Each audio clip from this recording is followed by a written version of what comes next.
All right. Hello and welcome, everybody. Welcome to the Energy Slapfest. $1,250 on the line. Welcome, everybody. I'm Crickety here, and I'm being joined today by Mattis, and we're hosting Energy Slapfest. How are you doing, Mattis? Yeah, really good, really good. A little stressed because it's my first tournament in Age of Empires 4, but I'm very excited and I hope everything will work out well. Yeah, we have and I mean a lot of really strong players today that have signed up for the Energy Slapfest. So there's going to be a lot of action. We're in the qualifiers today, so lots of action going to be happening today. Players are going to be giving it their all in order to qualify for the actual event. Glad all of you are here, and we have started the game already. Already tipped 10 euros. Thank you very much. It's very much appreciated. Every little bit that you guys help and support is going to go towards the tournament. And yeah, it's all very much appreciated. Thank you guys so much. And yeah, I'm just gonna. Matisse is a little bit busy in the background. He's gonna be doing a lot of the admin stuff in the back. So I'm gonna try my best here in order to cover a little bit.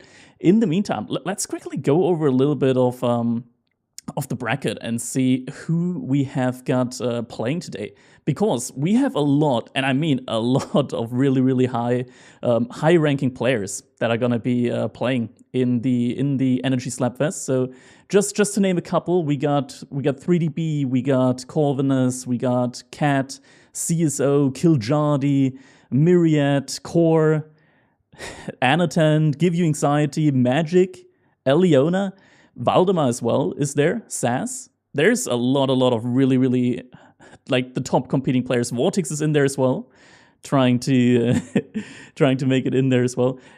It's just amazing overall, and that was just one pool actually. I just read a couple of names from one of the pools that we have for the qualifiers, and yeah, it's a lot. It's a lot. We have a ton of players, and no Beastie. Oh, we do have Beastie. There are a couple of players that have been given a direct invite to the event.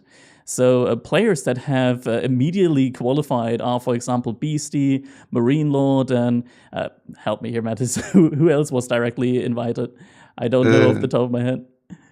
It's Lucifron, Demoslim, and Marinor and Beastie, so Yeah, so all the four best players. Yeah, it's so we do really have some very high ranking players. And fellas, don't forget, like there's a chance that we're going to be hosting multiple series of this event with a similar prize pool. And if everything goes well, we might even host a $5,000 tournament towards the end. And yeah, it's gonna be it's really gonna be a lot of really action packed games. And yeah, that's Yeah, so what happened is that right now, Wham and Puppy, which are also extremely good players, they slept through the check-in, so we are fighting with that so that we can... we're gonna try and get them in there as well.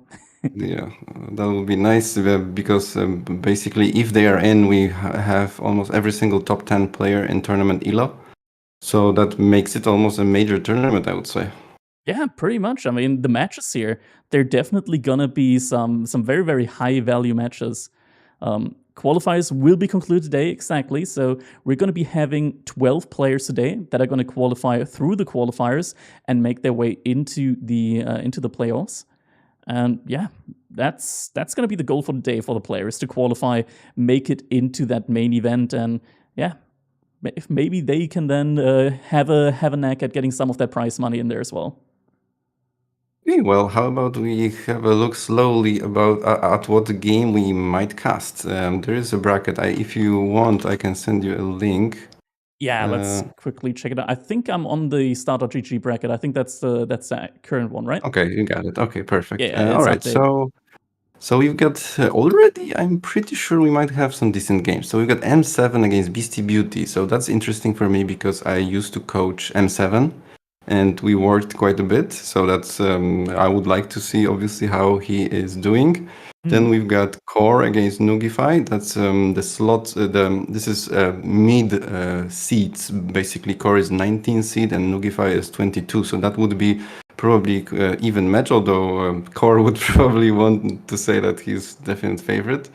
But the tournament ELO says something else. Is a pretty high-rated team, like team rank player, if I recall correctly. Oh, okay. Yeah, so he plays a lot of team games, so that might also be an interesting one to check out. BC Beauty, I think I recall. Yeah, BC Beauty plays in a lot of the Turin tournaments, if I recall correctly. So he's pretty active there as well. I think his name over there is Tiger. Yeah, so so it seems that those would be the games that are interesting. Maybe give you anxiety against Utin owns because give you anxiety games are always extremely entertaining, right? So they're pretty good as well. I'm also thinking of Myriad versus Gully Decker because those two players, in my opinion, are relatively evenly matched up. what about Eliona against Ramen? I think that could be interesting as Eliona well. versus Ramen is also a very interesting one. Yeah, Eliona has been playing very, very well. I'm not sure about Ramen. I haven't seen him that much on the ladder recently. He might be playing on a Smurf account or like an alternative account. But yeah, I think that could be a game that we're starting with here, Eliona and Ramen. And I think chat kind of agrees with me. So yeah, might just want to be checking out that one first, the Eliona versus Ramen. These are all going to be best of threes, by the way.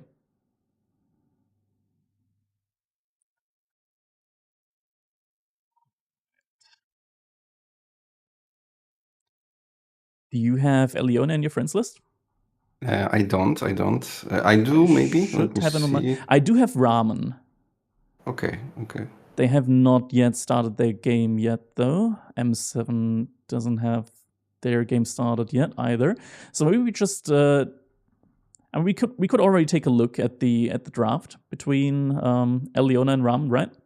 So we can check out exactly how their draft is going at the moment.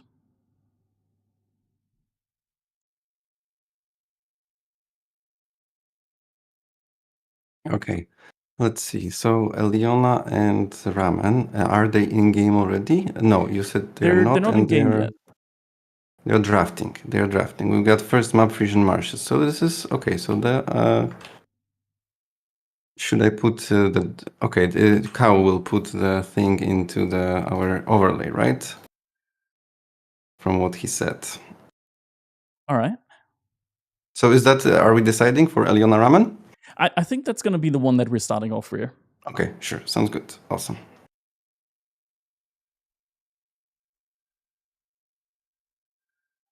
So we're waiting for the draft to get ready. Here we go. Okay, so they're very close to finishing the draft, and the draft will be put on the. Oh, there's already there. Perfect. We've got Civs picked. So we've got for Eliona, we've got Rus, Joanna, Ayubits, and then for Ramen, we've got Sushi, English, and China. What do you think about those picks? I mean, Juji, that almost feels like a free win for Ramen for one of the games, like a free kind of buy there. Then again, like Eliona also has some really strong civs. I think Eliona right now, he's going to be very happy with the civilizations that he's picked, mainly because these are some of his biggest comfort civs, I would say. Eliona, very good with Ruse, Jean d'Arc, Ayubits as well. He's a very aggressive kind of tempo-like player. Ruse is probably like his kind of safe pick civilization where he can also play like 2TC, where he's very flexible with, and then Jean d'Arc and Ayubit's kind of like his main aggression civilization that he goes in with. Ramen, going for both of the Chinese civilizations here, Juji and the China civilization. I mean, Juji, we all know Juji is just incredibly strong at the moment, so not surprised that he's picking that one, even banned it for his opponent, so making sure that he himself won't have to face up against it. Yeah, I mean, Juji, what even can you really do? I think if Eliona gets a civilization like JD against Juji, like a really like kind of tempo aggressive civilization, then he could be fine with that matchup. It's going to be interesting to see what Eliona can do with that. The other matchups are probably fairly standard, I would say. China, English, like versus Ayubits and Jean d'Arc. Like there's not really a civilization that I would say is immediately ahead. Maybe Ayubits, Jean d'Arc, I would favor a little bit against English and China. It's going to be interesting to see how exactly they will play. those, and looks like we already have our first map selected here for the players. That looks to be Frisian Marshes, if I'm not mistaken. Yes, so that's one of my favorite maps. So I'm very happy to see it. Since I'm the admin of the tournament, I can put all the maps that I like, so that feels good. Yeah, so there's one theme that I see out of these peaks is that Ramen technically picked civs that could be considered defensive, while Eliona chose civs that can be considered aggressive.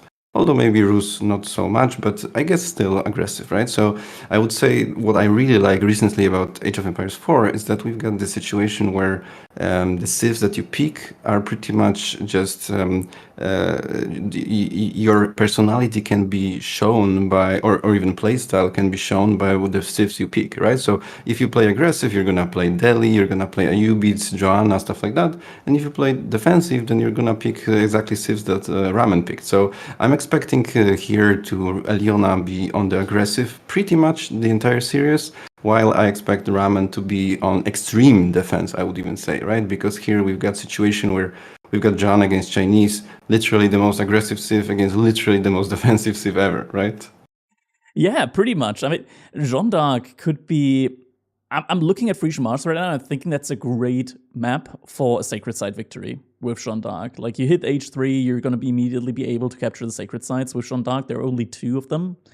Then, for example, you go up with the Guildhall, you can then transition into like a fast Imperial Age with Red Palace on the Sacred Sites, and really just put on pressure on your opponent to decap one of those 2 Sacred Sites. Yep, I agree.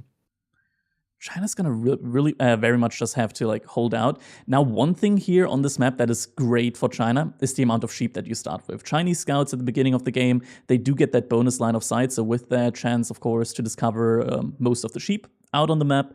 And yeah, just with the supervision from the Imperial official, you can get a lot of food out of these initial sheep that you gather with, as well as a lot of tax with the Imperial Academy. So early economy start should be very good there for the Chinese. The question is going to be how early that pressure comes in from Eliona.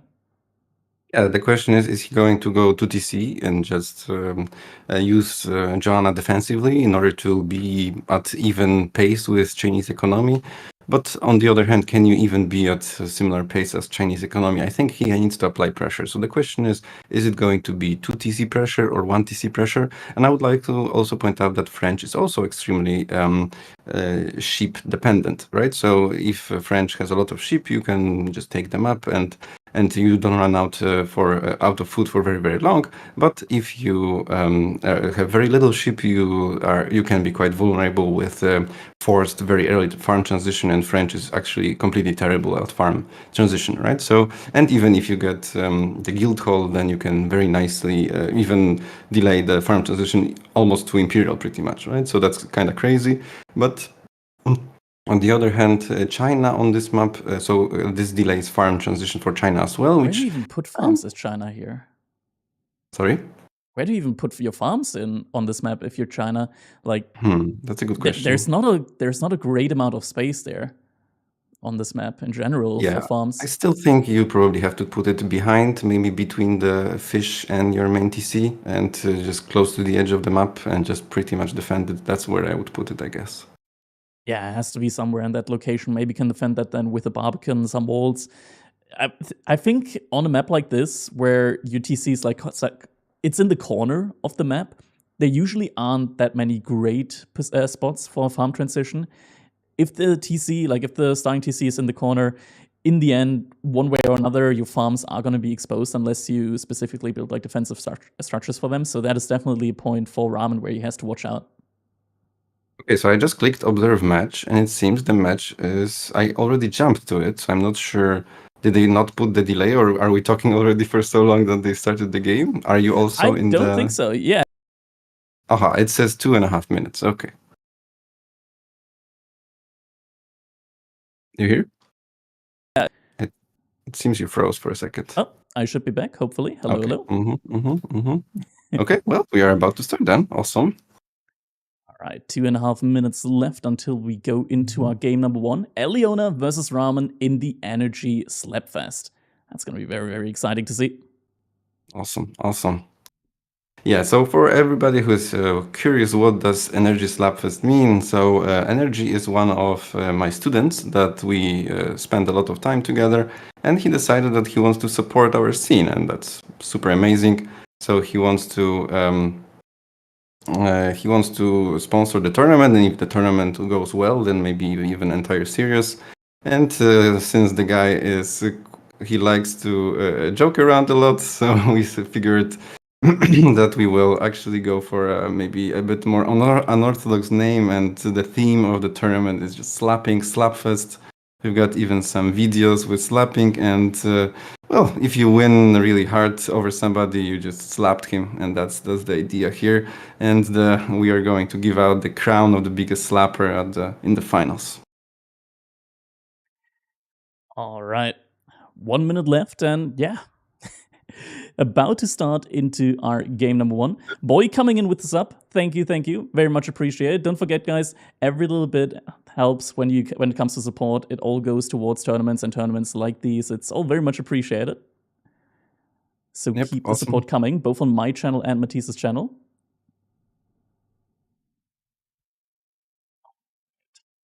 I'm thinking right now, China versus John Dark. I think China is probably one of the better options against JD, just because you get like the defensive landmark option with the Barbican early on, right? So you immediately should be able to buy yourself some time from that immediate John Dark aggression. Yes, for sure. However, it's still... Oh, sorry, 1 second. Yeah, so the question is, do you have any other choice, right? You kind of have to attack, and the thing is also that a Barbican can't cover everything, right? So there is still a fish that is vulnerable, which is still pretty important to take, right? Then there is also maybe wood, maybe gold that can be vulnerable. So I think while Barbican is obviously extremely useful, but on the other hand, it won't cover everything. So I would still definitely favor aggression as Eliona here. If he manages to get a tier 3 Joanna, that's going to be a pretty big deal, and I think it's going to be difficult to counter. All right, and here we go into game number 1 of the Energy Slap.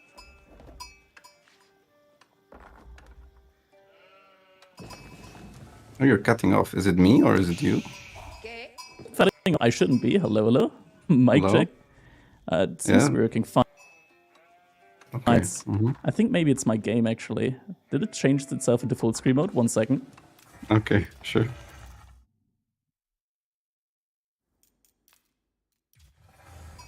Seems to be fine. Weirdly enough, it's only happening when I full screen.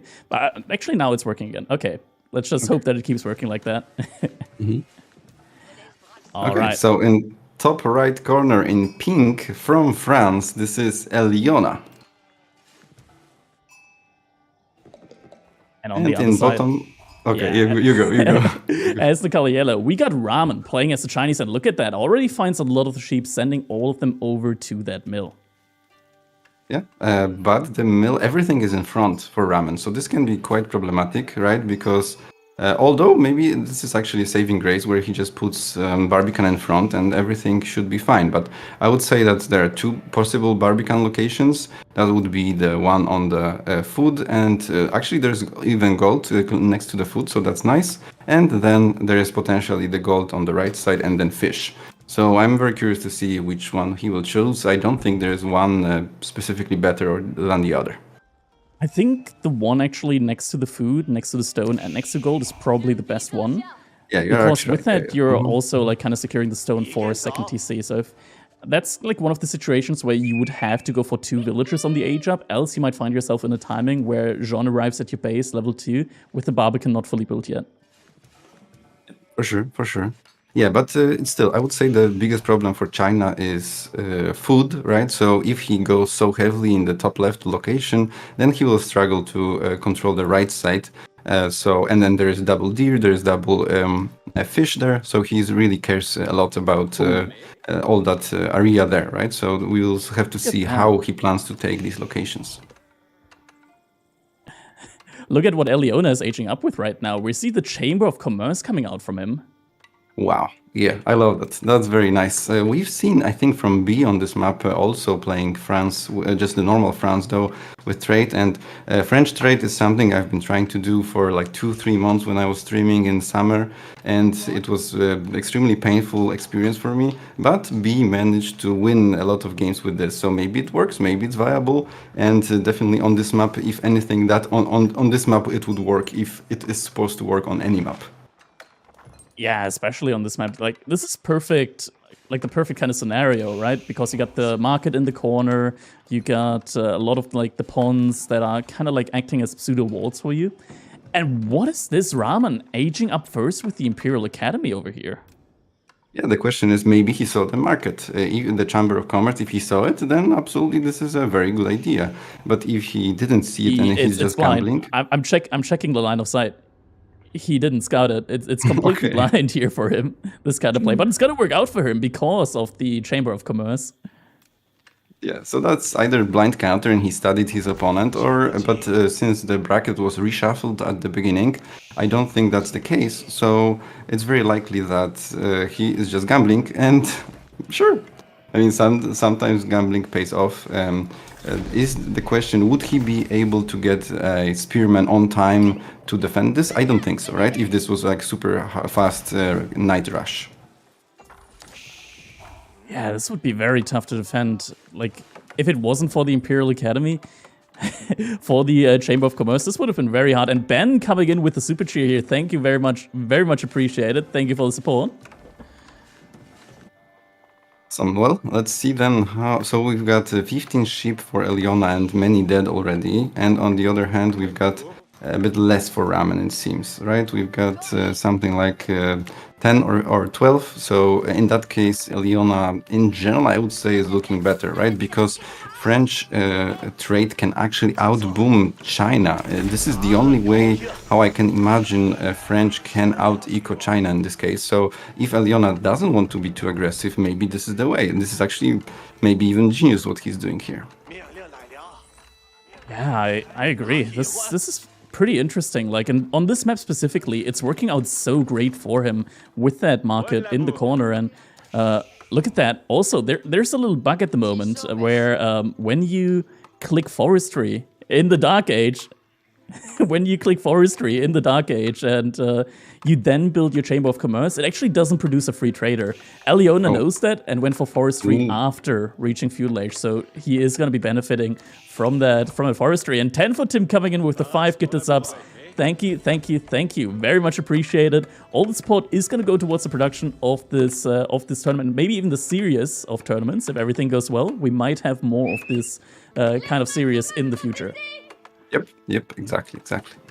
All right, so it seems like we've got a relatively slow game on our hands, which I'm completely fine with. I think Age of Empires 4, since I came from StarCraft, maybe at the beginning I was maybe complaining a little bit that the games take too long, but now I just fully embraced it and I'm completely ready for 40, 50 minutes games with head cannons, and I just accept them. It's the way the game is designed, and I think we should accept as well. It's kind of more of like a situation where your choices matter a lot more, I feel like, in the early game. Where sure, like the build-up is a little bit slower, but the choices matter all the more. Yes, exactly, right? So what we are watching is technically not much, someone could say there's not much action, but there's a lot of action in brains of our players, right? They're constantly making decisions right now. They have been adjusting their build orders so that they are safe. They are scouting, they are trying to figure out what the opponent is doing, right? So this is not just doing nothing. It's actually a lot happening. It's just something that happens inside their minds, and I guess we are here to maybe explain it a bit more. Yeah, and behind all of... Yeah, I would like to notice that I was expecting from Ramen to just go a second TC, just normal, right? Like that would be a decent follow-up to Song Dynasty, right, where you just go second TC and everything is nice. But from what I'm seeing here, he realizes that he cannot let the trade go out of control, and he actually goes for one TC Song Aggression. So this is a huge, and there's also even wall around the market. So this is quite insane situation because we've got a complete swap of what we thought would happen, right? So we've got Eliona, by the choices that he made with landmarks and everything, he forced Ramen to be aggressive, and Ramen understands this, and he actually goes for that aggression. And let's see if it's gonna work out or not. Something else here that strikes me as interesting is Ramen is not opting for Jugendu play. Instead, he's going for archers. Now, this could be potentially because he actually wants to keep the mobility of his... I say that, and of course, right now he Qs Jugendu. Okay, maybe not for the mobility play. Actually, something that he is doing, if you look at the map right now at the right-hand corner, there's a Soul Villager walking over to that market in order to wall it in. Yes, exactly. Yeah, that's a great play. But the problem with nearby. The problem with this entire situation is that on one hand, Eliona forced him to attack, but on the other hand, this is Joanna Dark. We have to remember this is a civ that you don't want to attack into, and then especially if he gets some knights and stuff, right? So I would say you could even say that Ramen is put into impossible situation by Eliona's build and Eliona's pick, where the situation is that you've got you have to attack into him, but you can't attack into him. So we've got checkmate already. Yeah, it definitely feels bad attacking into Jeanne d'Arc, so he's gonna have to focus her down really, really quickly. Right now, when we're looking at the army mass, sure, Ramen has more units, and the army value is good for him as well at the moment, but this is still not a fight that he can comfortably take with those knights out on the field. He has mostly spearmen, while Eliona has mostly archers, so right now Eliona is still in a very, very comfortable situation here. Yeah, and the big problem is that spearmen are actually really hard countered by Joanna, where you can just use the AoE ability, and then there's a quite high problem, and there could be even 10, 15 spears that are losing half of the HP. So this is massive, and also the TC, this wall set up near the market, and for Eliona, and the TC also make it very hard to attack from this angle. So it seems to me like this is going to be extremely difficult for Ramen to do anything. However, he managed to actually complete the wall, and the wall actually completely shuts down the attack. So even though he didn't kill the traders, he is actually in a decent spot right now. Oh, and behind all of that, look at where Eliona is sending his traders now. He's sending them all the way over to the market from Ramen. So now he says, okay, sure, you walled this market, but I'm just going to go to the other one. Meanwhile, Ramen, though, already prepared the walls for the next market, so is going to be ready for that. Walls probably won't be there in time for the first couple of traders, but for the rest should definitely be in time. Then again, by the time those traders return, the wall should be destroyed, and then Eliona should be able to trade again. But on the other hand side, Ramen, he's actually getting really, really close to Castle Age. Question's going to be what he's going to go for in Castle Age. I think the most effective composition for him right now against these traders would be to just go for your own knights, since Eliona has opened up with archers. There aren't any barracks out at the moment, so he won't have to fear spearmen. Yeah, so this is actually extremely interesting play from Ramen, and I love it because the counter to so he manages to navigate the situation in a way that is actually not that bad, right? Because he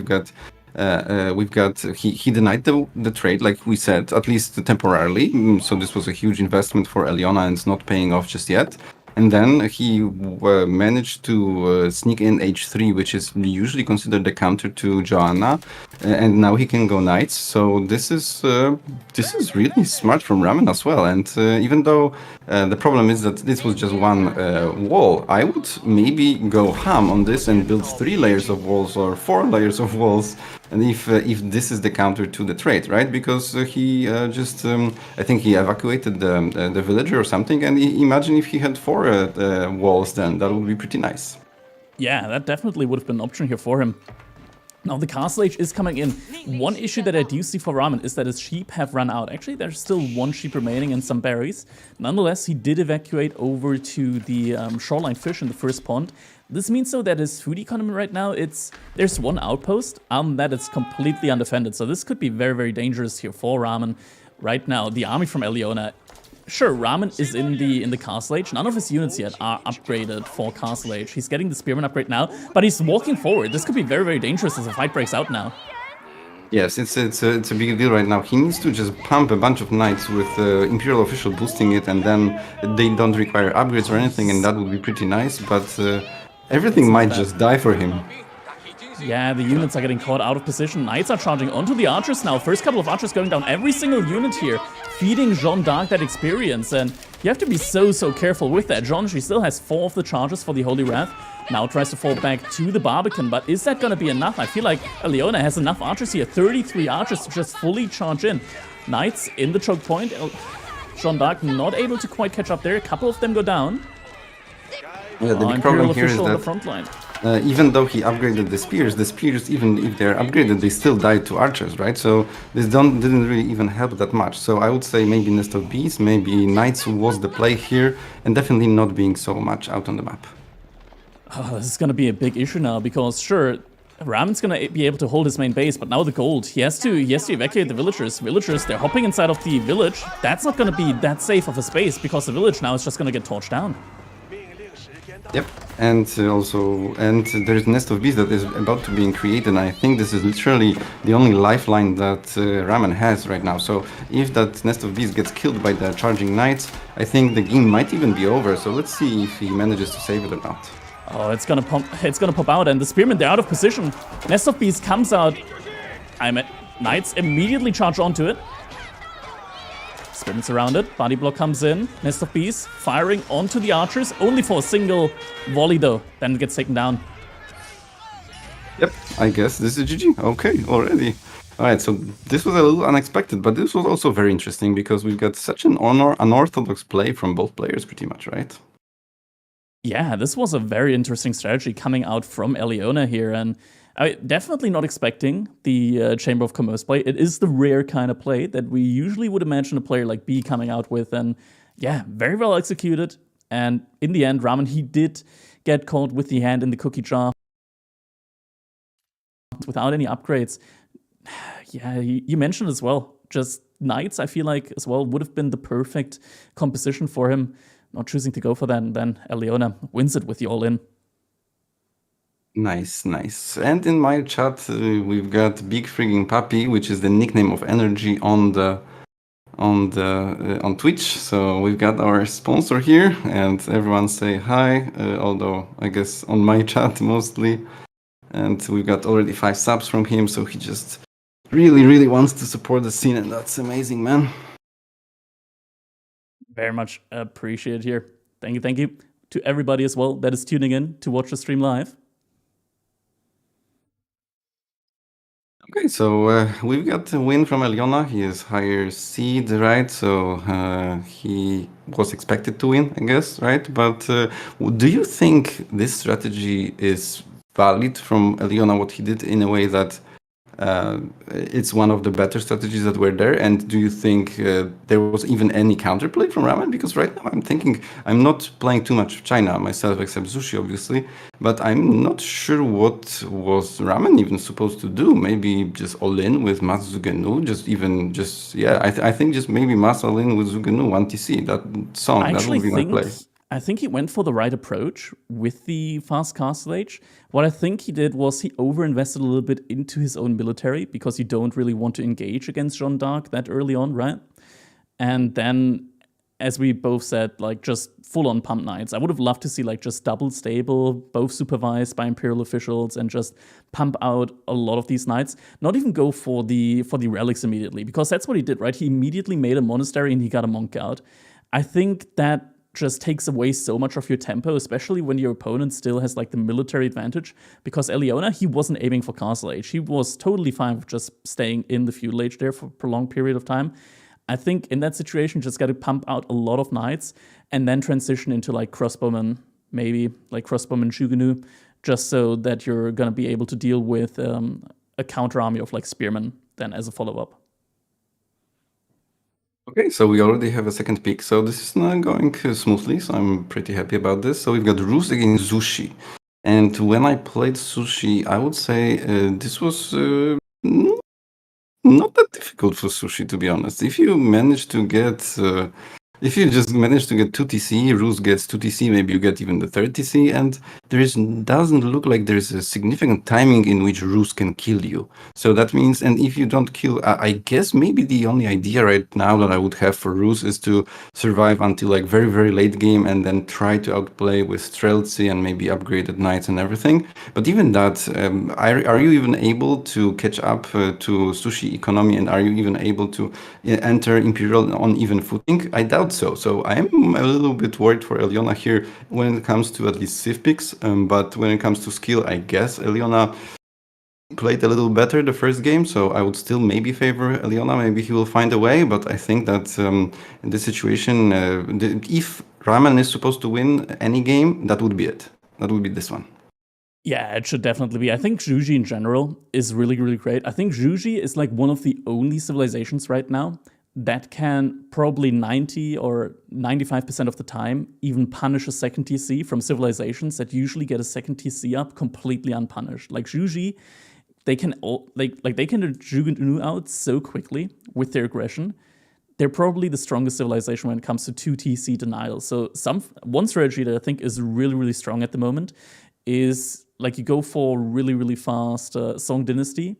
You pump out like just 3 Jugunu very early on. You build a ram immediately. And then all you do is you put the Jugunu inside of the ram. You hotkey them before, control group them.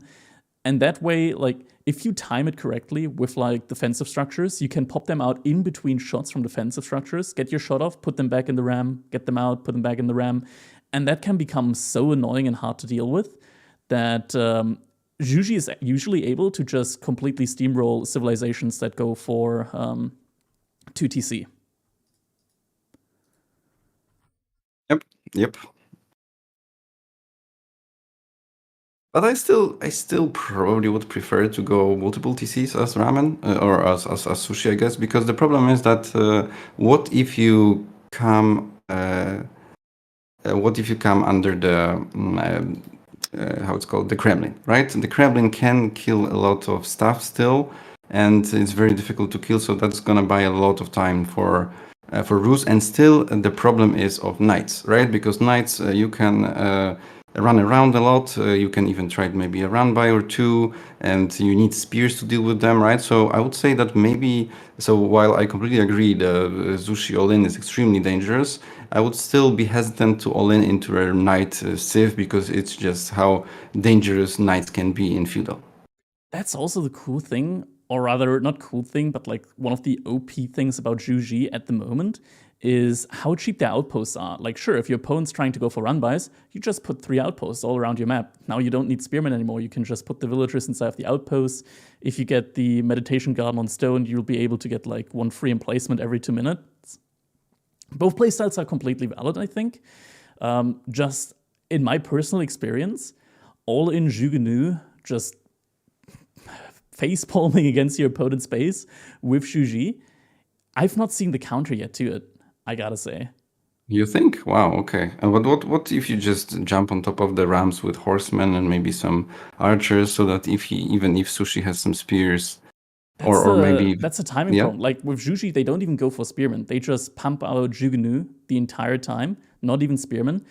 And that's like the main issue. Like, unless you have a horseman unit like Sapahi or Ghazi Raiders, they typically don't have enough health early on or enough defense against the Jugunu, just because like they still lack the pierce armor, right? Like they still do 2 damage with every single shot. So the Jugunu, they still kind of like in mass obliterate those kind of units, which is very weird, but that's kind of like just the meta. I feel like how it is at the moment with Shuji. They just feel super strong with that all-in push to me.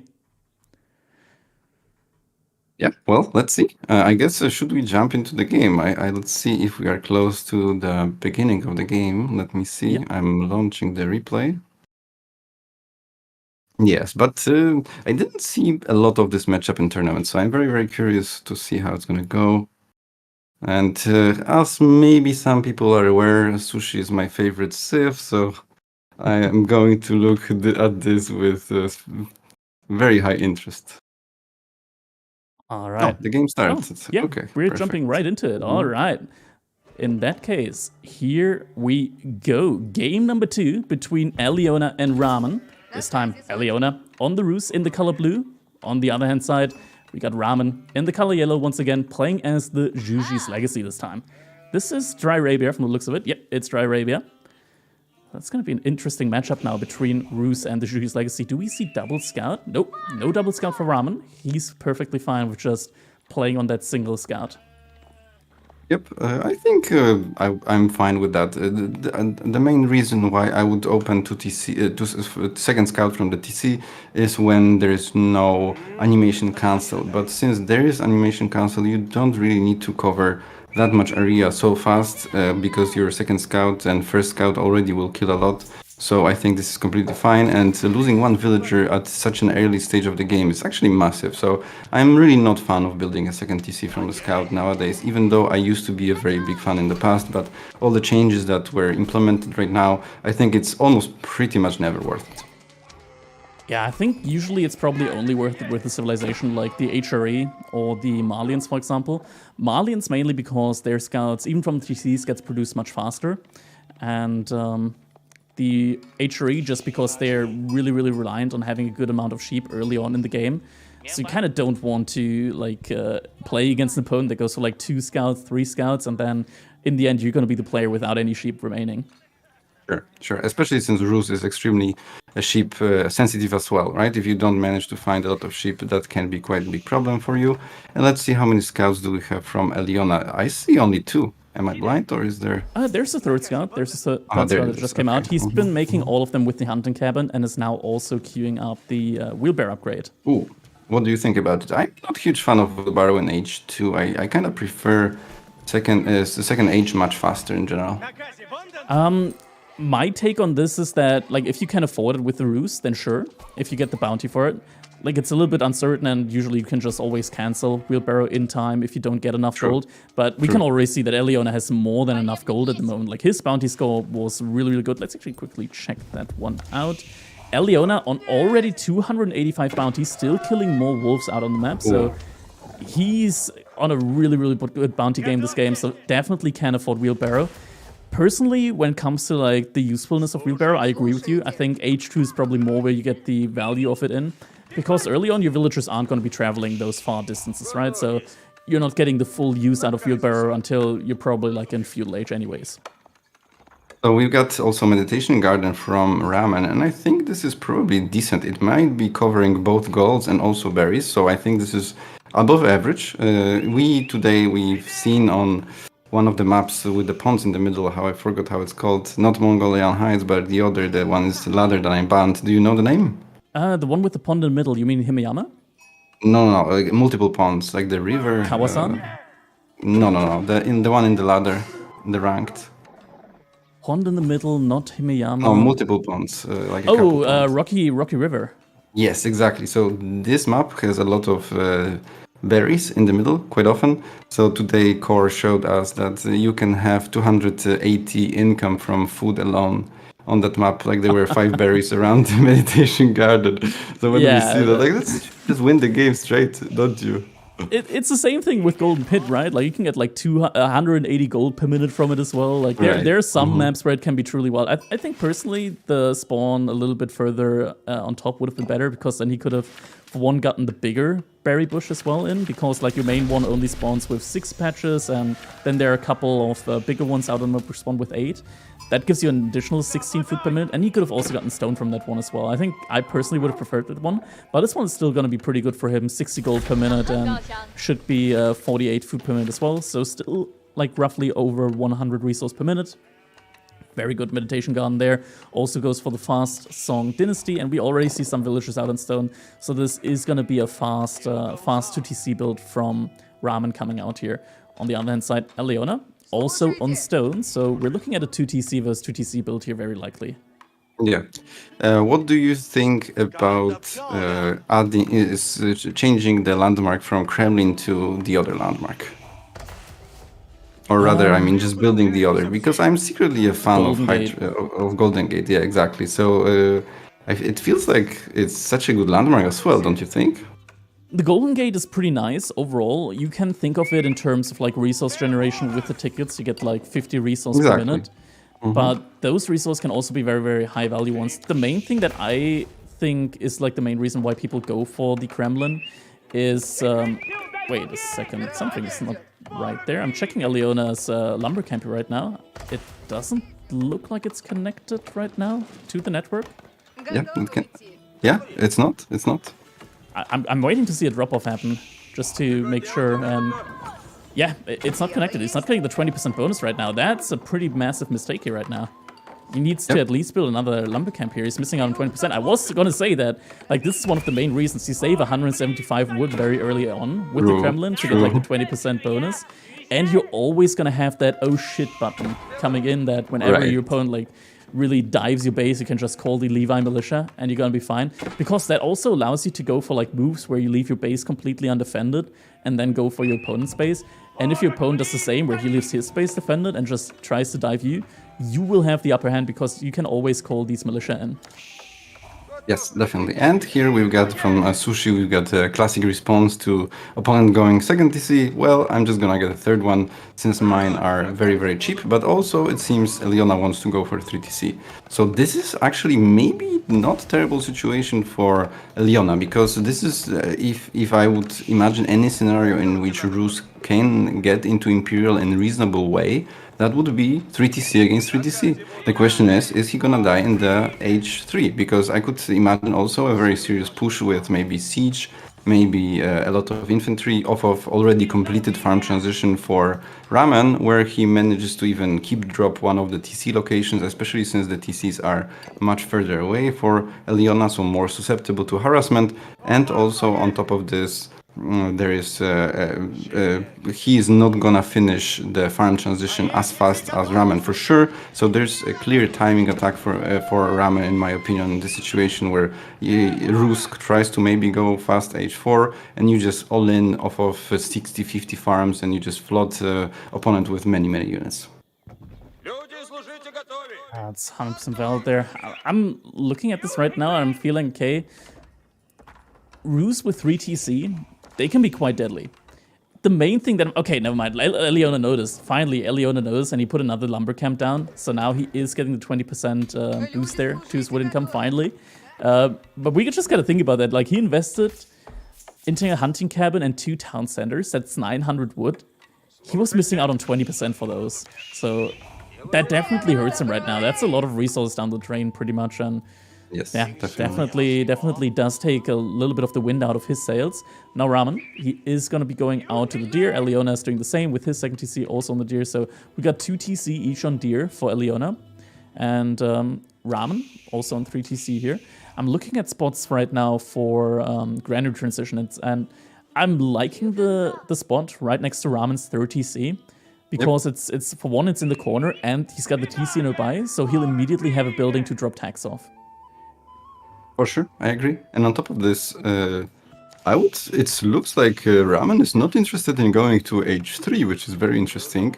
He wants to just attack maybe in H2. And at this point, with such a huge economy, he's going to be able to possibly push the top TC and maybe even win the game if that works. But the question is that gonna work? Because I would say that Rus is better at gathering food off the map. So if that was supposed to work, Ramen would have to take the boar, but he didn't build TCs in front. So that means the boar is very vulnerable. So the Rus knight counterattack might be very painful on the boar. But on the other hand, like sheer number and sheer force of Zugenu's spear might work. But if anything, the problem will be that the farm transition, you kind of want to do it soon when you go 3TC as Sushi. So the problem is that this attack will run out of steam when there will be no food available for Ramen. And I'm not sure if that's the best way of using this Sif.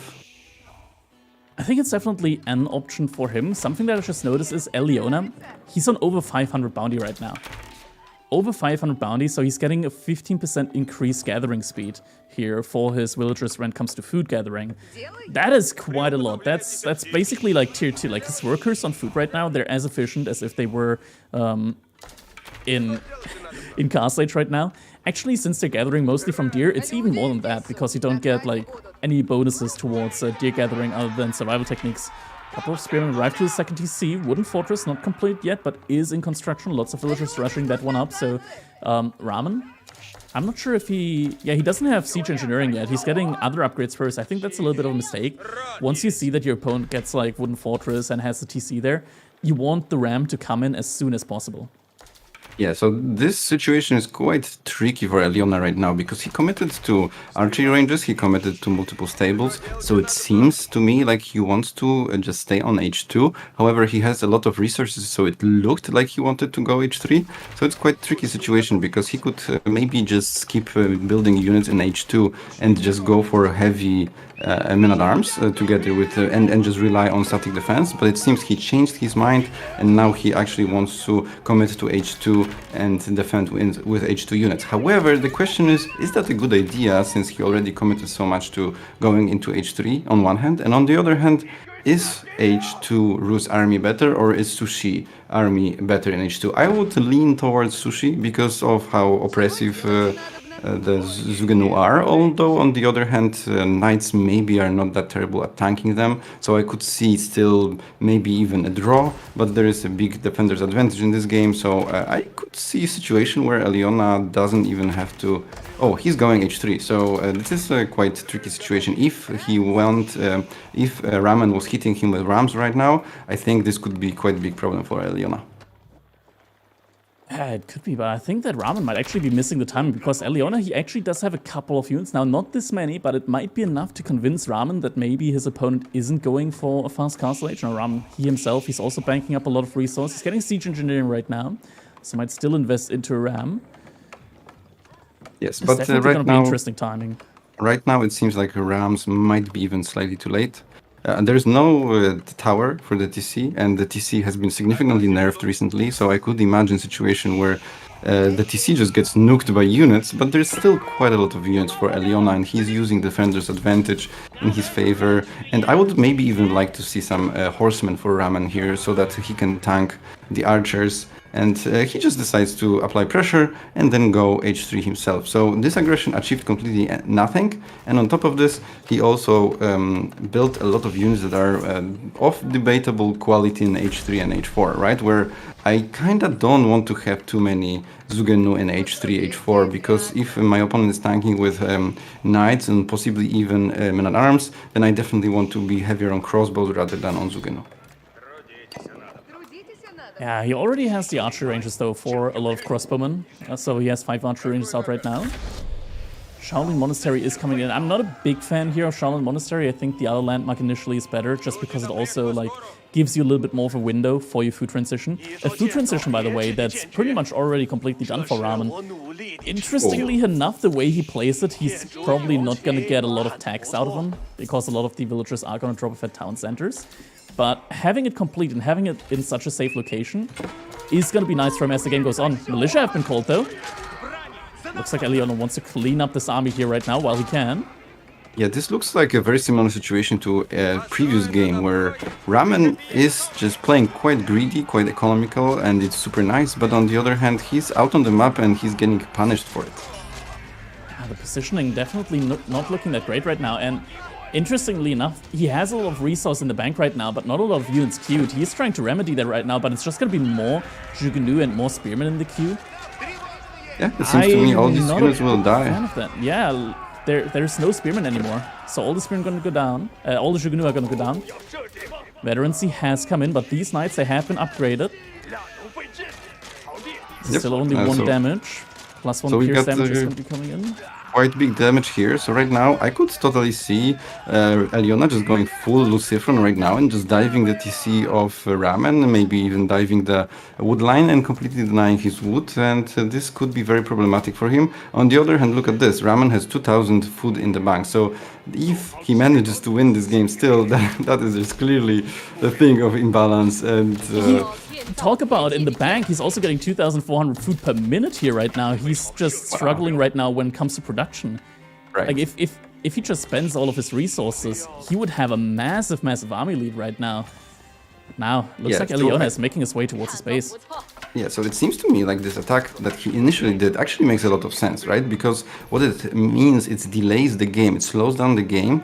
So while he manages to do the farm transition relatively smoothly, while for Rus right now, he's running out of food right now quite heavily, and he needs to do the farm transition himself. So this was all, in general, I think, by principle, all the strategies that he did were very nice, except he just lost the entire army. So he should have pulled back significantly sooner and just... yeah, go on. The positioning of the army, I'm looking at it right again, and Ramen, all of his units, he had them in front of the wood line. The archers are finding them, and these are all unarmored units right now that are getting found out by the archers. He's gonna have to pull his entire wood line away from there now.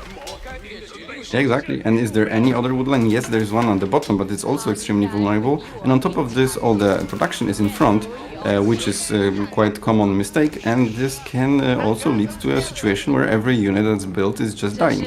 So right now, if Eliona keeps pushing, I could completely see him just winning the game. Yeah, it could be. And it's weird, right? Because if you look at the economy, Ramen, he's leading with the villager count. He's massively leading with the income per minute, even though a lot of his villagers have just been idled out completely. Has to rebuild a lot of the population buildings right now. Needs a lot more houses, as he just got housed by that one village going down. Yeah, it's kind of rough for him right now. Like, he's producing and producing, but as you said, big mistake. Production's forward, and it's going to be tough for him to get the units out without them getting sniped. But it looks like Eliona is trying to hover around. Wall is getting rushed up with a lot of villagers. That's over 20 villagers right now rushing up that palisade wall. You know what? I still maybe kind of believe for Ramen a little bit, right? Because Eliona just is not going for a throat. I'm pretty sure Lucifron would be already on top of all these farms right now and already smiling with a cheeky smile, but here in this situation, he just let him build all the units. So right now there's an absolutely realistic chance that Ramen will catch up in production soon, and he will stabilize the game, and he will be still totally in the game. And right now Eliona, he just has maybe, what, 10 farms? Maybe 20, but still, this is not enough, and I could see Ramen just outproduce him very shortly. Yeah. Ramen, though, it's important to say that he still was on a lot of natural resource until recently, so now his food income, it's gonna go down a little bit. Oh, wood villagers, that's a big wood line to go around. He just has way too many villagers on a single wood line here. That's 40 villagers. They're gonna go all the way around the wood line here for it, but Ramen, he managed to get a good amount of military units out on the field. Maybe now he feels confident enough to push back against Eliona's army. And also we have to remember that Knight Archer is an early castle composition, where we come into situations where we get 170 population, 180, then Knight Archer is not that strong anymore because Knights are not good at tanking at this stage of the game because crossbows just absolutely murder them. So what that means is that right now I like the composition of Ramen better, I like his economy better. If he manages to get some keeps on the big gold mines, I could totally see him still making the comeback. Yeah, exactly. And behind all of that, Ramen, he also managed to get 3 of the 5 relics out on the map. So he is in a good position relic-wise, but I feel like once again, he's kind of like just overstaying his welcome a little bit on the front side with his army. Most of his reinforcements are not there right now. Has to be careful because now the army from Eliona, it is still in theory faster because there are a couple of Shuganu that slow down the entire army. Gets the Saint's Blessing in as well with the Warrior Monk. So the front line is going to be extra tanky against the Shuganu. And now we've got the classic situation where one player gets overly confident and gets punished for it, and then another player who gets overly confident as well. So Ramen, while he was strong enough to repel the push from Eliona, it seems that he wasn't strong enough to do a push himself. Yeah, it looks like there's also one player who walled out his reinforcements, so... No. This happened a lot to me as well, so I know the pain right now, and we're gonna see another army lost for Ramen. So can Sushi Imbanes justify that or support it, or is he going to lose because of losing the second army as well? He should be, right? Like, you look at this and you're like, oh my god, he threw away so many units. You look at the destruction value. More than double right now for Eliona when it comes to units that he's killed, and you just gotta ask yourself, how is Ramen still holding on? How does he still have this many units on the field? How is he still producing? Well, it all comes down to just the early farm transition, having that constant income of food, not having that little bit of downtime that Eliona had, because he had to actually invest a ton of wood behind this aggression into his farming economy. Yes, but on the other hand, so we could obviously cry imbalance and stuff like that. But on the other hand, one thing, Eliona could have banned sushi if he thinks that is so overpowered. And on the other hand, he could play a bit differently. For example, he could have went for farms himself faster, because when you play 3TC and you also have wood boost from the income from Rus, and also you got a lot of bounty, then generally your eco should be also pretty good, right? So we could say that the fact that Ramen made a choice, Ramen made very good strategical choice to go for such an early farms, but on the other hand, he managed his army a bit poorly. So we could say that he's ahead, or he's still in this game because he managed his economy pretty nicely. It's starting to get worse and worse though now for him, because now we look at the income per minute and now it's actually Eliona that's in the lead. And once Rus gets to the Castle Age, or rather the Imperial Age, right, they get access to Streltsy.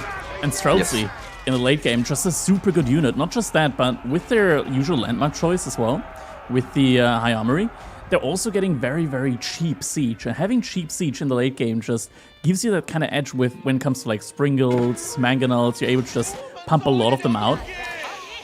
And that can usually net you like the win when it comes to the siege superiority, and whoever keeps the siege superiority in most games just wins the game straight up. Yes, for sure. I agree with that. I agree. We got a small harassment on the farms with the knights, which is actually quite a huge deal, because this kind of prevents Ramen from going h4 right now, because half of his farms are not gathering, so this can be a very big deal. And we've got Spasskaya Tower in some location. I'm still trying to locate it. Where is it? It's gonna go up in the middle of the map, next to a small gold vein. Small gold vein. Okay, yeah, that's fine. Although I always say my students that the goal of Castle Age is to get a keep on the big gold mines. So right now we've got still both gold mines are to some extent and not contested. So or still contested because both players can still get them. So I would say that to some extent the goal of H3 has not been achieved by either of players. But on the other hand, right now this is a very good move from Eliona in my opinion, because rushing to H4 is the play for Rus. Yeah, H4 now coming in, a little surround as well with a couple of horsemen here on the Nest of Bees. Nest of Bees is going to go down, and now the army is going to collapse onto Ramen's army from Eliona here from both sides. Mostly just range units right now, peppering away at the crossbowmen and Jugunu. Okay, so now right now it's a very big question for Eliona. What is he gonna do, right? Because right now he could just upgrade archers and crossbows and just play heavy arrow fire, or he could already skip and go straight for strelts.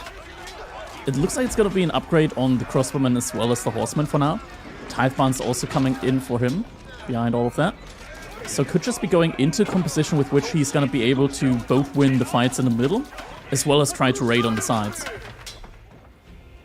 And also, let's have a look how Ramen is going to approach H4.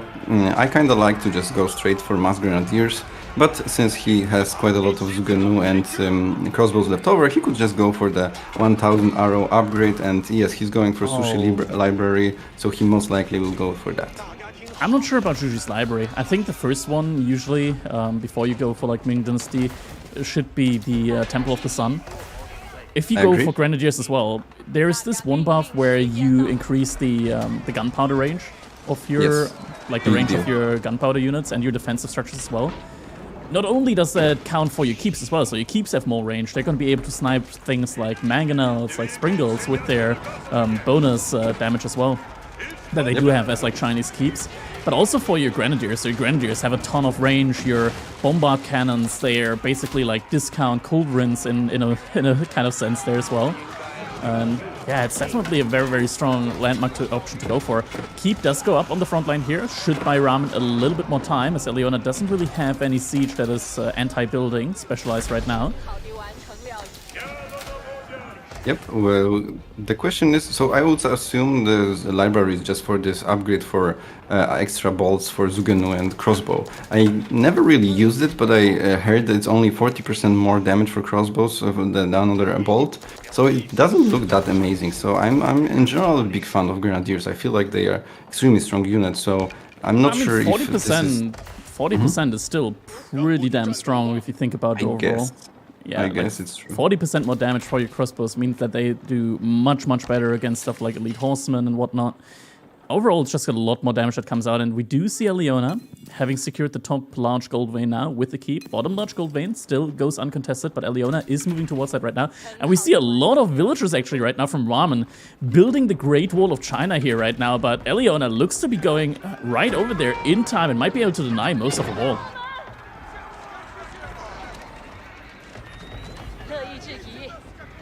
Yeah, we are entering the phase of stone walls, it seems. Let's see how it's gonna play out. I think then mangonels become extremely strong, and a nest of bees, so that could potentially be very good for Ramen, since nest of bees are significantly better. But the question is he gonna survive the H4 push from Leona? We've got first Streltsy, I think, on the field, and we don't really have too much yet for... yeah, mostly Zugenu and crossbows, so this could be a little dangerous push. I'm a little bit confused. Like, I'm looking at his production buildings right now. He's got 11 barracks. He's barely producing out of those barracks. And he's just massing up a lot of Zugenu, but I'm not seeing a university anywhere. So no incendiary arrows right now. Does have all the normal upgrades on his ranged units, all the +3 blacksmith upgrades, but doesn't have incendiary arrows, and that makes a huge difference with the Zugenu. Yeah, and on top of this, Leona managed to secure the keep on the big gold mine on top, and also securing the big gold mine at the bottom. So right now, I would feel like Ramen might run out of gold very soon. Now, Zhuji's Legacy, as any Chinese civilization, they do have a big sort of like puffer when it comes to the gold income in the late game with their taxes.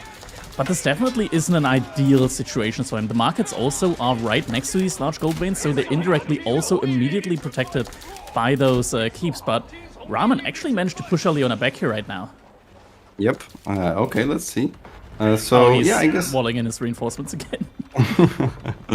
Yeah, I guess. Well, the problem is that even if he moves out, he doesn't have any siege to potentially break the keeps, which is, I guess, the goal of this push. So it seems to me like Ramen is just a little, sometimes not sure what the goal of the push is when he's pushing. Yeah, I agree. Still, no university upgrades, no incendiary arrows for those Zhugenu. They're missing out on a ton of damage with that. It's pretty much like 8 damage with every single shot, maybe even more against these armored units. Effectively. Leona is falling back to his Paskaya tower, and Ramen doesn't have any siege here, won't be able to immediately push into that. Yeah, that would be a very nice push right now at the bottom, I think, to clear this keep, to secure the big gold mine at the bottom, because any moment right now, I would say probably 5 to 10 minutes, Ramen is gonna completely run out of gold. Yes, so he's trying to brute force his own keep here, but there is a keep already for Leona, and it also has the bombard emplacement, which is extremely strong. So I feel like this could be just all the units from Ramen might die trying to charge this keep. I mean, Zhugenu, they're really strong against buildings as well, especially once they get 1000 bolts. They do an additional 1 damage, so they do more damage there. But there's also a lot of rams coming in from Leona, so if Ramen makes a keep there, it's pretty much immediately gonna go down. Now the Zhugenu have to face off against a lot of the horsemen here. Streltsy in the back as well. They do a lot of damage to the Zhugenu here. Keep gets repositioned next to the Sacred Sides. Units blocking it though right now, so it's not going up. Battering rams, just causing a lot of problems there with the pathing for Ramen. Ramen still producing a lot of units, but there's no gate in the stone wall. Where are they gonna go? It's really awkward for him right now to kite back with the units, and the rams, they find the keep, they're immediately going onto it. Ramen, he just has to cancel it. Cancels the keep, has to build somewhere else. Reinforcements do fall back, so with that, the main army here from Ramen gets left to die. What are the reinforcements doing? This is looking very rough for Ramen, I think, because he's just spamming very low quality units. And the problem with that is that, yes, sure, he's constantly maxed and it's looking decent, but the problem is that those units are just much less population efficient than potentially Streltsy, for example. So this means that the full 200 army for one and the other players is just not the same strength, because Leona's army just has packs way more punch. Armin tries to go for the mangonel, didn't have enough Zhugenu arriving next to it though. Most of them do go down, now able to take the mangonel down, but that was not an efficient trade. Zhugenu can be extremely strong for the Zhuji dynasty once you go for like Ming dynasty, for Zhuji's legacy. Once you go for like Ming dynasty and you get the incendiary arrows upgrade. I feel like right now the Zhugenu from Ramen, they're probably missing out on like 3 or 4 damage with every single shot right now. Yes, that's obviously the big deal. So right now we've got a very strong push with from Eliona that seems to be 30 Streltsy. I think this might be the way to break Ramen. If he manages to get one screen to the left with just all the Rams and attack the production of Ramen, I could see him just killing him right now. 34 Streltsy out on the field, Horsemen coming in as well in masses. There's a lot of Horsemen still in queue. Elion's food income looking really good here behind all of that. And whenever Streltsy push forward, the units just die. Yeah.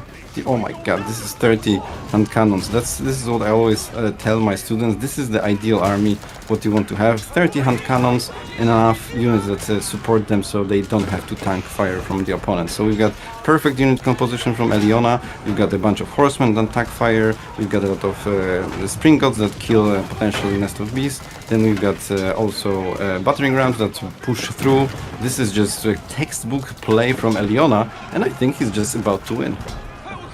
Yeah, definitely looks like it.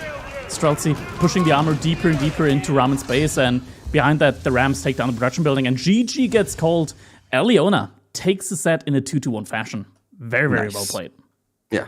Eliona, I remember whenever I play Eliona on ladder, this is not so easy, and he just proved it. This was a very, very nice play from him, although I think he had to sweat a bit. Yeah, definitely. There were some moments that definitely were in favor for Ramen. I think this game just kind of goes down to Ramen making a couple of, he made some really good choices.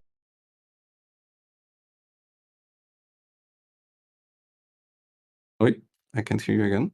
Oh, hopefully it's back again. Yeah. Oh, yeah, it's back again. Yeah. He left his army out for a little bit too long in a wrong position, and then it just suddenly gets cleaned up, and he'll have to fall back once again. Yep.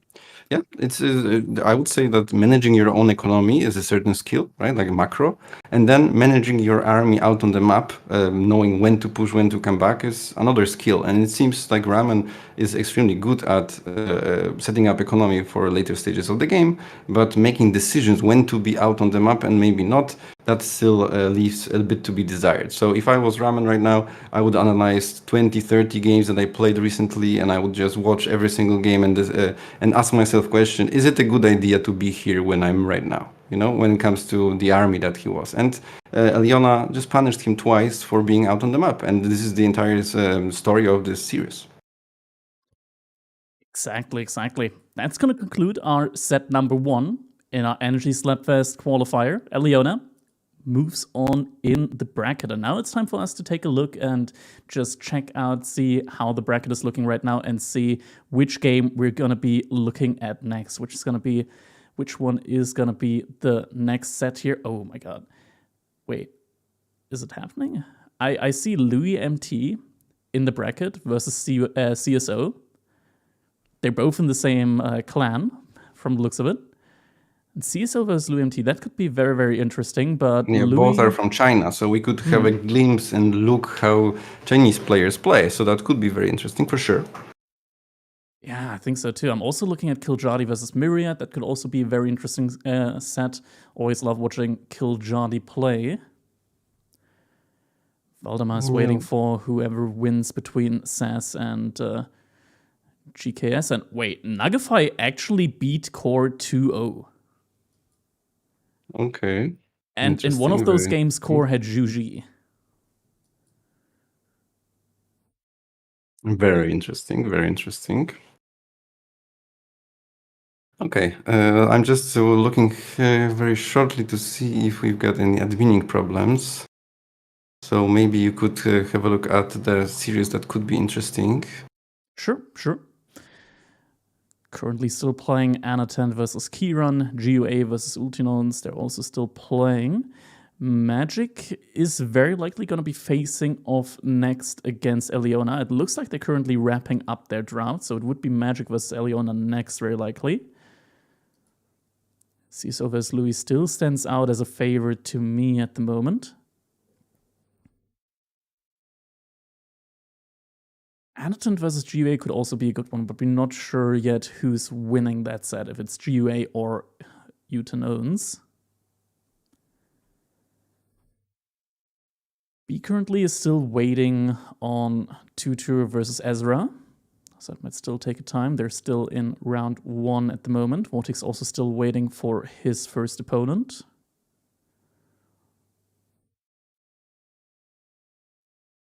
So I think if it's happening, we might be actually looking at Louis versus CSO. I think that could be a very, very interesting set. Yes, I think so. Because Lou is just so good. I heard that he even beats Beastie from time to time. And I think Louis has like a 25, 26% win rate against Beastie on ladder. which is pretty good. Yeah. Yeah. And in general, Chinese, they like to play quite aggressive. So that could be very interesting. That could be very interesting game as well. So yeah, I think let's see some China action, don't we? Yeah, I think that's probably going to be the one of the most interesting sets here, Louis versus CSO.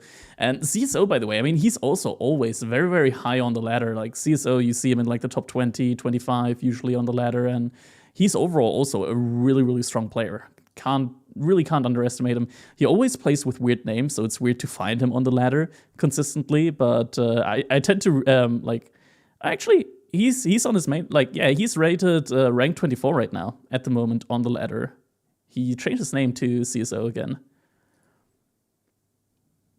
Yeah, that's very high. Yeah, so this could be a very interesting game. I'm really curious to see how the China meta developed, right? Because we are kind of aware of the European meta, right? We play with the European players. We see streams, but they stream on, I think, bilibili.tv or something like that. So it's their website. I don't really go there, right? So, and I don't really even play that much against them. A little bit, I guess. And the only thing that really I feel when I play against them is that they attack. And then if the first attack fails, then they attack again. And then if the second attack fails, they attack the third time. So I feel that could be the way here. So I'm very curious to see that. So I think we just decided that this is a good match to cast, don't you think? Yeah, definitely. I wish Bilibili one day would make like an officially translated version of their website. I mean, there would be a lot of really weird stuff for us to see on Bilibili if they ever really translated it. But it would be weird. It would be kind of nice, like have a way to peer into the kind of Chinese meta bubble, as I like to call it, from time to time, because there's usually always some kind of wild stuff brewing there. All right. So let's see if they are already done with all these things, with the drafting and everything. Oh, it seems there is no check-in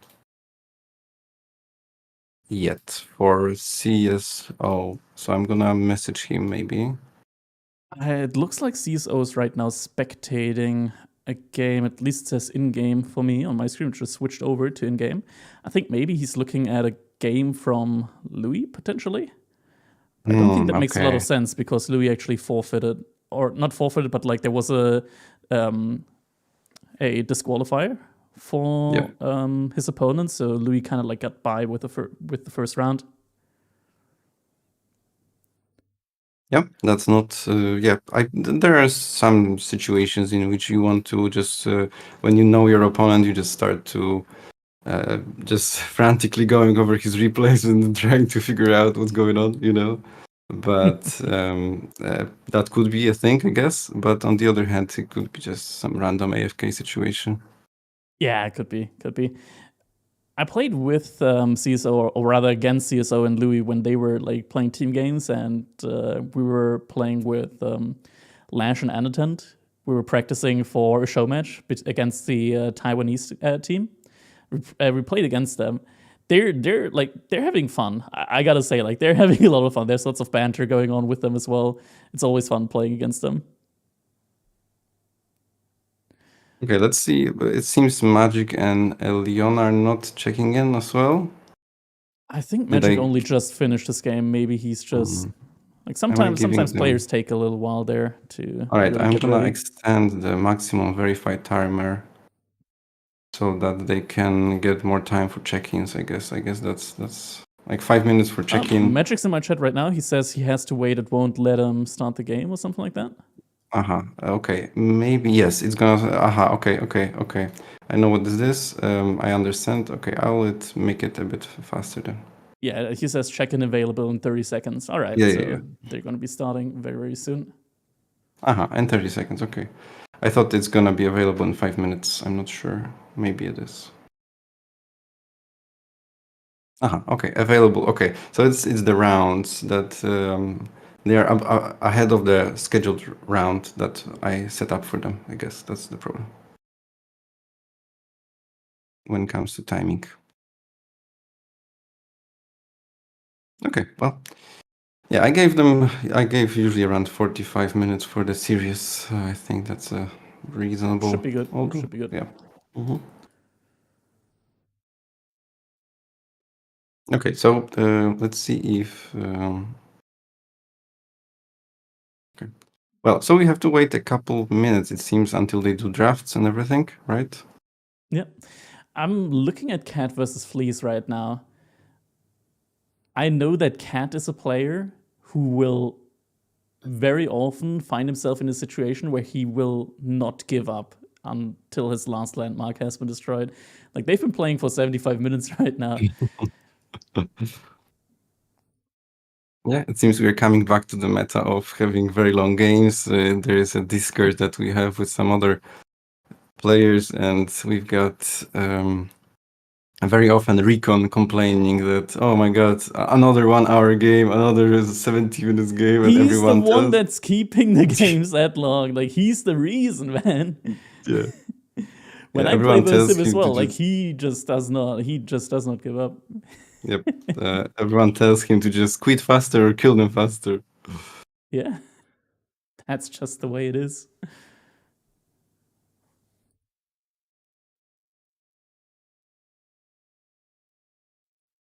All right, I'm gonna check in on CSO again. Looks like he's still observing some random game. Yeah, it seems they cannot check in just yet. They can just check in right now. Okay. Then we'll give him a little bit more time then. In the meantime, fellas, if you enjoyed the stream, either here or on Matisse's stream, feel free to leave a follow so you don't miss any of the events here on Energy Slapfest. This is only the first day. This is the qualifiers right now. We still have the playoffs. There's still a lot more going on here. $1,250 tournament right here, Energy Slapfest, sponsored by Energy. And yeah, hope you guys enjoyed the cast so far. There's still plenty of games to come. Yep. We are just getting started. We are trying to not fall apart, and it seems we actually succeeded at this. So this is a success for me. And obviously, my hope is that the tournament will get going big time in the groups and in the finals, right? Where we are going to have insane names, right? There's gonna be Lucifron, Beastie, and those are pretty much the best game players in the game. So I'm very curious to see how they're gonna cook, what strategies they got for us. Exactly. Magic crushing all opponents? Agreed. Magic's a beast. Yes, for sure. He kicked me out of the Red Bull qualifier. Yeah, I don't think I've ever won a series against Magic, even though in practice I sometimes win, but that guy's talented. He has a family, he's got a real job, and he still slaps me. Magic, I mean, he's got that real money, right? Like he's got the accountant business going on, right? So Yeah. you don't know, maybe he's getting some coaching in on the sides. He always has Puppy Paw and Wham helping him practice, so does have some very, very good helpers there. And he actually hired me to help him prepare for Red Bull, and I think I've done some work for him as well. Yeah, he definitely did. Like, he beat me there. That was a rough one.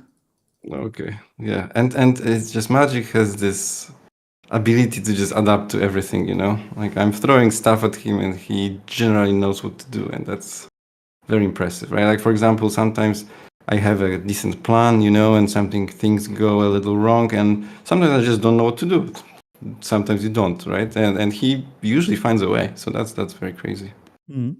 Who coached Nuggify? He clapped Core. Yeah, we were surprised as well. Nuggify actually getting a 2-0 victory against Core. So I played with Nuggify a couple of times. I think also, I'm not sure if I played against him in one of the Turin's Cups, but he's a pretty decent player. He usually plays a lot of team games, if I recall correctly. So not a player that you would often like catch on the normal 1v1 ladder, but in team games, definitely a very, very solid player. And yeah, showing us what he can do there. Beating Core 2-0. Definitely not an easy feat. Oh, we've got a raid from the Muslim here to demo to my stream. Thank you so much, man. Really appreciate it. Awesome to see you, everybody here. We are just waiting. Unfortunately, guys, we're gonna have to wait maybe 2, 3, 5 minutes for the another game. We're waiting for the guys to finish their drafts. We are going to cast most likely Louis against CSO. That is Chinese players very high on ladder. So we are going to have a glimpse of how it's gonna look in the Chinese meta bubble, like Krakedy really nicely puts it. Or we might go with also just Leona against Magic. We just watched Leona before, and they're much faster at the draft, so we possibly could go with that. We are just waiting for whoever is faster. Welcome everybody. Why did Demo get invite over B, Papi, and Vortex?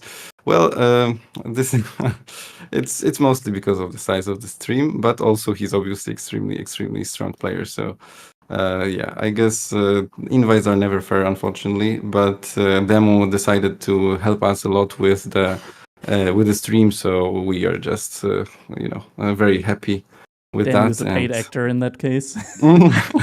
Well, no. Thank you, Demi. Okay. Very much appreciated. Welcome, everybody. Welcome, Raiders. You can see it right now. Yeah, we're waiting for Louis MT or CSO. We might actually also cast, as Matisse said, Eliona versus I Am Magic. So that could also be out on the table, depending on whoever of them drafts a little bit quicker.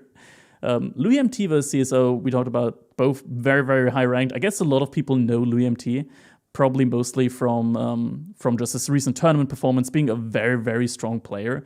Also just taking a lot of games of players like Demu, Beastie, and a lot of streams. Like he's also streaming on Bilibili a lot on the Chinese platform. And CSO, his team partner, they play a lot of team games together, and CSO also very, very high rated on the ladder. Currently ranked 24 on the 1v1 ladder. Yeah.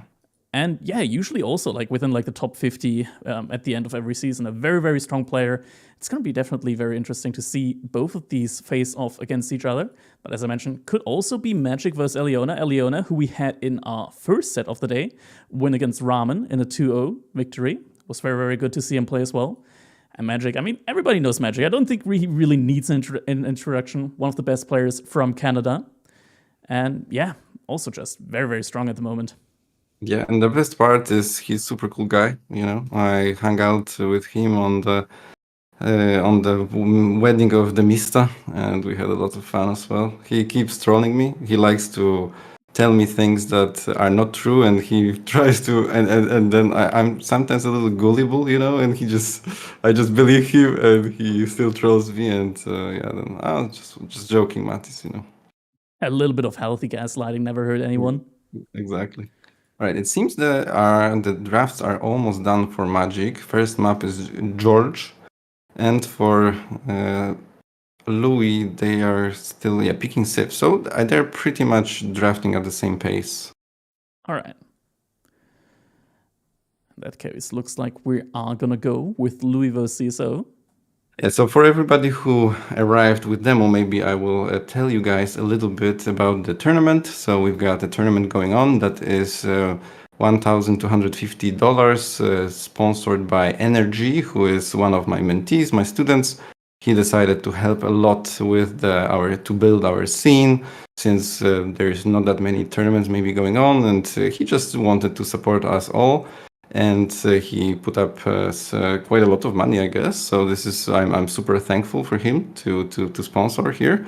And the best part is that if the tournament goes nicely, we are going to have an entire circuit for the year. So we are going to maybe have 3-4 tournaments like this year, and then big 5K finals at the end of the year. But this is still not confirmed. It just depends how satisfied he is with everything, if he's but in general, I'm extremely thankful for him, to him. And yeah, the plan is that this is just qualifiers.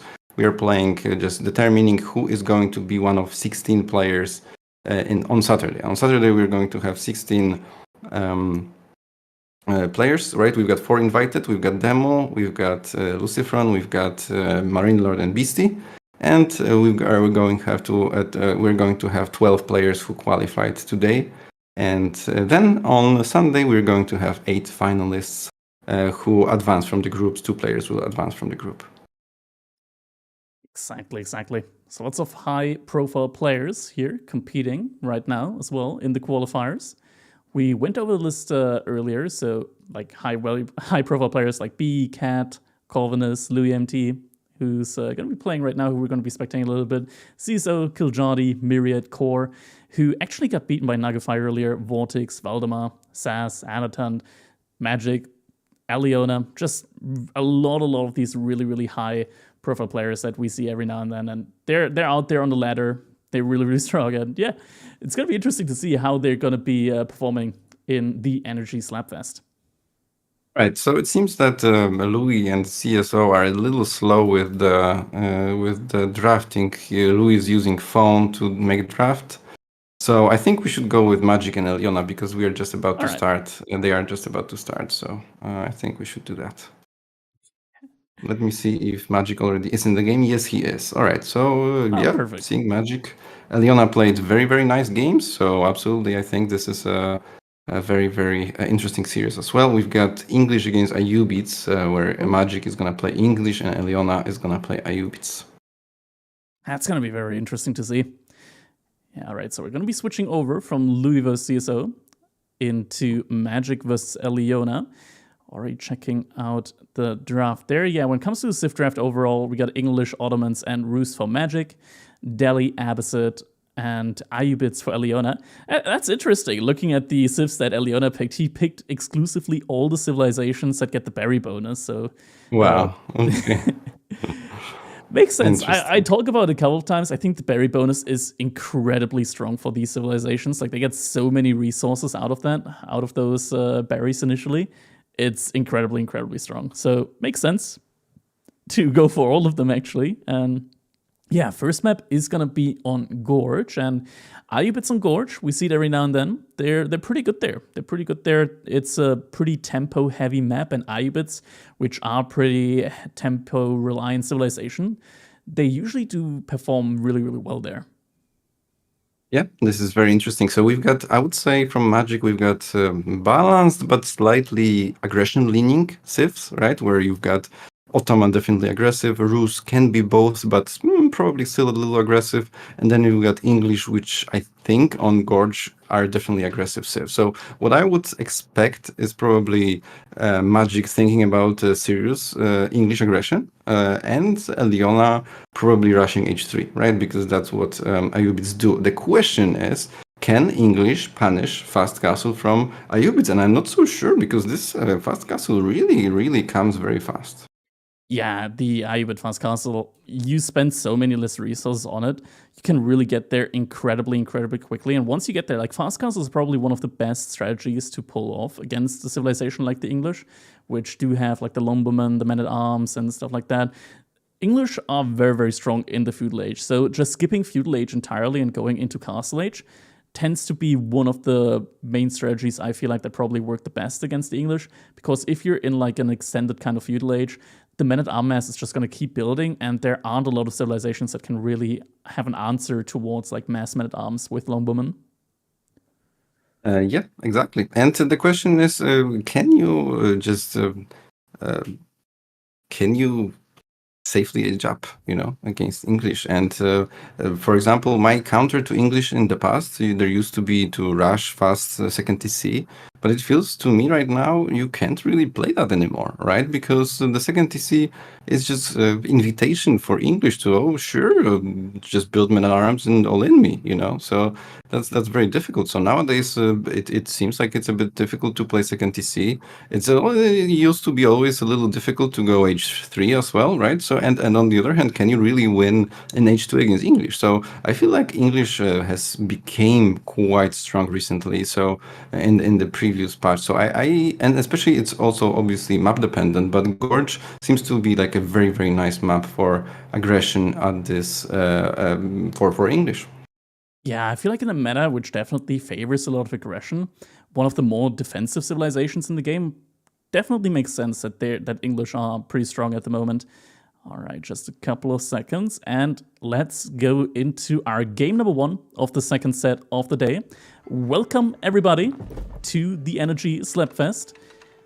We're looking at our game number 1 of the second set of the day. It's gonna be I Am Magic in the color pink, playing as the English here on Gorge, against Eliona in the color orange, playing as the IU bits. And we can see Magic with the English immediately going for the Dark Age Barracks. So Dark Age Barrack Rush is gonna be the play here for him.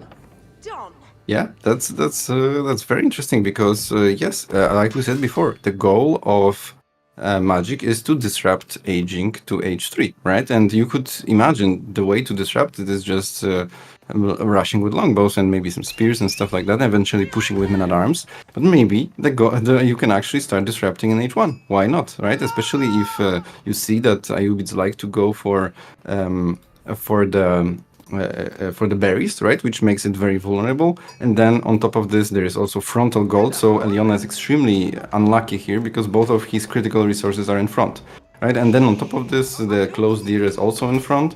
So this map has spawned in very, very unlucky way for Eliona, in my opinion. Yeah, but Eliona, he went forward with his scout. He immediately saw that Magic started up with the barracks. He's got now 5 villagers over on gold, so should definitely be able to gather up enough gold to be able to get up to the feudal age without much delay. Yes. Yeah, that's actually extremely smart play from him. And if he manages to do it, then, yeah, well, there's always the question, how do you really counter this? Do you build a tower? Do you build maybe barracks and spears or what? Or you just micro your villagers because men-at-arms, as you can see, don't deal that much damage. And it seems Eliona is going for the route of just scouting it very soon and overgathering gold. And it looks actually like this push is not really doing anything. So possibly this might be the problem with aggression is that sometimes it backfires, sometimes it does nothing, and then it delays you a ton. And it seems like this is going the route that is similar to this. Yeah, what's really interesting, what I'm looking at here right now, the House of Wisdom is actually built in a way that the one-man-at-arms here should be able to throw torches at it outside of the range from the town center. That's always something to keep in mind. If he's going for like a couple more men-at-arms or like a ram, it could be really, really tough for Eliona to protect his House of Wisdom. If Magic goes for the all-in in Feudal Age, he might actually be able to deny an age up from Eliona by just putting too much pressure on the House of Wisdom. Yep, this is obviously very scary. I can imagine Donarty already salivating over the placement of this House of Wisdom. He loves to pull all the villagers and just try to kill it. I died like this, I have to admit. So this traumatized me enough to usually build House of Wisdom in the back, I think. So here, I guess he is just doing this mostly to boost. Yeah, this is actually, look at this, right? The mining camp, it actually gets influence and it gets plus 5 fire armor. So killing this mining camp is actually going to be quite difficult. Yeah, it's gonna take a lot of time. Every single torch here only does 10 damage. Usually does a lot more. Actually, does it do 10 damage? It just did 10 damage, but a men-at-arm has 10 torch damage. I'm not sure how the calculation works there. It should be doing less damage. Doesn't check out, but okay. Yeah, well, sometimes that's the way with rally games. Yeah, the tooltips are just a guide. They are not necessarily facts. It's just something that may happen, may not. It depends. Alright, looks like Men-at-Arm is falling back, and Eliona is using that little window here. Rushes up an outpost now on the goal with 5 villagers. Also is going to be getting the military wing, so at least Magic somewhat like forced the military wing here from Eliona, which is the worst wing in this matchup when you consider that the English with the Longbowmen immediately have a very, very strong counter to these Desert Raiders. Yes, and on the other hand, the question is what about this tower? Because one tower is usually not enough. What you need is a second tower if you really want to make sure that the tower protects you. Because right now longbows have such a huge range, they could just come from the other angle and still try to pick off the villagers. Exactly. Eliona still has enough resource to potentially put another outpost next to his gold vein. Age-up comes in now. First Desert Raider is going to make his way across the map. Council Hall, not that far away from being complete as well. Magic only going for that 1 minute arm isn't gonna delay his age up too much here. Yeah, this is around a minute of delay, right? But 1 minute is actually a ton because Eliona can just start aging up usually around 5:30, maybe 6 minute mark. So yes, he was delayed a bit, so I assume he's gonna start it around 6 minute mark, maybe even slightly later. But still, this aggression was expertly deflected by Eliona, and to be honest, I think he's just gonna happily age up very soon, and Magic might not be able to do anything about it. Yeah, exactly. I mean, he's already gathering resources. You just take a look at how little resources it costs to go up with the culturing advancement. 850 food, 450 gold. He's already more than halfway there. Yeah. 2/3 of the way, he's already there. Yeah, exactly. So, and on top of this, he also managed to get a lot of sheep under the TC. So, to be honest, I think that there could be some serious problem for Magic in this game, because if he is attacking like this, he's banking on quite a lot of damage being dealt before opponent reaches a lot of Gulams and maybe even keeps, the Knights. Eliona also being very, very active here right now with the Desert Raider. 2 villagers from Magic actually completely out right now on the attack command, have to fall back now. And the Desert Raider definitely got a lot of value, and still no second outpost though from Eliona, but is gonna be able to age up right about now, has enough resources for the Culture Wing advancement right about now. And Magic loses the scout against TC. Happens really to all of rough. us. But you wouldn't expect this happening from Magic though. And yes, this is what's happening that I described, which is Magic is pushing opponent from gold, so that could be a serious problem because H3 units require gold, right? If you want to upgrade them to maybe, well, I guess Men-at-Arms and Knights don't require gold when to upgrade them, but you still need to gold to build them. So right now he's got only almost 200 gold, and this could be problematic because if he is completely cut off gold like this, then he might still lose, right? So imagine if there was a second tower, he completely easily just builds more, he gathers more gold, he builds more knights, and he cleans this up completely. But right now, since there was no second tower, I could see Eliona just maybe lose.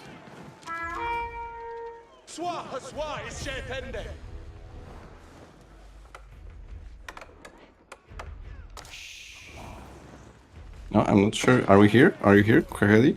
Yeah, I'm here. Oh, my microphone, for some reason, there was a little bit too much going on. All right, I'm back though. And Okay. yeah, I think right now, the best play from Eliona in this situation right now, he doesn't have a production building out yet. I think Gulams probably would be his best bet, and the barracks is coming out right now. And that's necessary because he doesn't have the gold for knights, for camel riders. Instead, he still has enough gold to probably get like 5 Gulams out. Yeah, has enough for 5 Gulams.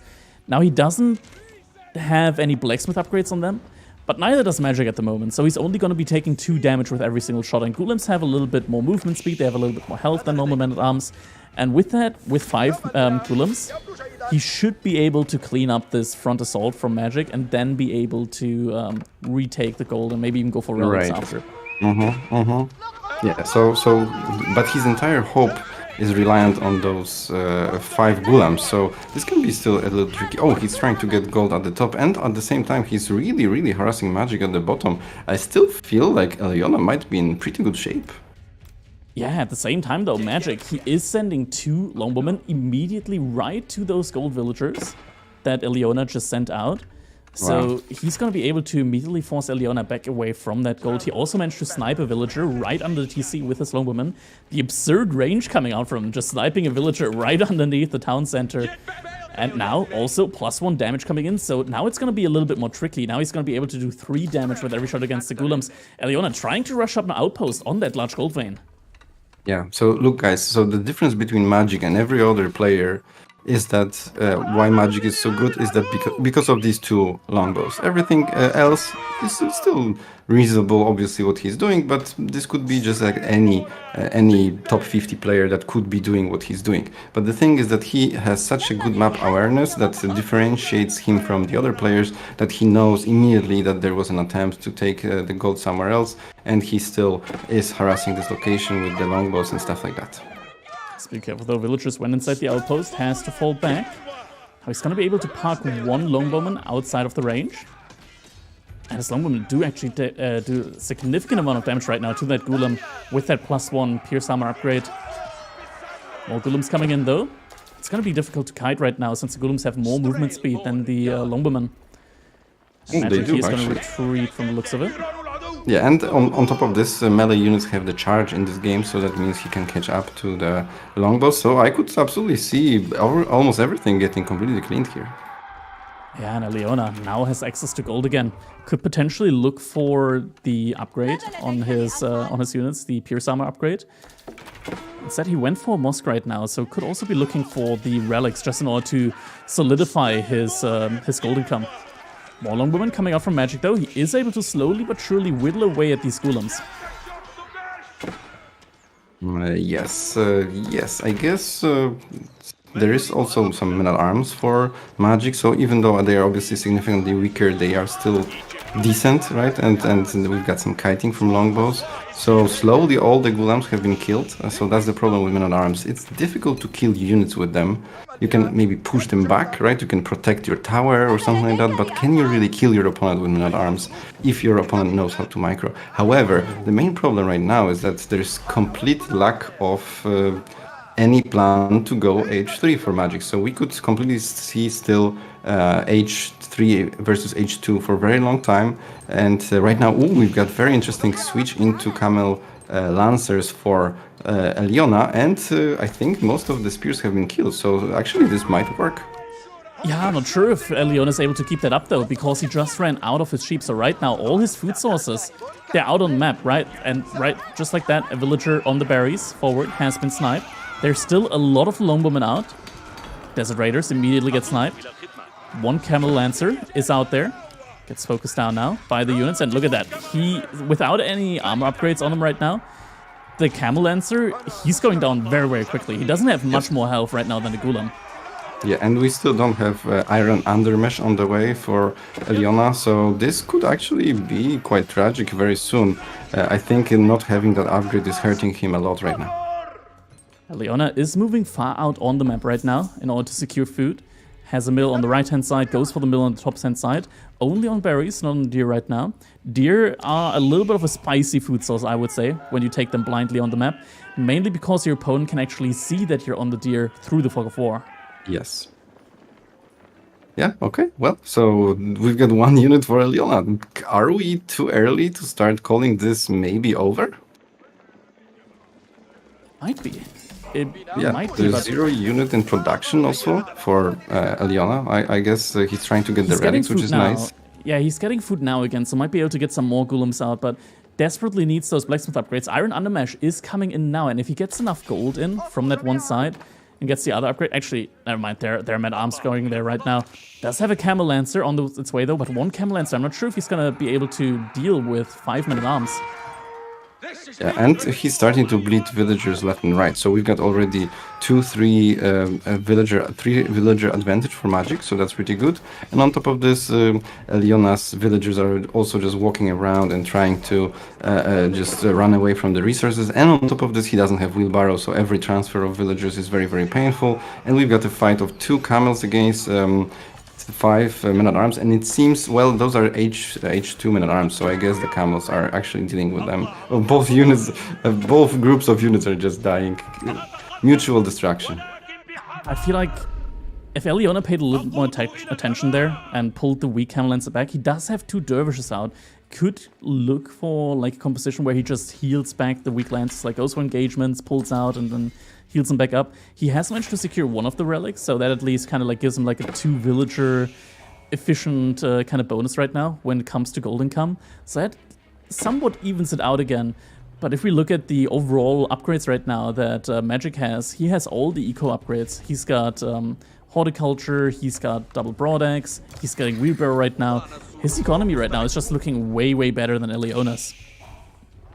Yep, but if Eliona manages to reach 4 or 5 relics, which, look at this, there are 3 relics on the right side that are quite easy to take. So maybe if he manages to get 5 relics, that would offset to some extent the problems that with lost villagers. Then maybe even he can get another TC. The problem is, and the question is Magic planning to go H3 at any point? And it seems like he's still adamantly staying in H2. Outpost is getting burnt down now by men-at-arms and one spearman. Woman helping as well. There's only very few units right now out there from Eliona. He does have the Iron Undermesh, but I don't think it's going to be enough. Still a lot of damage going out towards the Ghulams. Units trying to kill the men-at-arms, so the outpost doesn't go down, but the outpost is going to go down here. Oh, one last... Close. That was pretty Almost managed to close, repair yes. that one. This could work. However, I would still probably like to see another +1 and +2 even armor for the units. No, he's actually getting completely cleaned. It seems H2 units are actually completely fine against H3, especially if those units are longbows and men-at-arms. It's just a lack of upgrades right now for Eliona. If he had all his blacksmith upgrades, these units potentially would be doing half the damage right now that they're currently doing, and Eliona would be doing a lot more damage against them. Yeah, I think honestly the biggest thing in this game was lack of second tower on the gold. If Eliona wasn't as greedy as he was and he had the second gold tower, he would then he would be able to gather from it, and then he would be able to produce much more H3 units, and on top of this he would also have enough money to get +2 range armor. So this could have been good game for Eliona, but right now I think sometimes when you're just a little too greedy, you get punished for it. So for example, in StarCraft 2 you've got a player called Serral. He is quite often less greedy than other Zergs, but he still is considered the best macro player, but he just knows how much he has to invest into defense in order not to die, in order for his strategy to work in his eco growth and everything like that. So here Eliona just felt a bit too greedy, and the problem is that he managed to, and Magic managed to punish him. Wololo almost comes through. Units make it out just in time. Still no wheelbarrow right now for Eliona, just doesn't have the gold for it right now. He even made a market to trade out some of his resources in order to get more units out on the field. But now King's Palace is coming in for Magic, and once he ages up, he's going to be in the same age as Eliona, but it's going to be 50 units on his side versus 10 units on Eliona's side. Yes, that's a huge deal, and I don't see how Eliona is coming back from this situation, honestly. Maybe some magical mangonel shot, that could be a way, right? I would maybe, if he went for much heavier Gulam, and then he would have a mangonel with the Gulams, and then the mangonel is protected by the Gulams. But on the other hand, that still is the problem with mobility, because the only way to kill the longbows is with mangonel, so Magic can just roam around and potentially kill the dervishes, or just harass the economy of Eliona outside of the range of the mangonel. Excuse me, Mattis, but that's cultural appropriation. The Ayubids, they don't get mangonels, they get the manjanique. Alright, okay. Really? Ah, okay, that's true. Okay. Yeah, so potentially some fire shots there, but those usually are only used against buildings. Or against like, if your opponent actually goes for like spread formation, I feel like the Manjanic probably with the fire attack, since it's also more spread out, probably hits more units there as well. Okay, well, so there's a Benny Hill runaway dervish situation in the corner on the right side, but I think Magic will also manage to intercept this, so we've got another situation in which Magic is extremely good at just picking off units on the map and having map awareness. But there's a quite big thing for Eliona, that he managed to have a decent number of farms. So that could allow him to produce some units, so maybe this will allow him to stabilize. But the problem is there's a second TC for Magic, so from the economy perspective, this is still a nightmare. Get worse and worse, yeah. And I mean, is it really a benefit if you have farms when you're playing up against the English, who baseline already have their farms as well? Like, you look at the food income right now, Eliona, sure, he has his farm set up and he's gathering from the deer right now, but he still feels very far behind when it comes to the overall income right now. Yeah, Magic right now sitting at roughly 2.4k income per minute. Eliona is at half of that. Yep. How many relics do we have for Eliona? This is his only saving grace, so let's have a look. We've got 3. He's attempting to take the 4th one. And there's 1 for Magic. So we don't even have the 5-0 situation for relics. We are at best going to have 4 versus 1, so which is decent, but it by any means doesn't it doesn't allow him to catch up to the farm and the TC situation. Spearman, brace against the Camel Lancers. Still a lot of damage with all of these veteran crossbowmen, longbowmen right now. 10 damage with every single shot at maximum. These units have a 6 pierce armor. Dervish tries to go for the one low, immediately gets sniped out. Gulam slowly but surely are cleaning up the front side. Eliona actually able to somewhat push back Magic here. Yeah, decent fight, but on the other hand, so I think Magic should have maybe pulled back a bit and waited for more crossbows instead of just being so aggressive. But on the other hand, I still think this is looking very good for him. Yeah, there's a lot of units out on the field, and I mean, Magic, he's just stronger right now when it comes to the reinforcements. There's a lot of units right now flooding over the map from Magic's base. Eliona, on the other hand, only very few production buildings right now. 2 barracks, 2 stables. He's also going for a second TC, but loses the fire on front side and calls the GG. Magic is going to lead the set right now with a 1-0. Yeah, pretty nice, pretty nice. Pretty solid game, but I wonder what would happen if there was the second tower, you know? Yeah, second tower might have made all the difference there. Just getting to that castle age with gold control still in your hands and just having that little bit of extra gold in order to immediately be able to get these really, really crucial upgrades. Like if you had Iron Undermesh from the beginning. Okay, well, I think we've got quite good matchups coming as well. So let's have a look at the bracket, how it's looking. We've got Kat against Corvinus. We've got SAS against Valdemar, and give you anxiety, as always, having, despite being one of the most aggressive players in the game, he is 2 hours already into best of 3. Yeah, it's like you complain about the long games, but if you're the one that's most of the time in long games, is it really like the fault of the other people, or is it your own fault? That's like kind of the question to be asked there. But yeah, SAS was. I mean, we still have one. We still have this set going on, right? Like Magic vs Eliona set isn't over yet. Yep. So, but that's still a lot of very interesting ones. I'm looking at Valdemar vs SAS at the moment, and that could be a very interesting one as well. Watching Valdemar vs SAS. So maybe if that's going to be continuing, and we're having a quick set here, that could be the next one that we're just jumping into. Yep, Delhi against Rus. That sounds very explosive on Dry Arabia here. Yeah, Delhi versus Rus on Dry Arabia. I mean, that's kind of like an odd one. I could see a player like Magic potentially like going with Rus and just like dropping a Kremlin on one of the sacred sites. I kind of could see him do that. That could be a thing. And Delhi just doing the usual, just going for all those sacred sites really, really aggressively. What about Louis versus CSO? It could also be another set that we're looking into afterwards. They should definitely be done with drafting by now. Yeah, this should be a very, very aggressive set that a game that I imagine. Like, I think Rus, I'm not sure if they can really realistically play 2TC here. Just because the Ghazi Raider are also really, really strong and they're relatively quickly out on the map. Like if it's a second TC, the placement will be very, very hard to get right. Can you really play 2TC as Rus against Delhi? I think you can, like depending on the timing, I think you can, because you can also just like get the militia out in time and have them like be a buffer against the Ghazi Raiders.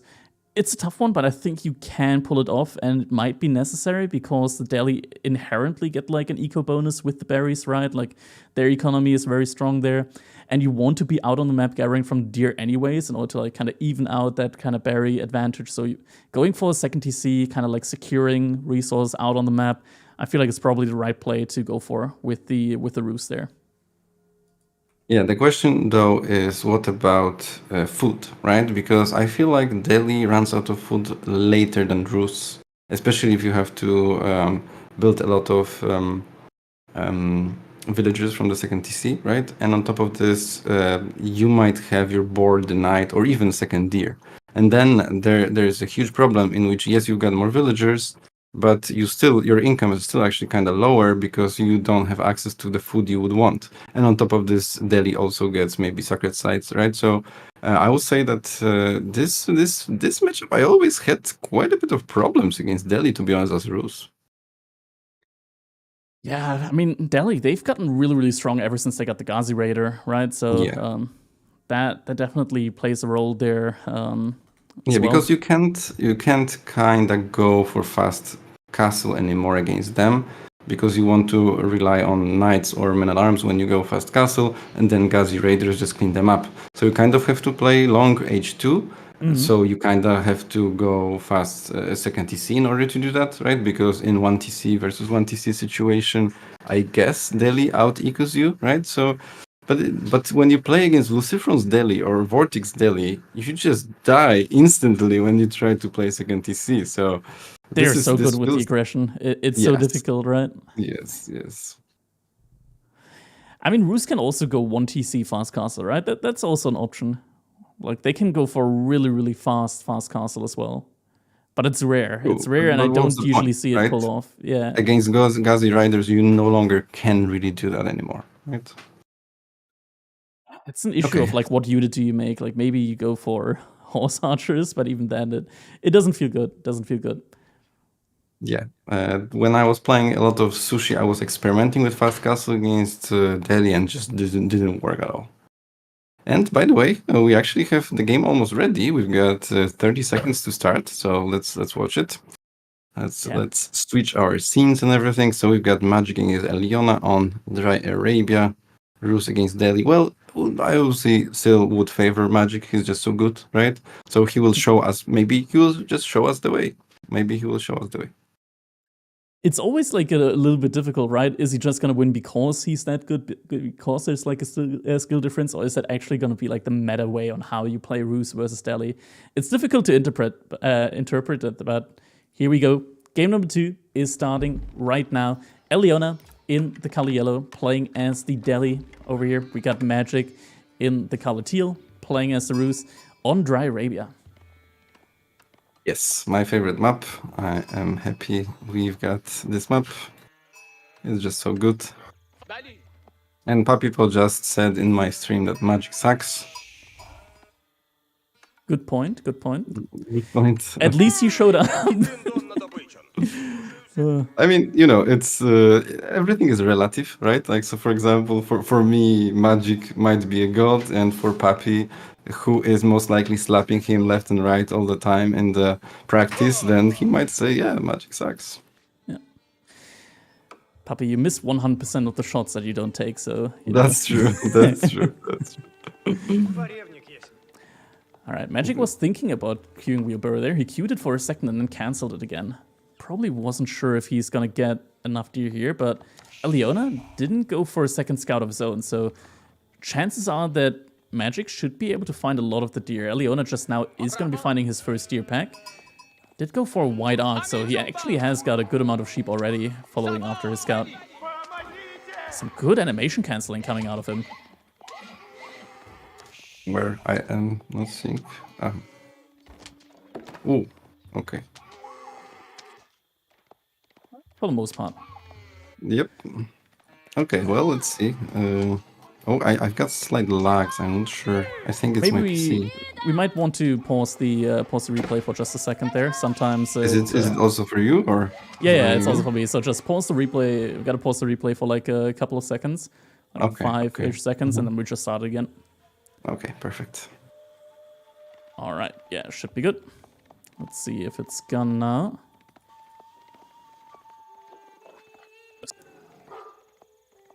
All right. Okay, looking Deer good. on the front side have been taken. And now Magic queued Wheelbarrow. Looks like now he's confident enough that he will find enough deer to also be able to age up. Okay, let's have a look maybe at the setup of the map. So for Magic, we've got 2 frontal deer, so that could be pretty risky to take. Then we've got also boar that is on the other side of the map, approaching coming to the next game as well. And the other boar is also in complete corner. So I would say this is going to be very difficult for Magic to take any boars. So I could see him struggling with food in general. While on the other hand, Eliona has very easy 3 berries.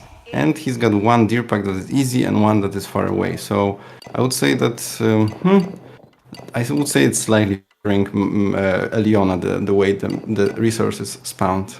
Yeah, also he has 2 stone mines right next to each other. which could be really, really strong in Castle Age. Like once you get to Castle Age, you want to get a lot of these keeps out on the map. Having 2 stone mines right next to each other means that you'll be able to get 3 keeps pretty much immediately out of these 2 stone mines.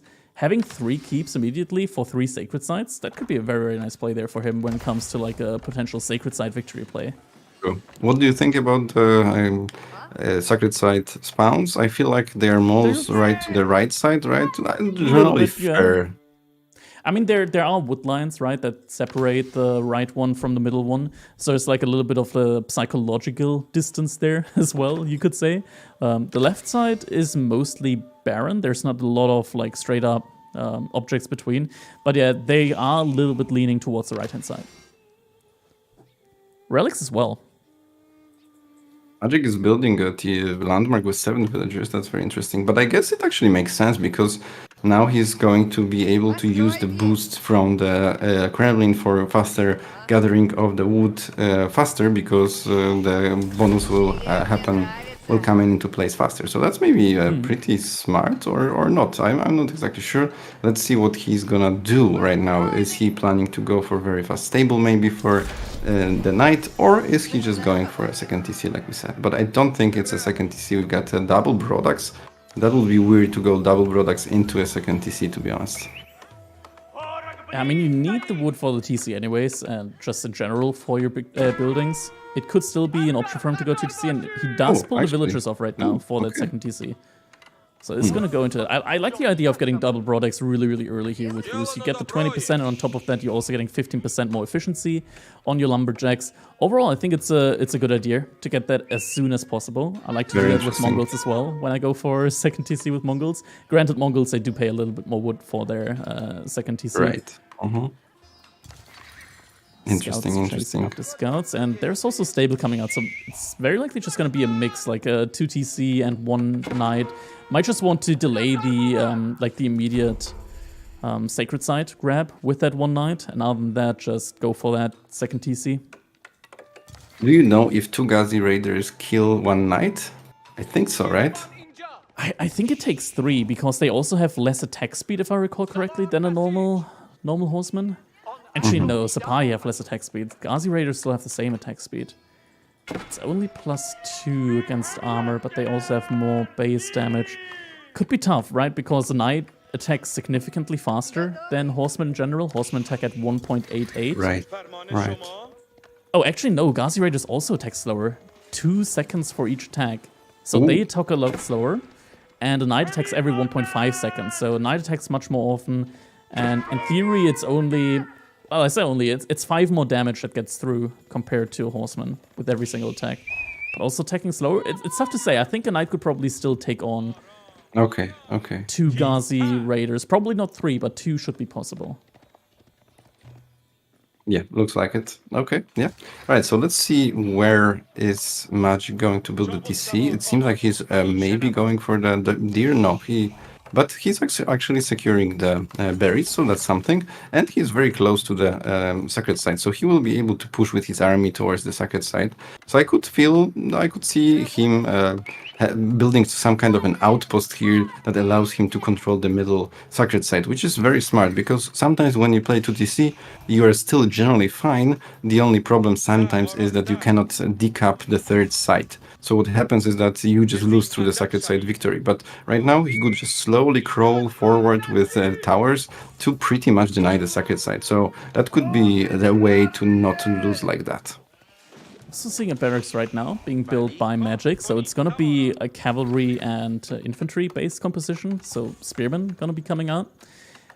That's a good call, considering that Eliona right now hasn't built any archery ranges. In fact, Eliona also building his own barracks right now. Yeah, this is very smart, and I agree with both players here, because when you play cavalry, you generally want to go into spears instead of archers, in my opinion, because the spear plus horseman or knight is usually better than knight archer or horseman archer. There has to be a switch into a triple composition from both players, though. Of course, mainly because Eliona, when it comes to spearman on spearman, Eliona is always going to have the advantage because he's got the Tower of Victory, and Tower of Victory actually gives more attack speed to Spearmen than it does to most other units. Really? Wow. Okay. Yeah, it's a little bit with like the English, because actually the English Spearmen attack a lot faster than they should. Because attack speed with the animation, like the animation also gets taken into account, it ends up not being the exact value that's the bonus, but it's another one. Okay, okay. All right, so we've got a very big moment right now. Magic is, Eliona is trying to take the sacred sites. I assume he's not gonna go for 3 right away, although he could try. Usually Luciferin or Vortex do that and just go straight for the 3, or at least 2, I think. And against 2TC, you should definitely control 2 sacred sites. I would say if you control 3 sacred sites, you're even maybe slightly ahead. If you control 2 sacred sites, the game is even. If you control only 1, you're pretty much behind. Knight almost gets sniped from Magic. Now gets sniped by the Gazi Raider. And a Spearman there. That Knight is not going to survive that. It's going to get chased down by the Gazi Raider now.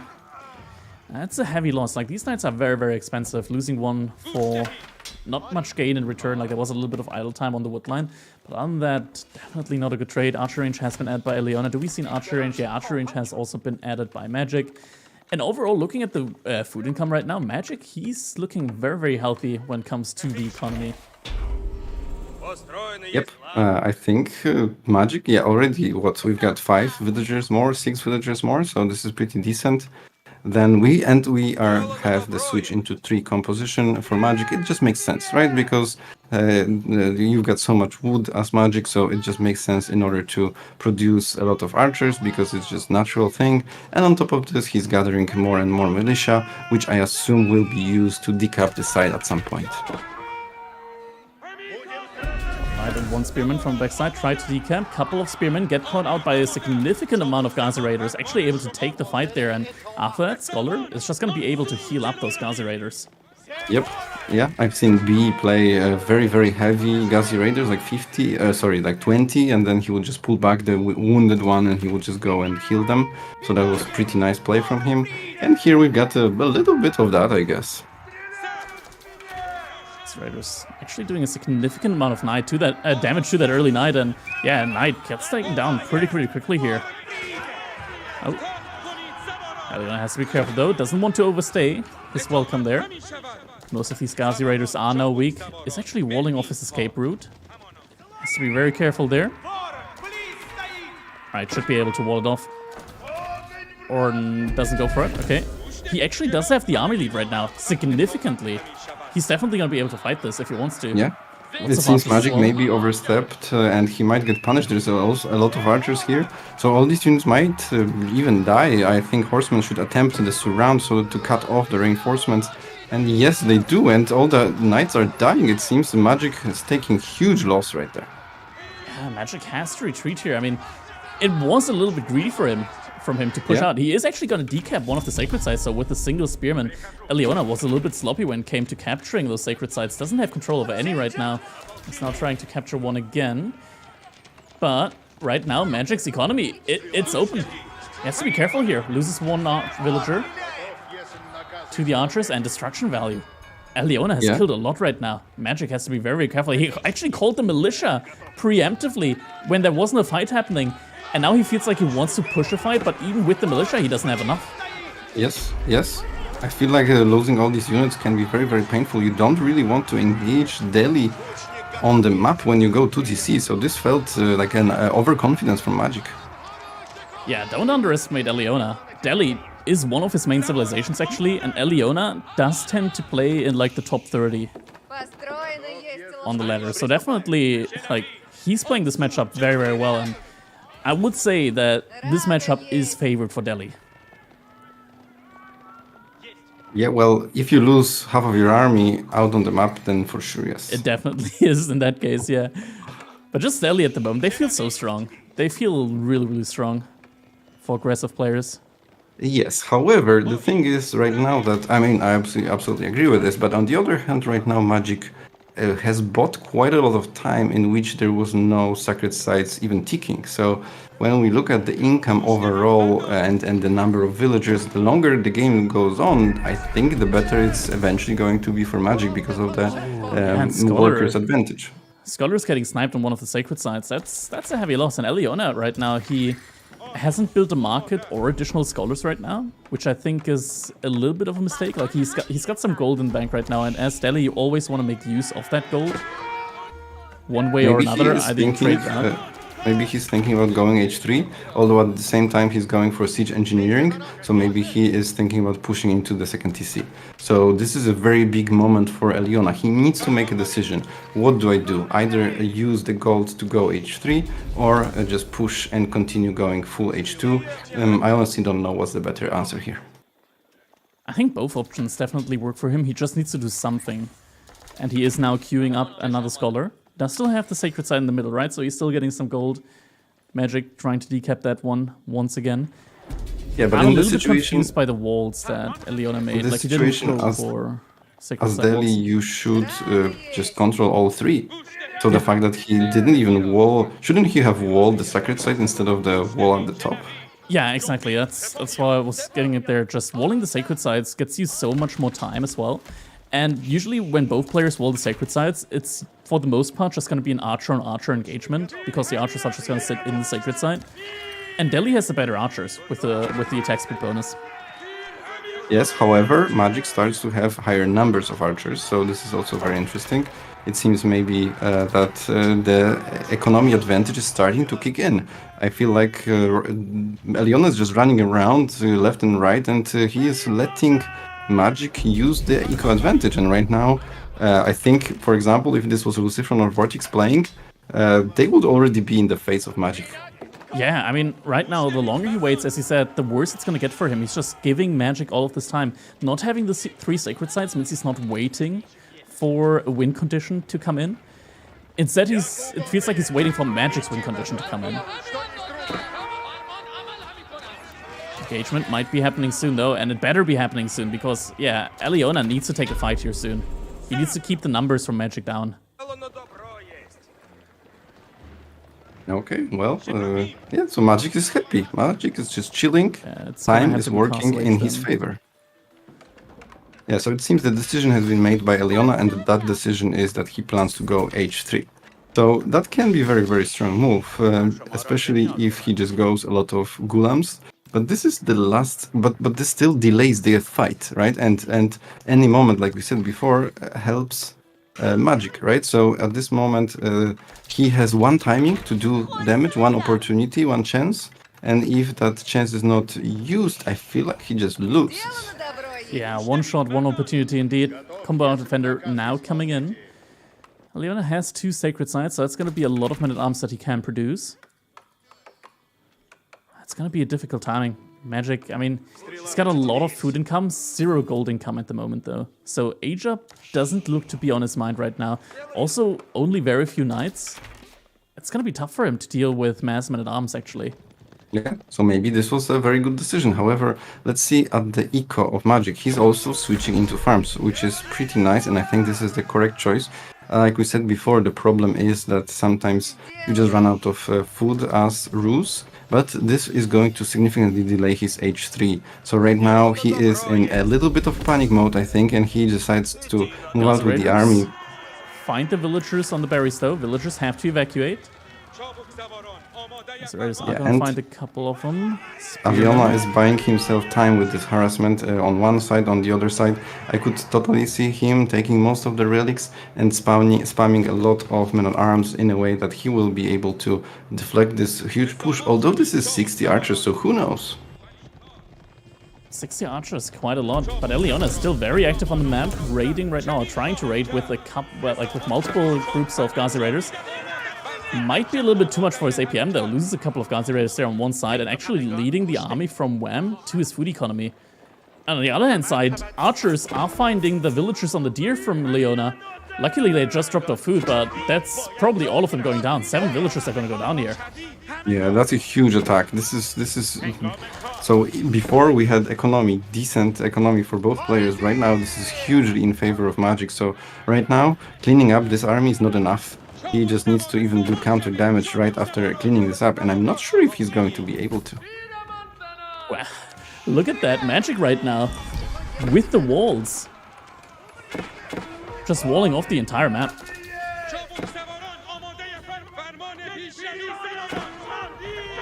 Yeah, we've got fighting in 4 locations on the map right now, so I love this that players are trying to just attack in multiple locations, which is very nice. And what Magic is trying to do, I think he's just trying to buy time so that he can go H3 himself.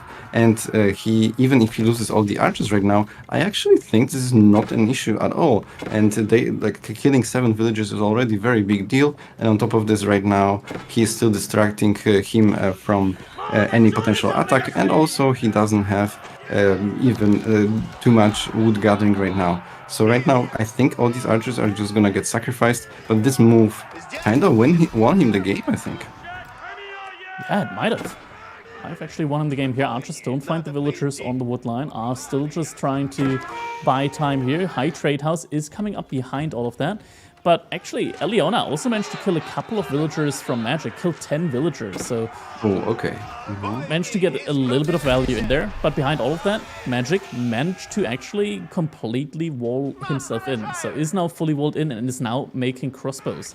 Perfect answer for the Massman arms that Eliona has right now. Then Magic behind all of that still has way more archers out on the field than Eliona. Actually, still more raids coming in. A couple more villagers are going down. Holy, this is so much action everywhere. I'm not keeping up with observing this. We got a bunch of archers still harassing the back of the Eliona's base and killing quite a lot of villagers. Another 5, it seems. And then there's archers at the left side killing a lot of villagers as well. And then there's also attempt of Eliona to do a push himself with the men at arms. However, I don't think this is gonna work because there are already crossbows in play. And it seems like this is a checkmate situation for Magic, where after he manages to counter the men at arms, what play is there for Eliona? I mean, he's not fully counted out the men at arms right now, because now actually Eliona has the advantage when it comes to the archer numbers. Yes, but at this point, he's going to be able to just... Yeah, but the archers are going to be there just to snipe down the crossbows. Sure. And then the men at arms have free reign. Yeah, it works in low numbers of units. Once it's still relatively easy to snipe the crossbows, but the moment the numbers of the units get very high, I feel like sniping the crossbows is not too realistic. So right now, I would say maybe yes, you're right, but Eliona has 2 minutes to make it work.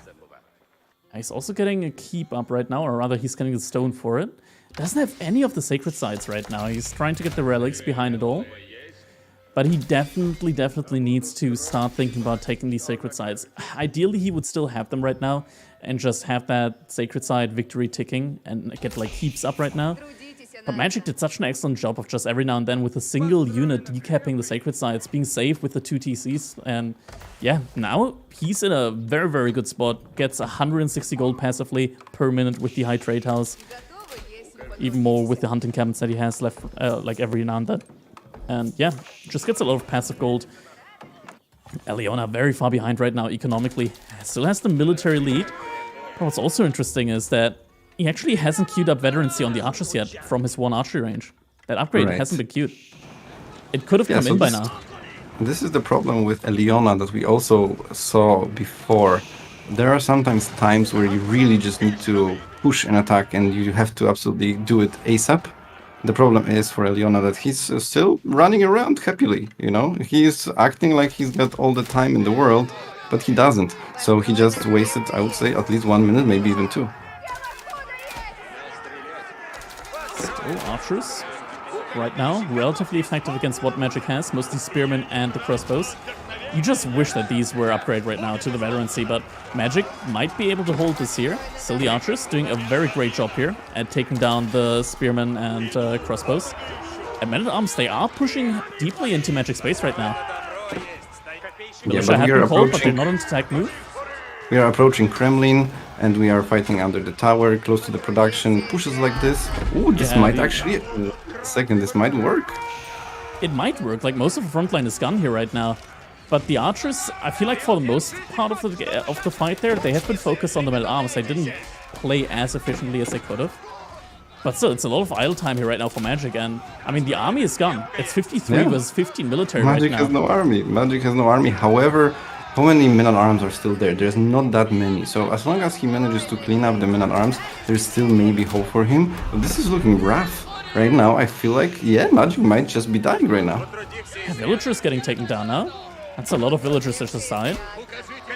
Militia are getting cleaned up. Imagine if these archers were veterancy, man. Yeah, Oh, totally, Mangonel comes out now, though. Yeah, Eliona has to retreat for now. Oh, that's good. Not the best, Okay, but gets a couple of archers down there. It seems like the call to end the game was premature by me, but it still seems Magic is in trouble. But when we look at the economy, this is 20 villagers advantage still for him.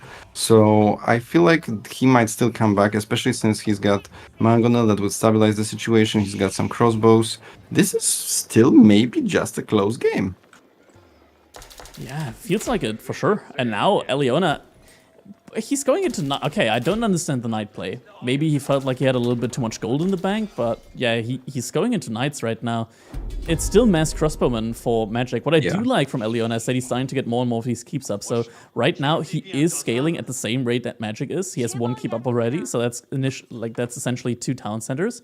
And with that next keep up, he's going to be on 3 TCs. He's got a lot of farms out as well, so his food income is pretty stable right now as well. Magic actually also going for 3rd TC now. Maybe he felt like he lost a couple too many villagers and just wants to still have a lead right now when it comes to the villager population. Like, don't make it a game where the keeps are like a significant factor for the rebooming for Eliona. This is very interesting. This game is extremely action-packed, and even though we've got so many things happening left and right, we might still just be in a situation where the game is completely even. Yeah, a lot has happened so far, but yeah, it's not over. Not over by a long shot. One thing that I don't like for Eliona right now is his big lack of scholars at the moment. His upgrades are coming in very, very slowly, and that is gonna hurt him, especially when you just take a look at like the type of techs that are still like not there yet. He hasn't made a siege workshop so far, so he's only just now gonna get his first siege workshop. He won't have any upgrades from there, so no increased movement speed on his siege, and yeah, it's gonna mean that he needs more scholars soon, else he'll be lacking these upgrades for like the next 10 minutes, 10-15 minutes even. Yeah, it's just very difficult to kill Magic in general. He always hangs on by a thread, maybe sends a couple of units to distract you, to harass you, and still... Look at this, right? Like, you feel the difference in the movement of the archers from the previous series that we watched and from this series, right? Like, we've got, when it comes to Ramen against Eliona, we just hit mostly frontal attacks, like the honorable fight, main army is main army, and here we've got Magic harassing left and right with archers sacrificing them, which is also a big deal, but at the same time fighting a lot of will kills. So it seems maybe this is just a better way to play the game, or maybe it's just a stylistic thing from Magic. We're getting elephants now. Eliona has started queuing tower elephants with lancers. Is he going for like an all-in with like very, very high value units? It kind of feels like that might be his plan. Now, Magic, he does have one... I'm not a big fan of the key placement that he has on the right-hand side. Like, it's not covering the sacred side at all. It could have covered both the gold vein and the sacred side. The middle and the left sacred side are completely uncovered right now. He does have enough stone to potentially cover one of them as well with a keep, so that we might see something like that coming out from him soon. It's a weird way to play, but it's an interesting way still. It feels to me like if the game goes on, this might be still problematic for Eliona. So I feel like right now there's this actually surprisingly huge deal that he's losing this left sacred side. If he loses it, he resets the timer by 2 seconds. And I feel like from 8 minutes from now, he could still maybe win. But if he loses the sacred side suddenly, this is still going to be very big problem, because right now he still kind of has no win condition, and the longer Bruce survives, I feel like the better it is for them when they go mass strelts and everything. Yeah, exactly. And behind that, another keep now gets cancelled. Was still an awkward position for that keep. He tries to contest the gold vein, but that's not your win condition. Your win condition should still be primarily those sacred sides, as you said. Well, I guess big gold mines are just so important that it seems he wants to... I think he could still have, like, there's not a lot of distance between the gold vein and the sacred True, side. Like, for I think both he could, of them. Yeah, he could for have just both gotten of both. these keys, for sure. Yeah. I agree, I agree. So we've got first elephant. So yes, so what I think would be good. So what you're suggesting is going for very heavy, like one punch, very strong army, knights and elephants. What that would be good if there was a very clear win condition with those, right? Where you, for example, you're fighting over a sacred site, right? And you use the knights to control the sacred sites, and you use the elephants to really win the fight over them. But the problem is, if you don't have this win condition, which is you don't have the timer ticking, then this army just can be harassed from the back. It can be just backstabbed, or it's what is even supposed to achieve, where there are keeps in the middle and it's just gonna attack the keeps. There's so many armored units from Eliona, and Magic has 50 crossbowmen right now. Elephants moving to the front side though. If the crossbows start attacking the elephants, there's not a lot of damage that's going to be coming through. A couple of spearmen go onto the elephants though. Has to be careful. One of the elephant might be going down there. Indeed does go down. Eliona though not taking the worst engagement, but now on the retreat he might be losing a lot more due to these crossbowmen. He didn't inch forward with the crossbows actually just one-shot one of the Springles. Alright. Oh, Sure, why not? interesting, interesting. All right, so it's this kiting from Magic is really, really good. We saw this before with archers as well. So I but the think elephant? it's stabilizing, but the elephant is actually dealing a lot of damage. Yeah, how are you gonna kill the elephant with crossbows? They barely tickle the elephant. Okay, they're gonna tickle him if he runs into a keep. Yeah, and that's a very big loss. I think losing an elephant anytime is just such a pain. Yeah, just You could pull him just back. come Just back. send him all, and send him kill it. all the way back to the TC. Like you can just garrison an elephant inside the TC, get the upgrade from the. Actually, no mind. You can't. I think you can only get that with the House of Wisdom, where your monasteries start healing around them. Yeah, so this army from Eliona, actually, I was very skeptical at first, but this did decently. What I would like maybe to see is just maybe 2-3 mangonels with that army, right? Because the counter to the army that he's building is just mass crossbow, and the counter to mass crossbow is literally just mangonels. Yeah, so just right a now, single one would help him a lot. exactly, right. Still a big army ball right now from Eliona, and interestingly enough, villager-wise, both players are pretty much even now. Yeah. And when it comes to efficiency of gathering, I would say this is relatively similar as well. It's also the question of the relics. We have to monitor that in a second. But there's quite a big fight, and the knights beating crossbows? What am I watching? What's going on? In mass, knights can make anything happen. We've seen it from like games from the Mister as well, where he just went for like 70 knights in the late game and completely demolishes an opponent that goes for like hand cannoneers and spearmen. Okay, well, I guess we are not ending anytime soon this game. So let's think. What's the play right now? I think let's look at the number of farms. It seems the Rus has a pretty decent number, but I don't think this is enough. Although I guess yes, he's approaching the 60-50 number. That is actually at a bare minimum, I think. On the other hand, it feels like Eliona has less. So in my opinion, this still maybe favors the Magic, but I'm not so sure. Let's see. It seems the food income is a bit higher for Magic, so all this fighting might allow him to still go H4. But since the army of Eliona is so extremely expensive, it seems like maybe Eliona wants to end the game in a very late H3. So right now, I would say, I'm saying this probably third or fourth time in this game, but maybe Eliona has to kill him right now. Definitely has to be something happens. Baskaya Tower is going up. Where's that one going up right now? It's in the farming economy from Magic, so that's going to make it very, very hard to actually kill him, as you said. Eliona has 2,000 stone in the bank. Even more keeps going up. Like, the economy from Eliona is also very, very much secure behind keeps right now. It's very difficult to get raids in there. And yeah, the Magic is trying to send a couple of horsemen in, and these horsemen, they don't even arrive anywhere. They just get picked up by the keeps. Eliona now pushing into the base from Magic. I think he should just take down the TC here, just burn it down quickly. That way, any villager that you kill, it's gonna take even longer to reproduce. Yeah, although at this point, I guess we've got full economy from Magic, so this is fine. He doesn't really care that much about it. And Eliona is losing a lot of vills in his base. And yes, there's this all-in coming from Eliona, but it's not absolutely not gonna work. Because although maybe, I don't know, but probably not, we are fighting under the Kremlin. The Kremlin is just so strong. Yeah, and now that Magic is Imperial Age, if he calls the Militia, they're gonna be upgraded as well. They're gonna do a lot more damage. Yeah, I feel like this push was a little misguided.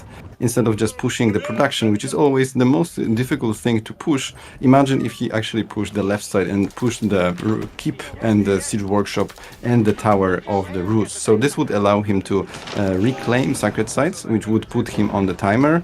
Then he would push also magic from gold, and maybe he could have also built the keeps in those locations, making it even more difficult for magic. So generally attacking into someone's base is usually pretty difficult, and I guess pushing people off map is quite often the better choice. I'm a little bit annoyed right now at the amount of stone Eliona has in the bank, like the ratio between stone in the bank and keeps that are currently being built. Okay, right fair now. enough. Like there should have been a keep in the middle. Like I feel like 6 minutes ago, maybe even 10 minutes ago, there should have been a keep there on the middle sacred side. Yeah, absolutely. Like I said, you remember I said maybe 10 minutes ago, if the timer keeps going for another 8 minutes, then Eliona might just win. But since he let Magic decap the sites, then he's in big issue because he still has no win condition. So if he has no win condition, he's just attacking production for no reason, instead of just controlling the map. So I think it was very possible that he would hold the sacred sites for the last 8 minutes. Looks like Magic is about to pick off a couple more villagers there, trying to burn down outposts. At the same time, Eliona, pushing in towards one of the keeps in Magic space, has 3 trebuchets here, so keeps are going to go down pretty quickly. And now Hissa Academy is going up for Eliona. I'm not sure about Hissa Academy, mainly because he barely has any scholars. Like, he won't have a lot of upgrades once he reaches Imperial Age. Like, the Hissa Academy won't produce that much food. Yep, definitely. And here we've got already 17 Streltsy, so this is going to be very difficult for Eliona to deal with. That unit is just completely bonkers, super strong, and it's going to hurt him. But on the other hand, the push on the right side is decent. However, the problem is that he's not denying any resources from Magic, so he's just killing random stuff, he's killing barracks, he's killing a keep. Sure, it's nice, but the goal in this game is to starve your opponent out of resources, in my opinion. Definitely one of the ways to win, and we look at the income right now, 1800 food per minute for Eliona versus 3500 for Magic. Magic, he's more than doubling right now the income from Eliona. Yep, exactly, that's my point, because he didn't manage to push him off that gold, which he could have, right? Like, there's only one gold vein in Magic's base that would be very depleted very soon, especially since Streltsy costs so much gold and everything, right? And on the left side, we've got a very strong push from Magic. He's denying a lot of farms, right? So this is, the difference is that right now Magic is pushing into farms, which are very important, while Eliona is pretty much just pushing into the void. Yeah, Hissa Academy right now generating 348 food per minute. That feels like a meditation gun to me. For an Imperial Age landmark. More scholars being made by Eliona right now. He's trying to out-repair a keep versus a bombard. That's not gonna go well for him for a long time. And there's also even traps, so this is very costly, but he was saving the stone for the rainy day, and he can repair for very long time. He's trying to repair with 8 villages right now, but slowly but surely the keep is going to go down. Both the trebuchet and the bombard on it right now. Now the keep is starting to be set on fire. Yeah, but okay, so I was criticizing the push from Eliona, but on the other hand, this is starting to get a little dangerous on the right side. This is a little weird situation where both players are kind of just base trading each other to some extent, but like just a little bit and defending with keeps. So this is very interesting, but it seems to me like maybe the edge is on the side of Magic because he's just pushing faster because he's got Bombard, while Eliona is just mostly pushing with traps. Yes, those are 3 traps, but I guess traps just have much less DPS. Yeah, it takes quite a while for the traps to start taking buildings down. Now, it looks like Streltsy. Are Streltsy just trying to move on to the trebuchets? They are. There's no Siege Works upgrade in here right now. So trebuchets, they take a lot of damage from the gunpowder units. Yep, killing 1 is pretty decent already. And right now, yes, see, this Kremlin has been just so useful throughout the game. It saved Magic million times already. He's killing some siege as well. So I think Magic is stabilizing on the right side while still managing to push the left side. But it seems like maybe both players are just gonna get cleaned up with their pushes right now. In the end, the question is though, who's gonna be in the better spot? And it has to be Magic. Just way more income behind all of that for him right now. For sure. And just quality of units as well, right? Strelts is one of the most dominant units in the game completely. Yeah, 100%. Only 180 resources for one of these. Meanwhile, 240 resources for a normal hand cannoneer. Streltsy, although just these hand cannoneers have the speed boost, forced march, right, which is pretty nice. And on top of this, they also have Tower of Victory, which is 20% more damage. So I guess Magic is getting pushed on the left side. His worker count is decent, but the army supply is just so slow, so low. 1.8 seconds between attacks for the Delhi hand cannoneers. But the Streltsy, they also get static deployment. So while stationary, they are actually having better attack speed than the Delhi hand cannoneers. True. But without it, they have 2.12, right? So yeah, without the Delhi, you have the advantage. So has to be a kiting game for them. Yeah, for sure. Yeah, so this is a very interesting situation. And look, at the left side, Magic already gathered 8,000 gold from this. And he still barely has enough gold for anything. So imagine if Eliona managed to push him from this before, that would be pretty, I think he would starve Magic out of gold completely. Behind this though, Magic, he's built up quite a large food bank, and now he's going into Man-at-Arms. So now he's going to have a unit as a frontline, which is going to allow him to just spend all of his food. And Man-at-Arms, or rather a frontline plus Streltsy, that is a very, very strong army composition. Yeah, to be honest, it feels like this game is still going on. I don't know, like it feels definitely like Magic has advantage, right? But on the other hand,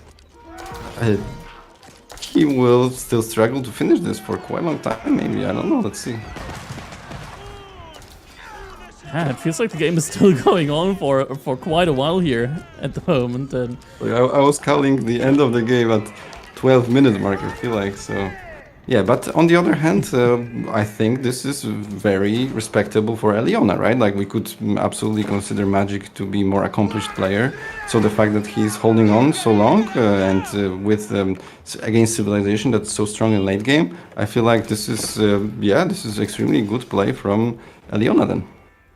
I'm just gonna say, 40 minutes from now, Eliona is gonna have all of his university upgrades.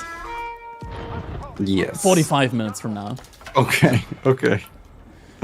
Alright, maybe he's buying time for that then. Yeah, okay, so Magic is actually really good at sending those small groups of Men-at-Arms to harass opponent's base. Yeah, Magic also is building hunting cabins on all of the wood lines right now. Yeah. Or at least he's placed them, so he's gonna play for the gold income with the hunting cabins. It's all gonna be passive for him. He's got 2 relics, he's starting to take sacred sites, he's starting to get keeps up on the sacred sites, so unlike Eliona, chances are that he will probably hold the sacred sites for a while longer. And yeah, just get a lot of gold passively. Instead of all of that, which obviously is good and should be done, he could have also started trade. I feel like at 25-minute mark... Yeah, 25-minute mark is generally the moment when you should start thinking about trade. Obviously, it's not always possible. There is a lot of harassment here and there. You maybe want to wait for the fourth age, right? But still, we are at 41-minute mark and there's still no trade going on for either of those. So I feel like this is probably time for that, definitely. All right, fight about to happen now in the middle of the field. Hand cannoneers versus Streltsy, Men-at-Arms in the front line. Also got some of the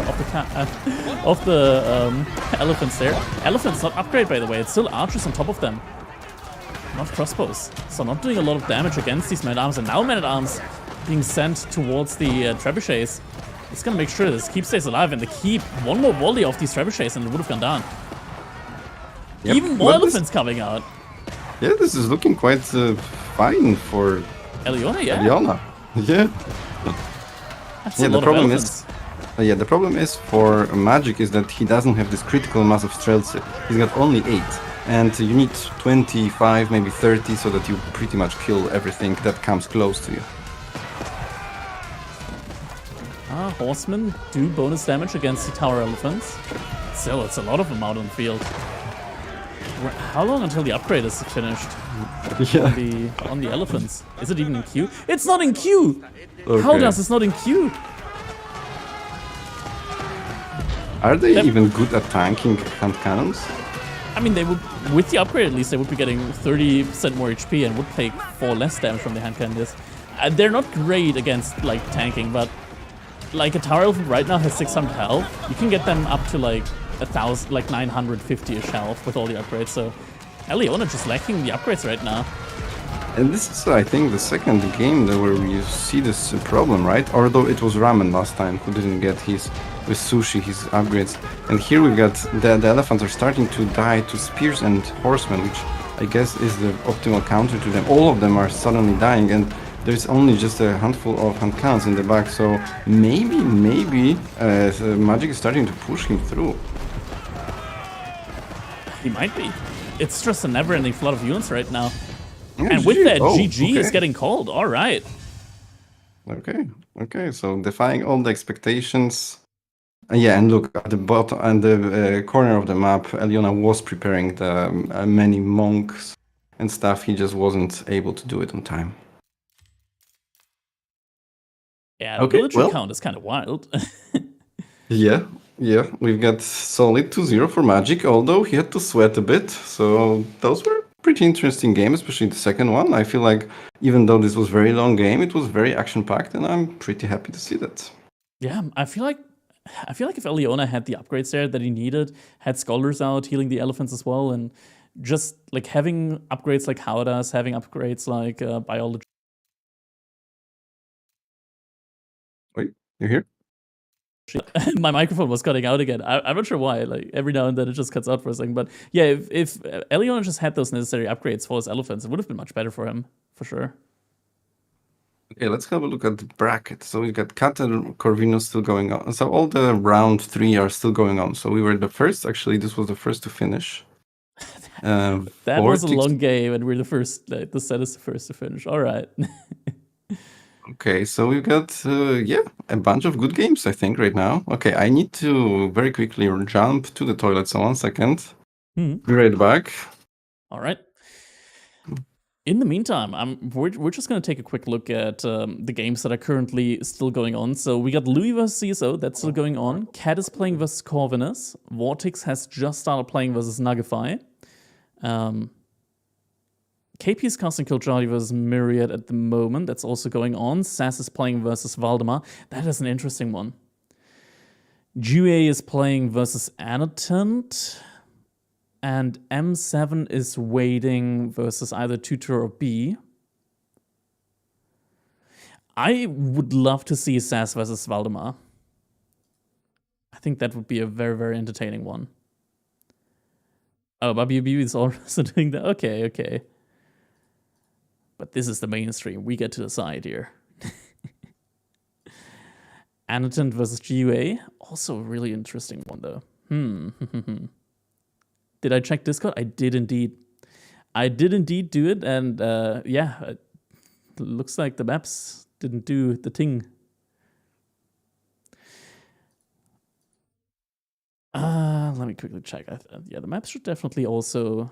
Yep, it's also set correctly for the maps.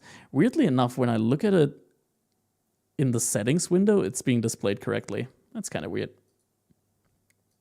I'm just quickly gonna update graphics, and then it's showing up, okay. All right, so a lot of sets to look into. Yeah, Annotant vs. GUA is definitely an interesting one, especially since that one hasn't been going on for that long. Okay, I'm back, but I don't have headphones, so I don't hear you. 1 second. Okay, I'm back, yeah. All right. I think Annotant vs. GUA is a good one. They haven't been playing for too long, and most of the other sets are actually being cast somewhere else right now. Okay, let's do that. Yeah, sure. All right. I'm being harassed by my cat big time, but they like defending to do that. the harassment. Yeah. Okay, all right. So let's see.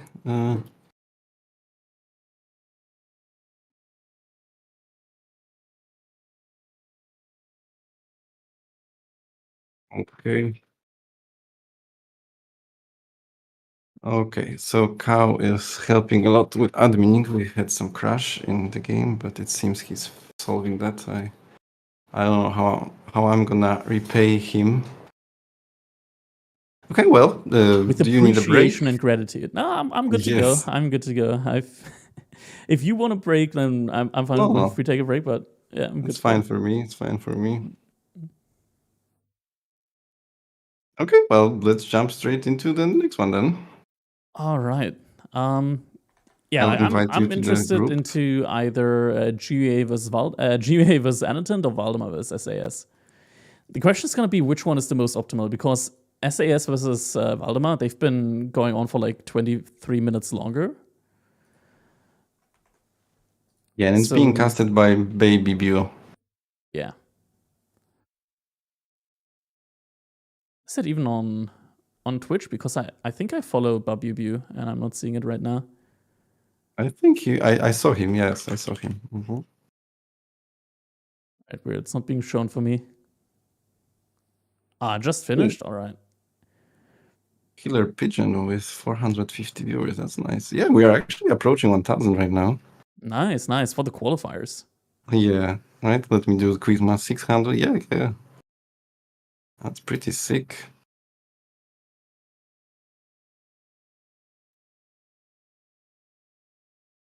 Pick the ones with potential drama.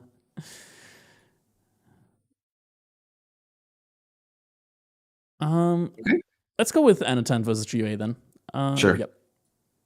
Annotant is really someone to watch for, by the way, guys. Like, he's really, really good nowadays. So we should do this.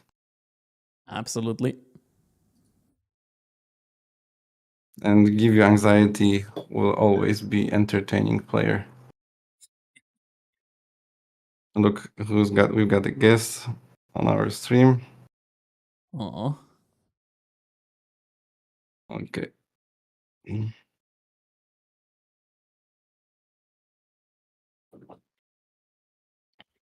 You have a cat as well, right? I heard. I do. He's sitting right next to me, but my cam isn't as flexible, so I can't show him right now. Like I got a little chair next to me where he's sleeping on right now.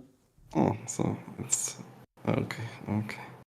All right. So Annotant, yes, he's in game, so I'm gonna launch it already. Yep.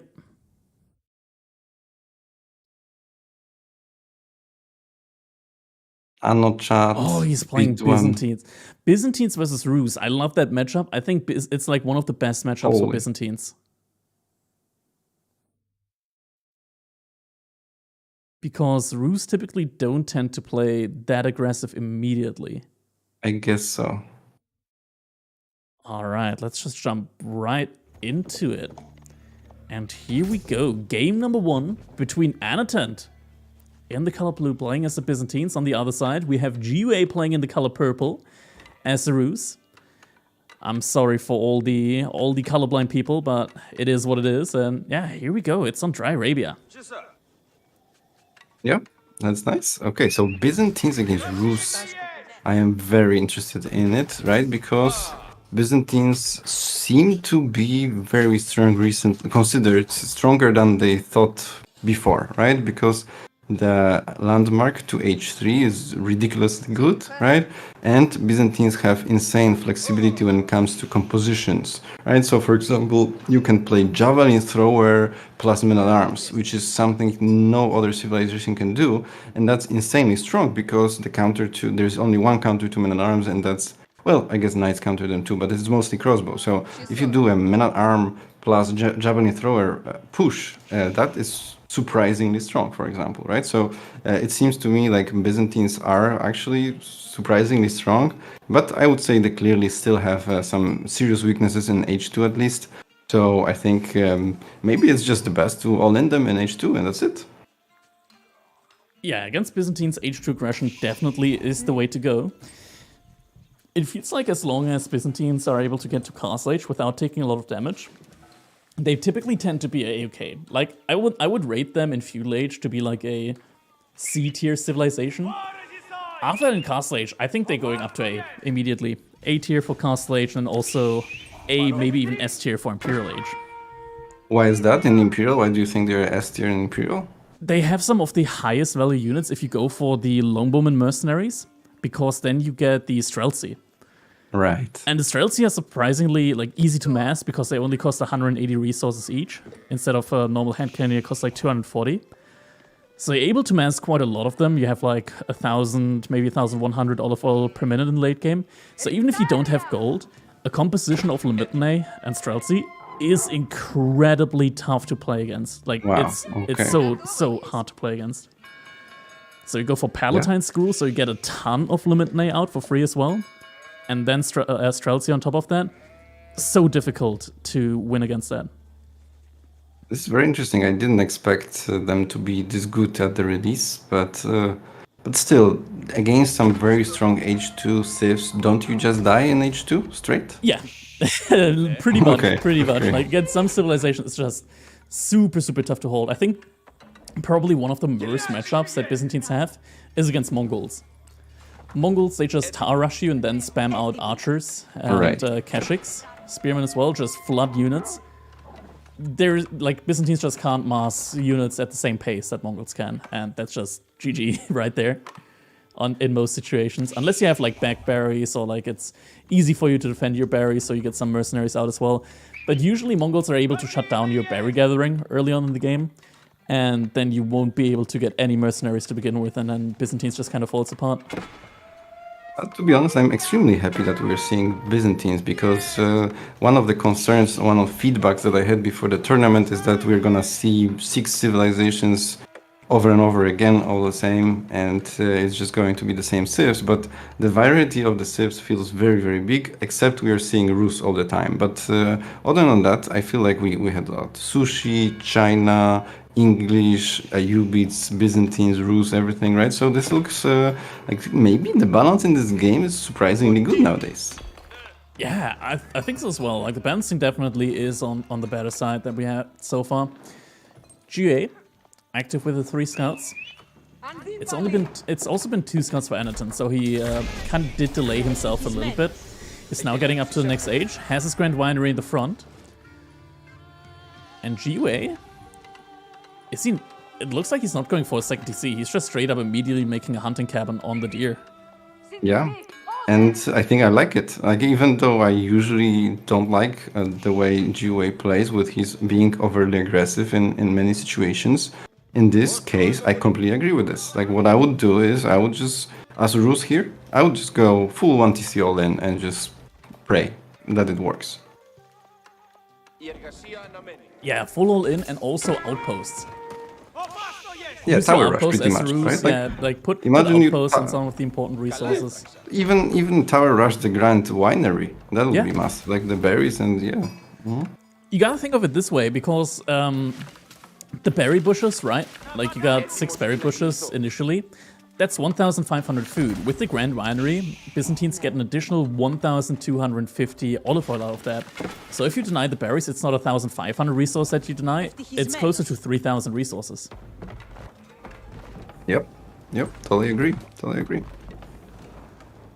Yeah, well, let's see. So these 2 scouts are being very annoying at the mining camp. It's not that it is really painful in any way. You can just repair them or just rebuild it and whatever. It's just the having 2 minutes to endure the alerts of being attacked, and you're being used so that the alerts of being attacked are something that is extremely stressful and something that should be taken care of. So this is more of a GUA, in my opinion, trying to assert physical, assert dominance, but in the psychological way. Yeah. I'm thinking right now, but I actually saw something interesting earlier in certain stream. Did you know that 5 villagers building an outpost, 3 scouts actually destroy the outpost faster than 5 villagers build it? Wow, okay, I did not know that. Yeah, I was kind of baffled when I saw it. Like, Certain was building an outpost with 5 villagers, and his opponent was just torching it down with 3 scouts. It died. The outpost got destroyed before it finished. Wow. Okay, yeah, I'm shocked. I have to be honest.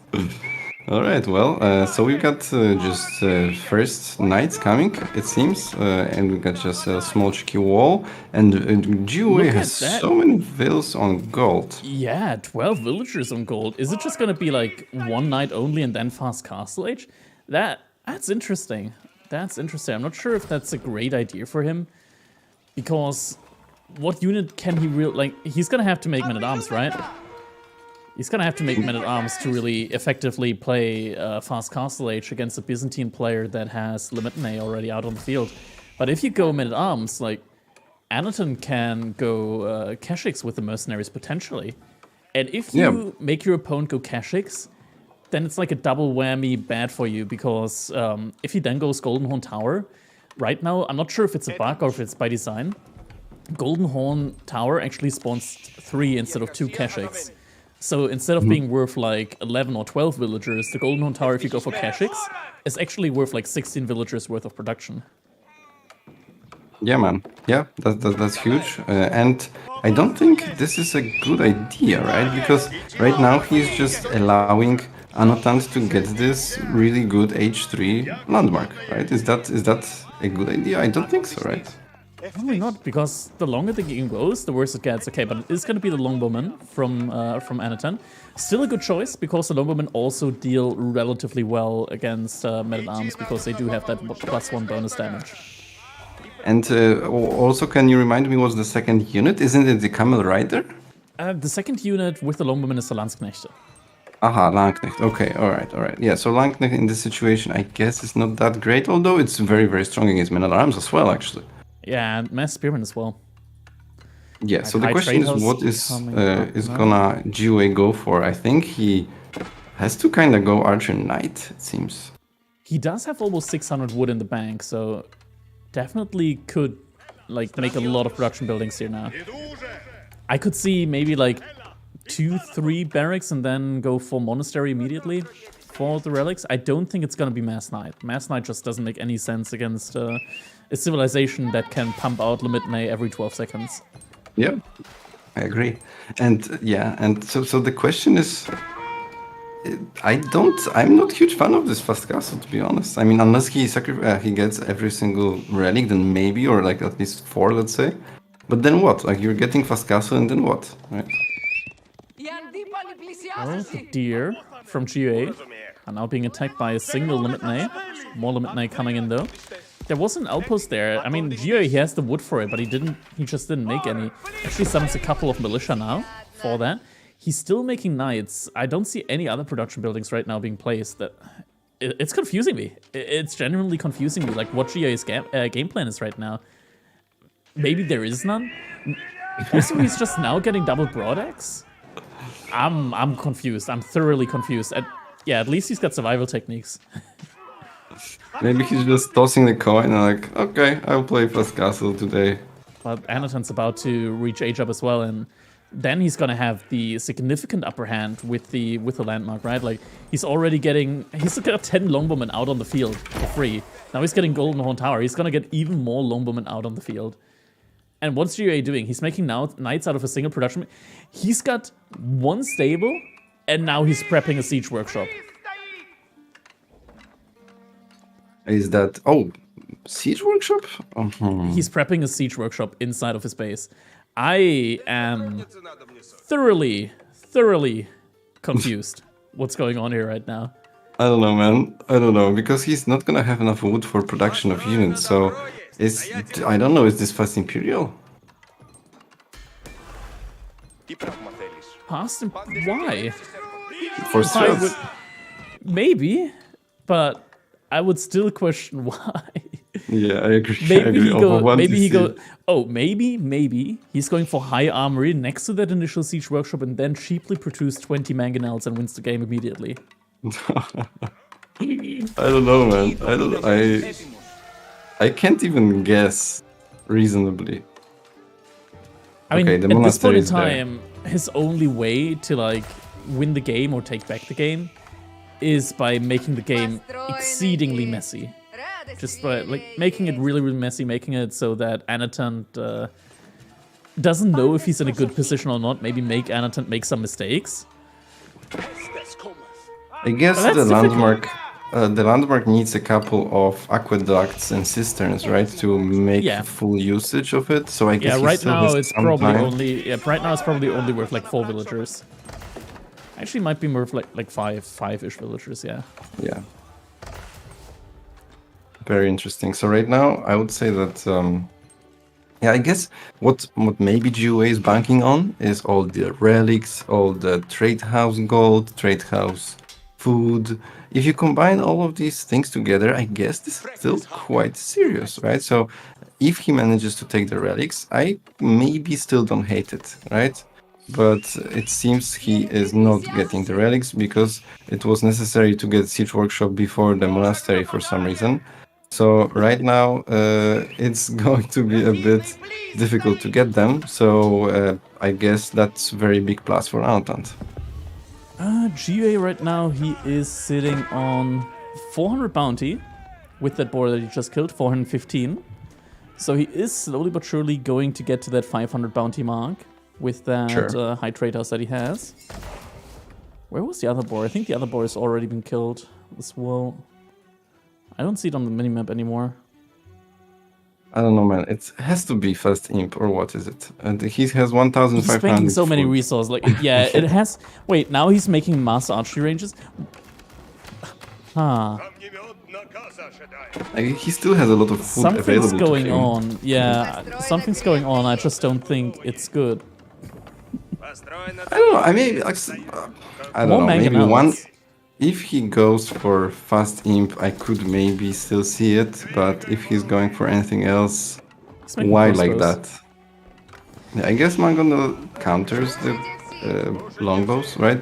The only What are you? problem is that Why are you making crossbowmen when your opponent has spearmen and longbows? I mean, in theory, it is dominant Castle Age unit, right? Yeah, SAS would be here right now and would tell me, dude, you have to make crossbows. It's a core unit. It must be good, right? And I would be here like, what the fuck is a core unit? Yeah, I still kind of believe this. I still believe crossbow is the dominant unit, right? Because the counter to these units is just massman at arms, right? So if you go massman at arms at this point as give you anxiety, then your opponent has to answer with crossbows, right? So most of the and then there's knight threat as well. Right? So crossbows is generally just so strong, right? Like if you've got 50 crossbows, what can kill you in H3? And for the people in chat, like, don't get me wrong, I thoroughly enjoy playing and watching GA. It's just, this is weird. This is objectively really, really weird. Don't take this wrongly, the wrong way. I am 100% big fan of playing unorthodox and playing off meta, and I respect people who make it work. I'm just a little worried that this is not gonna work. Yeah. But maybe, look at this, these mangolos. I don't know, man. Let's see. Pray. Anderson has no answer to the mangonels right now. Is there Siege Workshop and Prep? There isn't. Instead, a second town center is now coming out. Yeah, but the problem is that he's relying on mangonels as his main type of army, and mangonels are so slow that he didn't manage to secure any relics. He's got only one, and the entire point of rushing H3 so fast, I think, would be to get the relics, right? Because you generally need economic boost in this game. You want to grow your eco. So if you're rushing H3, the main thing is that you need to get the relics. So if you're not getting the relics, you're kind of losing the game because you have no win condition again. Yeah. I mean, GUA managed to stop the third relic from... No, the fourth relic, actually, from coming in. But Anatant, he's sitting on potentially 3 relics right now. There must be another relic coming in right now for him, at least according to the UI. Oh, and there's a second TC for Anatant. Is there a second TC for GUA? I think so. Am I missing something right now? There must be a scholar somewhere for Anatant that is carrying a relic. I believe that Anatant has a scholar, not a scholar, a monk with a relic in hand, garrison inside his TC. Really? Yeah, because else the math doesn't add up when it comes to relics on the map. That's possible, sure. Alright, so what's gonna happen now? My theory is that what's gonna happen is that Annotant is just gonna build so many units and he's just gonna roll over GUA. Maybe. GUA has now started making archers retroactively. And archers are not really that good against Byzantines because of the Limitane ability, shield wall, right? Yeah, so essentially what you want to have against Mass Limitane is a front line, because what it also does is reduces the attack speed significantly. And I mean, Spearmen already have like very, very slow attack speed, so reducing that even further means that there's like a significant amount of time between attacks for Limitane. So if you got a front line consisting of like your own Spearmen, your own Men-at-Arms, the Limitane are not gonna be like, they're gonna do less as a front line, effectively. Yeah, the problem is that you want front line against Limitane, I agree, but you don't want a front line against Landknecht. Yeah, that's true. That's a very fair assessment there, and that might also explain why Annotant is actively training Landsknechte right now from his mercenary house. I love it. It's just checkmate situation. Like right now, I would say, whatever is gonna happen, from the unit composition perspective, Annotant is just checkmating GUA, right? Because what you're gonna build, right? Like yeah, you can't if it's gonna be like the last game, we're gonna call checkmate now, but the game is only gonna resolve in like 30 minutes from now. Sure, but still, I mean, I love it. Yeah, I agree. Like this feels very much like a checkmate situation, just based on army this composition is bonkers. It's bonkers. It's broken. Like you can't play ranged units because longbows to it, right? Actually, you can't GUA, play frontline. The Gigabrain GUA already has the counter for it prepped. Mass Mangonels. Yes, but Mangonels died to frontline, which we can just observe right now. Yeah, it didn't work out that well for him here. Big shot though on the longbows, but yeah. Yeah, this is insane. Although he has got Sacred Side victory coming, but I guess for a very brief moment. Yeah.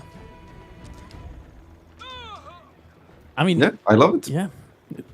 I kind of want to play Byzantines now when I'm watching this. Byzantines is very fun to play. I can only recommend it so much. Yeah, Landknechte is one of my favorite units in the game when in the good days when I was playing only HRE. And it's nice to have also longbows, which are pretty broken. When I play English, I love them. And it seems like Limitane every day on our Discord core just cries how broken that unit is. So, but on the other hand, I might have something to do with that. Oh, really? Do you? Yeah, do? yeah. Did you spam those units against him?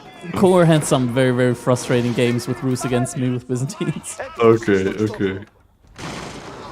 Okay, well, the thing is also, so we got 4 relics for Annotant and we got second TC. I guess GUA actually went 3 TC, so there is still... The monk with the relic in his hand finally came out of the TC. It's now getting placed inside the monastery.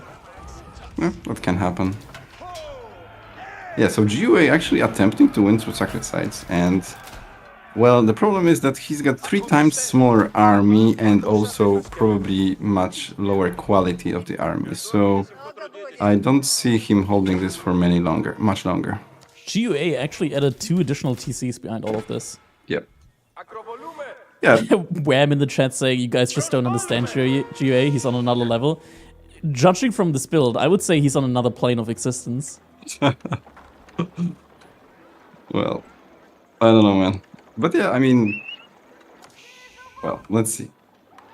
Always lead to Rome, right? And Spasskaya Tower is now coming. We've seen Spasskaya Tower a lot of times recently, haven't we?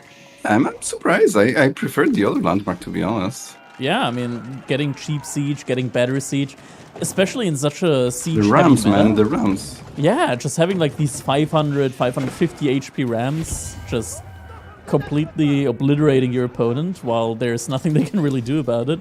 Yeah, I guess this in this situation this is justified because you don't want to die, right? So you have to rush it, like, right? Yeah, he's gonna get it up. Yeah, and it's also Kremlin nearby, so this is not something you can break. No way. Oh, he's targeting. Look at this. He's targeting Springles and he's getting them, so that's pretty nice. He is with the emplacements as well. Diving this Paskaya tower. That's his. Oh, he's just going past it though. Wow. That might work. Just going past it. Okay. Yeah, like I guess so. what's GA gonna do now? guess I so. mean, in theory, the Spaskaya Tower, what was it effectively protecting? The I other guess he was landmarks. protecting the Kremlin, right? And the High Trade House. Yeah. So he can't win through Sacred Site through Landmark Victory, I guess. But, well, he cannot really... Well, he can't dive the farms because there are no farms. Beautifully said. Yeah. So what is he really actually gonna kill with this army? That's hilarious. I was thinking, maybe he's gonna dive the farms and then he's gonna kill the eco. But I guess he can just start farms here and around the Paskaya Tower and be fine. And you don't have to fight here. You don't have to fight. Yeah, I mean, the Midney right now, they're fighting without the shield wall even active. Oh, Mangano. Okay. Oh, that's a good amount of longbowmen, but it's getting taken down now. Didn't get enough value in. He's from GUA, still just running around, and I mean, Anton, he's just putting on more and more pressure units everywhere right now. Yeah. Yeah, but he's not gonna break Kremlin plus Spaskaya Tower. There's no way, right? And he's slowly bleeding units. For now. For now, yes, for sure. But still, it's super Feels like it's tough, only a right? matter of time, right? Because a lot of the economy right now, it's idle. GUA has no real access to wood, it feels like, for the most part, just because like the area around the Spaskaya Tower is still constantly being aggressed upon by Annatant. And it's just like, look at the villagers right now that we have there. That is 52 villagers just running around idly. And there's a Landsnation next to him. Okay, never mind. He's running into the Kremlin. Could have been a disaster. Yeah, well, I guess the plan right now is to just build million farms around the Spaskaya Tower, and look, he's slowly cleaning up this army, right? Yes. Yes, yeah. I mean, and the switch. The problem is, right? Well, what you want to do is switch to mass Streltsy for sure. The problem is those can get still killed by 22 longbows. So, but there's 12 Streltsy already. So, if there was maybe just a dramatic push right now from GUA, maybe that could achieve something. I don't know.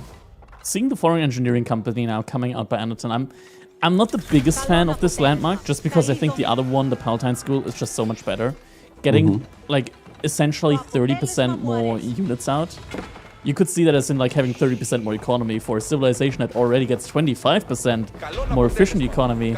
You're getting so many units out with the Palatine School, it truly feels broken now. He is gonna have access to some royal cannons for olive oil.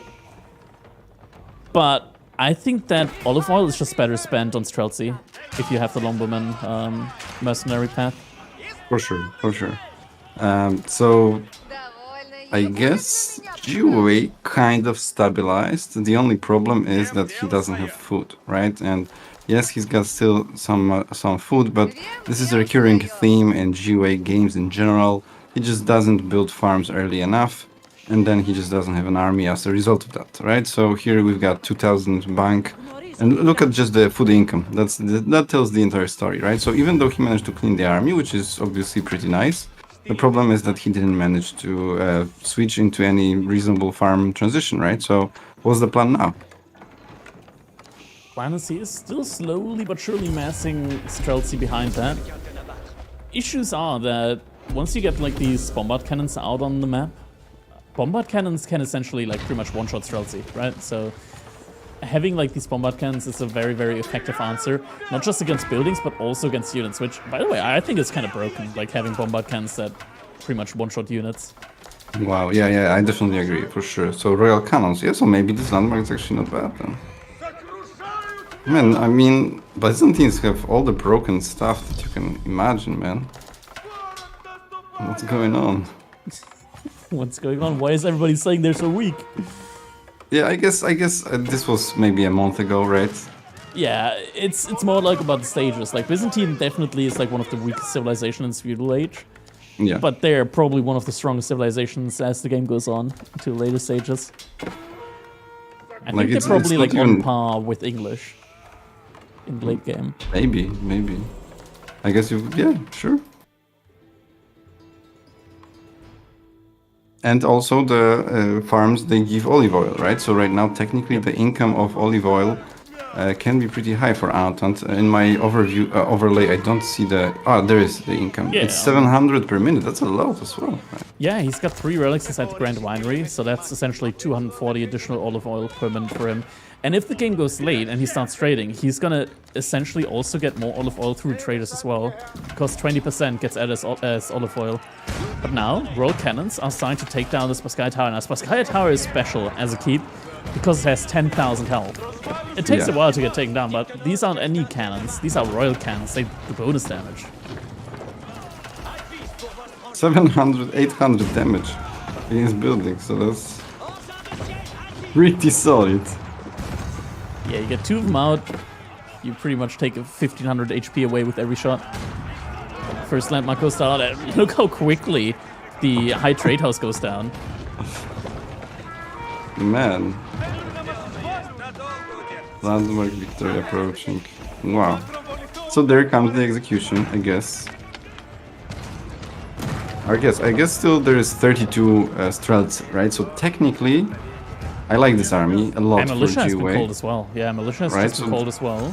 Yes, but the problem is that there's still no farm economy. So even if he wins this fight, he's gonna win. He's gonna lose the next fight.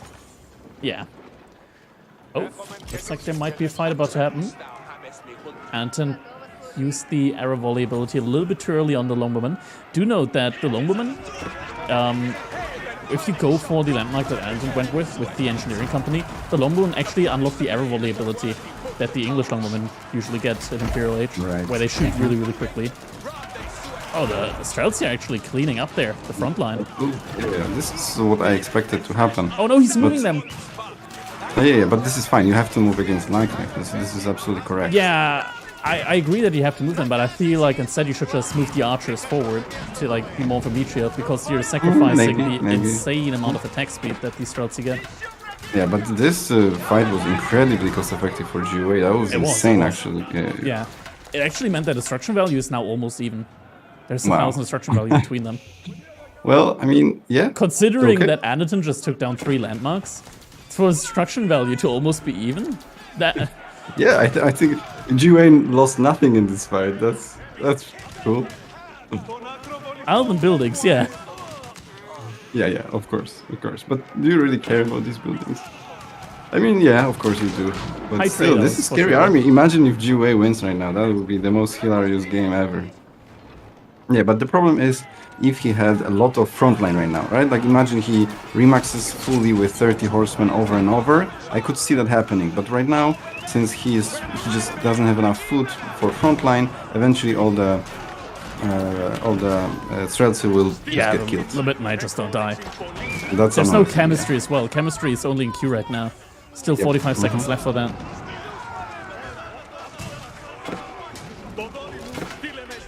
Yeah, and longbows with the incendiary arrows are sniping the Streltsy.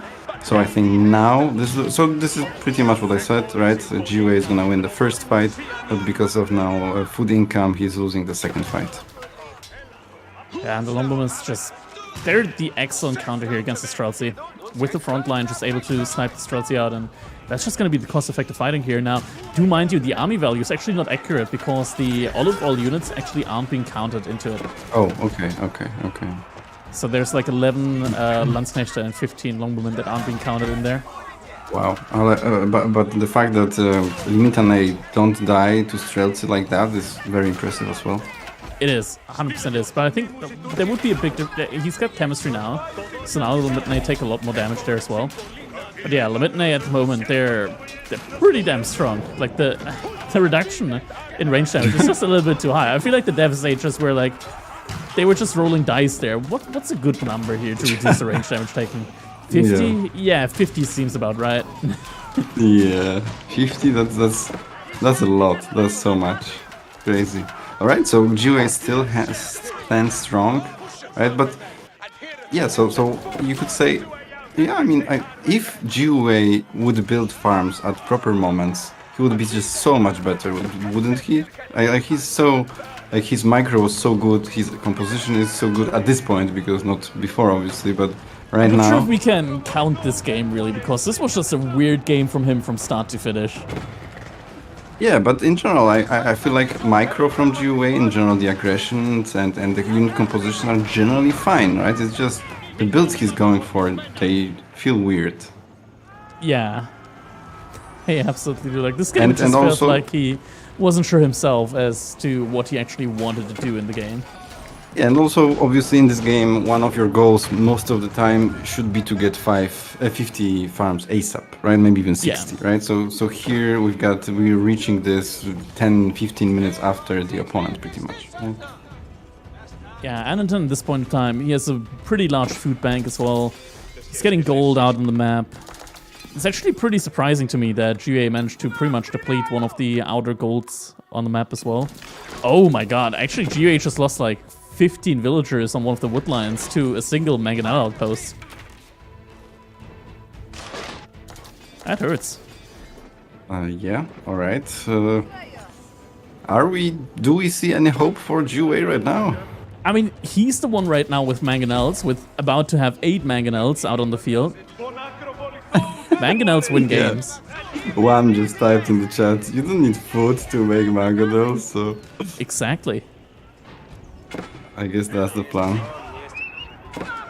Now, Annington, he's also getting his own limit layout. The mangonels are starting to fire. Ooh, that's a good shot. But where's the army? Mangonels are left alone. Yeah, okay, well, I mean, they are doing really well, but... They are, but not if they're all being taken down now. Yeah, okay, yeah, that's over. That is over. They're all going down. Out of position. Definitely, this was a pretty nice showcase how good threads they are, right? And how to use them properly, right? You need to stand as long as you can, then you need to kite, right? So, yeah, it's just before that wasn't, I guess, optimal. And I have to say, this also felt reasonably slow from Byzantines, right? We were salivating over the unit compositions and everything, right? But it was the army size growth was still, and economic growth was reasonably slow still for Annotant, right? So I'm not sure what would happen if GUA went, I don't know, 2TC into 3TC into relics, right? Or something like that, you know? Yeah. It looks like the set has just about ended as well, though. And do we just go into the follow-up set here right afterwards? Because right after this, we got Anatan facing off as Magic. I think we might just jump over the set just to catch up to the live sets now. So we can just jump into Anatan versus Magic now. Yeah. I think this is a good idea. Yeah, then where we're going to be caught up with the games. And yeah, gives us more chance to cast the live games. Mm-hmm. In the meantime, there's also still a lot of the games going on in the losers bracket. So for those of you that saw GUA get defeated, or any of the other players get defeated, like Eliona versus Magic, for example, these players, they still have a chance to make it into the main event through the losers bracket. Okay. So Annotant versus Magic, that definitely feels like the set to go for now. So we're gonna quickly jump in to that one and check out their draft. So yeah, I think they should be starting to draft relatively soon. Yeah, let's see if there are any other potential matchups that would be interesting. I guess we've got Valdemar against Vortex, but the Vortex didn't finish. They start their stat relatively late, so probably still going to be a little bit. But Valdemar versus, I'm just going to say it's probably going to be Vortex, not Nuggify. Yep. That Valdemar is going to be playing against. That's going to be a rough one for him. So might have to already think about the losers bracket there at this point in time. Yep. Louis versus CISO is actually still going on after 2 hours. Yeah, and Killjardy against Louis, that could be sick as well, because Killjardy, I think, is secretly very, very good, at least when he's on the offensive. Which is every game. Every single game, yeah. I mean, there are so many offensive civilizations in the game right now. Like, you can't outdraft a player like Killjardy. You can take away Ottomans from him, you can take away Jean from him, but then he still has civilizations like Ayyubids, the normal French. Like, you can't outdraft him anymore. There's too many aggressive civilizations in the game. What are you gonna do? Looks like it's gonna be Corvinus either was M7 or B at the top side of the bracket. Yeah, it looks like Anton vs. Magic is definitely gonna be the one that we're gonna be looking forward to. And it looks like they're just about starting to draft right now as well. So maybe we can get the draft in as well. Or we can very quickly watch the Anatan against GUA like on double speed, maybe? I don't know. Is that we can 8x it if you want, if you're fine with that. And Zertan says you can't find sheep against Killjardy ever. And actually I remember I always That's was not true. That is actually No? not true, because there is something that I refer to as, and that a lot, like Demu immediately knew what I was getting at when I mentioned it to it. There's something that I call Killjardy scout pathing. Yeah, and what's that? It is when you immediately walk to the opponent's side of the base, and it's gonna end one of two ways. Either Killjardy is gonna get the majority of the sheep, or he's gonna get barely any of the sheep. Right. It's just very aggressive scout pathing. Is he going for? Okay, well, let's watch this game since they're gonna. Can you gotta invite me to the group again? Okay, sure.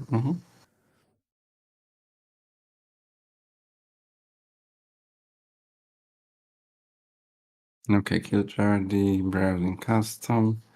We were supposed to watch what? Annotant against GUA. Yep. So Actually, we are. If I play double speed. Yeah, sorry, go on. Core's also still playing, right? Like in the losers brackets. He's playing versus Hossein right now. So even though Core got taken out rather early, he might also still have a chance. Yeah, sure. Actually, we can't watch replay together in a group, right? All right. So let's wait. It's fine. Yeah, I mean, we can still like already take a look at the draft, right? And just talk about the draft while they're getting ready.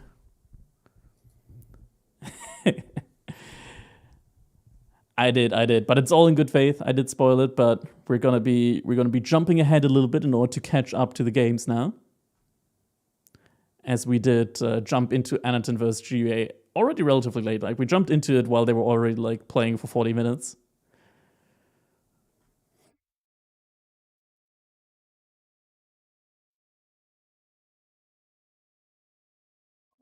Right. But once again, thank you guys so much for tuning in to the Energy Slapfest. This is only the qualifiers. Like, this is only the beginning. We're already having a lot of really action-packed games here, and more to come, as we're gonna be having even more games next weekend, where we're gonna be going into the main event then. Yep.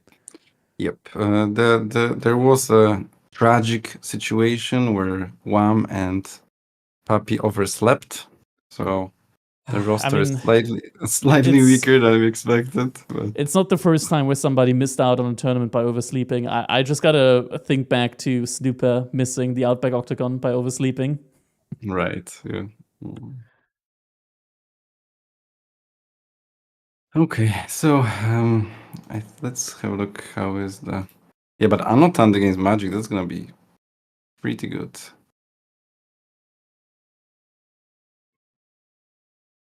Yeah, Annotant vs. Magic, that's definitely one of the, like, it makes sense that this is going to be a winner's quarterfinal matchup. Yeah. So we've got what, 7th seed, and right now only B and Vortex are higher than Annotant on seeds, and Magic is 10th seed, so just 3-2 below. We're just hopping into the Annotant versus Magic game count, so we're just going to be taking a look at that draft next.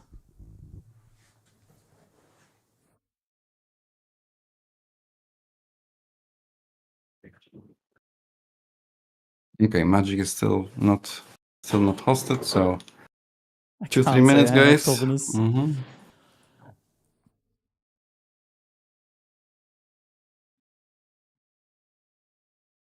No, perfect. Oh, we've got the seats, perfect, and the draft. Okay, so we've got Ayubis, Byzantines, and Rus against Mongols, Malian, and Otto. And whipping out the aggressive civilizations here. Magic banning Otto. Ottomans and Juji. Makes sense. Annotant banning Juji and the Ayubids. Also reasonable bans here coming out from both players. And Annotant going for the Roos pick here. Very interesting. We It do looks have like global picks, so there aren't any mirrors here. Yeah. So you can essentially also indirectly ban a civilization from your opponent by picking it first. yes, that's true. And what's interesting here is that, to me, the way I interpret these bans and picks is that Anotant thinks that Ayubids are super strong, and Magic thinks that Otto is super strong, right? Because he not only bans it, but he also picks it, right? Yeah. And I what's agree. I interesting, think Ottomans are probably like the second best 1TC Civ at the moment. and what's the best one? Juji. Sushi. Okay. We got Byzantines against Otto. That is historical matchup, guys. Historical reenactment. Oh my god, I don't have my alerts in this scene. Oh my god. The energy coming in with the 5 gifted subs. Thank you. Very much appreciated. Thank you, man. Oh man. I gotta wait. I'm bringing that one back. Just a second.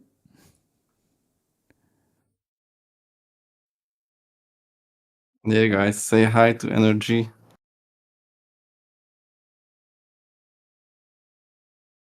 He's the guy making it happen. Lifting the scene on his shoulders.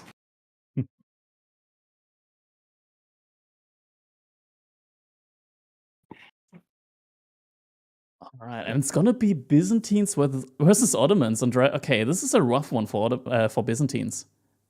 Like You the think? aggression is that's Byzantine's weak point, right? Like really early aggression, and Ottomans with the Sapai, like first off they start with men at arms in the Dark Age, not men at arms, spearmen in the Dark Age. With the military school, they immediately put pressure on you there. So I think that's gonna be quite nice for him. Or I don't understand. For Byzantines? For Ottomans, it should be very good Yeah. for Ottomans. Yeah. Yes. Okay.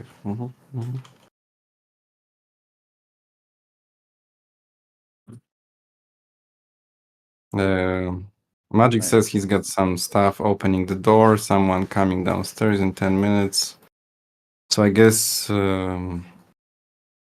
maybe we stream something else then. Let's see. Oh, okay. So they need longer than for the Yeah, next yeah. one. It seems much longer. They're Yeah, taking a break. Okay. In that case, what do we go for? But we don't have any games going yet. Yeah, nothing yet immediately, or at least nothing that has like started recently.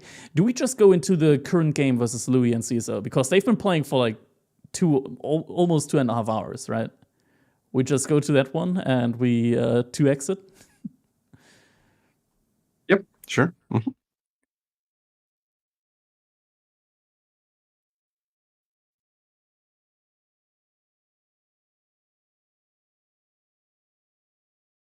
All right. Oh, let's just jump right into it. I think the game should still be going right now. Okay, that's actually never mind. It just ended. Just finished. Yeah, it looks like it just finished. Wait a second. What? No way. Wait. That's pretty impressive because I'm gonna spoil it. Okay, I'm gonna spoil it because CSO actually beat Louis. Holy! Really? 2-1? Yeah, 2-1. CSO beat Louis. That okay. How about we try to still watch it, man? Let's try it. We still have some time. All right. Okay, we can't watch it together at the same time. Yeah, like but we can. We'll go into it. We'll go into it. Let's look at that one. There's a reason why that one went on for such a long time. Oh, and it's an aggressive one as well. Okay, we're gonna watch Ottomans versus Delhi. Yeah. On Gorge. Yes. Yes.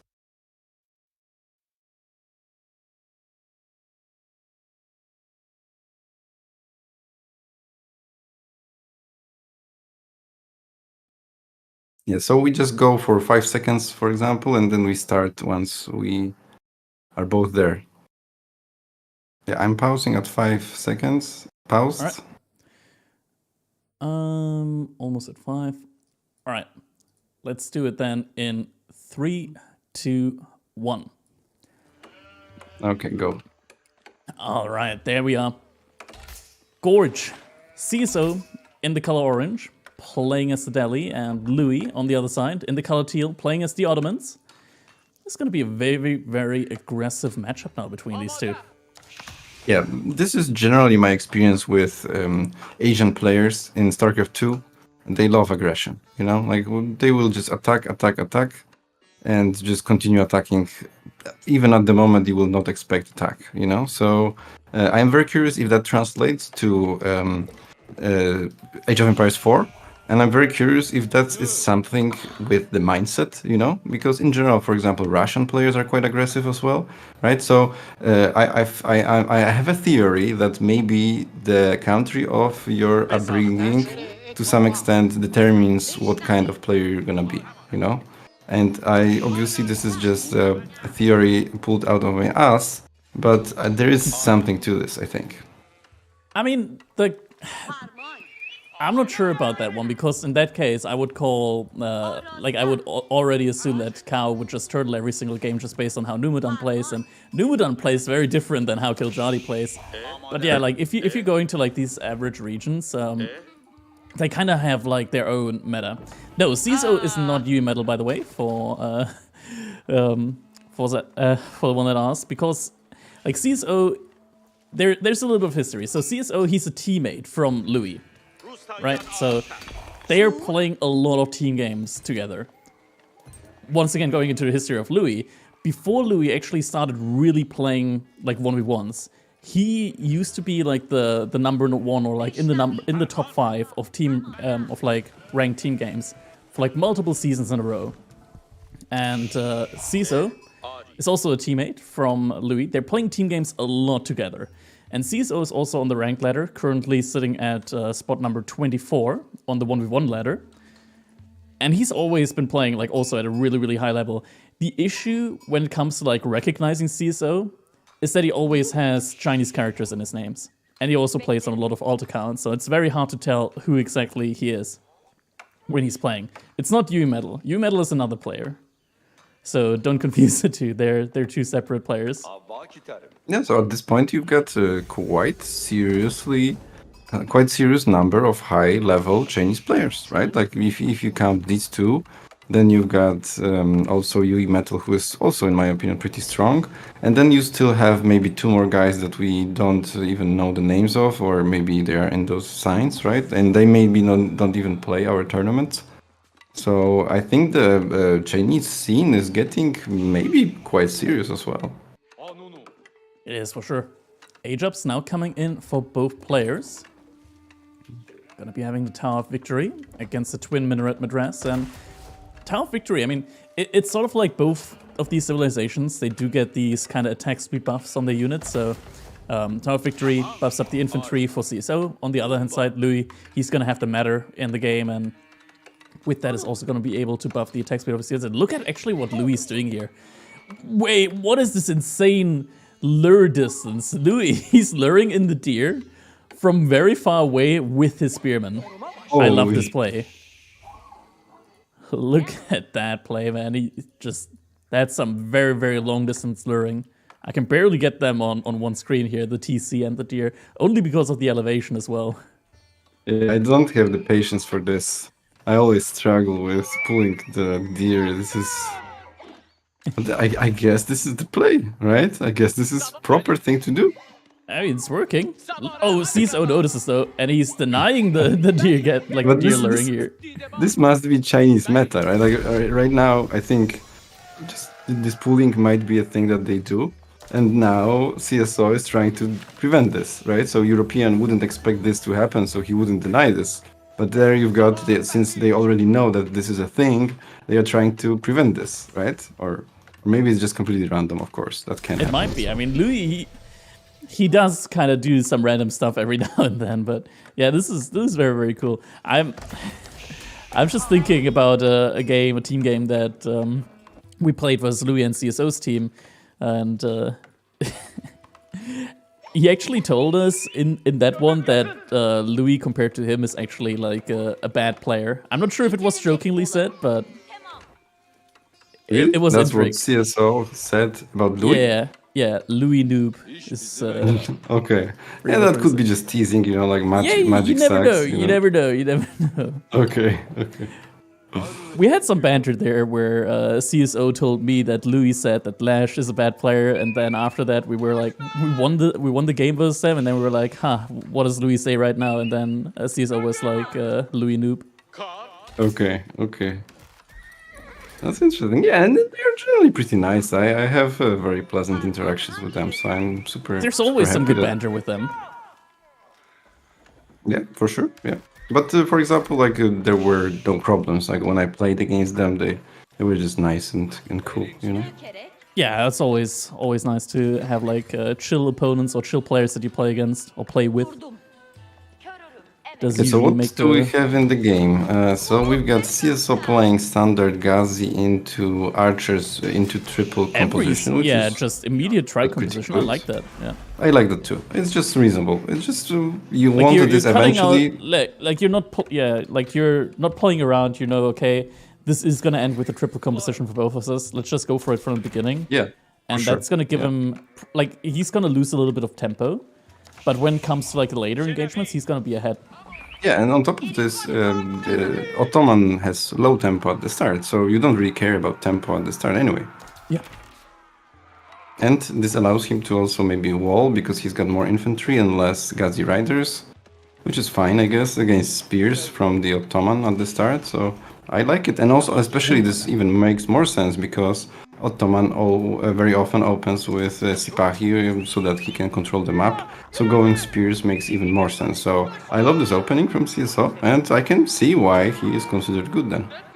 Yeah, and he's also like using this little bit of a slow opening here in the game and starting to wall the middle sacred side. Yeah. Sipahi is now coming in, but the spearman, that's where the triple composition is coming in, immediately having that spearman. Yeah, this one spearman makes this entire enterprise in the middle possible. He will be able to wall completely just because of the spearman. Right? So Makes a huge difference. Yeah, so this is just very nice build that allows him to just achieve the goals that he wants to. So I love it. And at the as the response from Louis, 3 archery ranges at the same time. That's a lot of wood investment there. He doesn't. No way he has enough wood income to afford I don't know, immediate man. production. I guess military schools, they just produce with no costs, and he's not producing any spears or from stables. He is not producing the. Yeah, no Sipahi. I mean, the Sipahis are insanely expensive, right? Like 160 resource, 40 wood. I think the 40 wood, like if it was 130 or 140 food and 20 wood, it would be fine. But 40 wood for a horseman, it is very, very difficult, like in your brain, to like do the macro thinking behind that, because usually you're like, horsemen don't cost 40 wood. Wow. Yeah, that's almost like an archer. Wow. That's cool. That's true. So we've got a lot of spears from Louis. So this looks like largely archer's spear with a sprinkle of horsemen, which I generally like. I think in feudal there should be the ratio of something like 25% spearmen, 25% horsemen, and 50% archers, something like that. So it seems like he's trying to work towards that goal eventually. Yes, he's already effectively like walling all of the sacred sites here. Gorge is such a good map for Delhi with that wall in the middle, because it blocks off so much of the map. Yeah. Such a great area blocker there. But it looks like Louis is going to be able to push through the middle now. In theory, CSO has enough units to take a fight there. The main issue is that his units are all spread out, so he can't really get them all in the right spot in time. And look, he's running around constantly with those 2 Ghazi raiders in the back. So this is extremely annoying, and he's picking off one unit or the other unit for free from time to time. So this is looking pretty good. And even though Louis the Knight 1 Sacred Cedar is about to, this is still not good, right? Because in 1TC against 1TC situation, at best you can allow Delhi to have 1 Sacred Site, and he is not even doing anything about the other 2. Yeah, and CSO already is adding in a market, so he's just gonna be selling, like, not selling, but buying a lot of resources now. He's got 2 sacred sites, so 250 resource per minute. He's just going to be buying a lot of resource on top of that. He's going to buffer out his economy even more. That's going to be a lot of units in feudal age for him. Yep. Yeah, I guess this is looking good for him. And now the rewall's happening again on that middle sacred site. Yep. Looks like he's also moving towards a push on the left-hand side of Louis' space. The rest of his units. Louis doing a good job of not sending his entire military on that sacred side. Oh, he has to be careful though. This game gives me the vibe of 25-minute feudal fighting. This is what's most likely gonna happen. Yeah, it feels like it. Though then again, like CISO hasn't really bought resources yet. He made the market, but then he didn't buy resources. So maybe he is looking for a Castle Age transition behind us all. Louis is very much all in. Okay, never mind. I just said now he bought resources. Okay. Well, let's see. But yes, I really like the army movement for CSO. You know, when he constantly harasses with the horsemen, so that's super strong. Maybe he's gonna get 2 villagers for free. No, it was super fast reaction from Louis, so that's pretty nice. And we got a little bit of a base trade with battering ram for CSO, and at the same time we got attack for Louis, which is very similar. We kind of have base trade situation, but base trade without rams, I don't think that's a pretty good thing. Yeah, first ram is coming out, and just when Louis went into his 3rd military school, that one might get denied or just taken down immediately. Yeah. This could be some rough timing. This might get extremely chaotic, exactly what I expected from Chinese players. We've got a base trade almost, and then we've got horsemen killing villagers, it seems, and then rams from attacking from the other side, and Louis has to come back with his entire army. And this is the first thing that in 2011 or 2012 in StarCraft 2, the main thing we figured out, whoever comes back in a base trade situation loses the chicken game, loses the game in general, because right now he's taking huge damage and his army is just walking through the map for no reason. Yeah. Going back in a base race definitely never feels good, and look at that. I mean, it's not the biggest amount of value yet that the ram achieved. It's 250 resource for ram. It destroyed 200 resource worth of buildings so far. 3 vills, that's not nothing. Yeah, the 3 vills, those were from the Ghazi Raiders, but yeah, the ram itself didn't achieve that much here in this game, and now it's gonna get taken off. So it's not the worst position ever right now for Louis, and he does have a lead military-wise. Yeah, so look, there in the top right corner there is 9 villagers on the berries. No outpost there as well. Yeah, so imagine if Louis even still came back with everything except the horsemen and start to. Oh, he is sending the horsemen over there, isn't he? He does that. Oh, but they're going by the outpost. Okay. Outpost spots them. Yeah, so see, I feel like the coming back was maybe the reason why Louis is gonna struggle here, but let's see, maybe not. Yeah, I guess there's still there are still 2 military schools which provide a lot of income. I mean, for still a lot of units, right? The equivalent of a couple of vills. So maybe this is still anyone's game, I guess. A rewall in the middle happening once again. Louis, he bashes through one side of the map, and immediately as soon as that happens, CSO is gonna wall the other side. Yeah. This gives me a bit of Kaup vibes.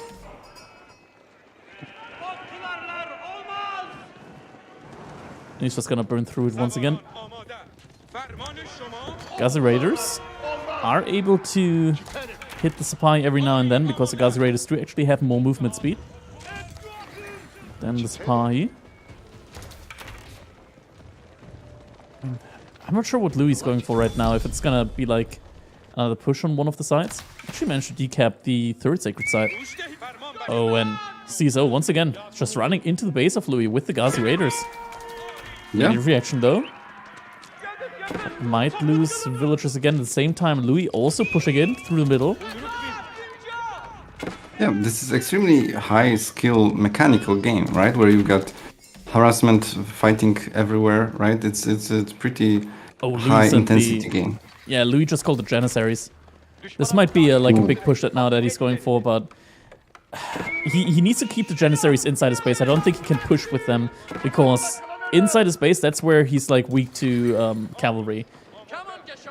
Meanwhile, on the front side, Delhi, there's a ton of archers. Like, you shouldn't use them right now against in the front line.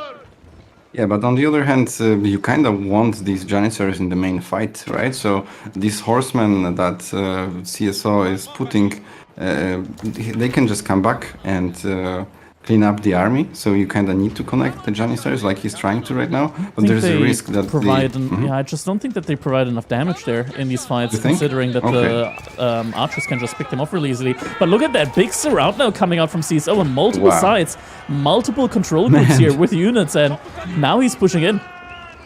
Yeah, Tech these speed guys, comes in. this is the micro I love. This micro is amazing, man.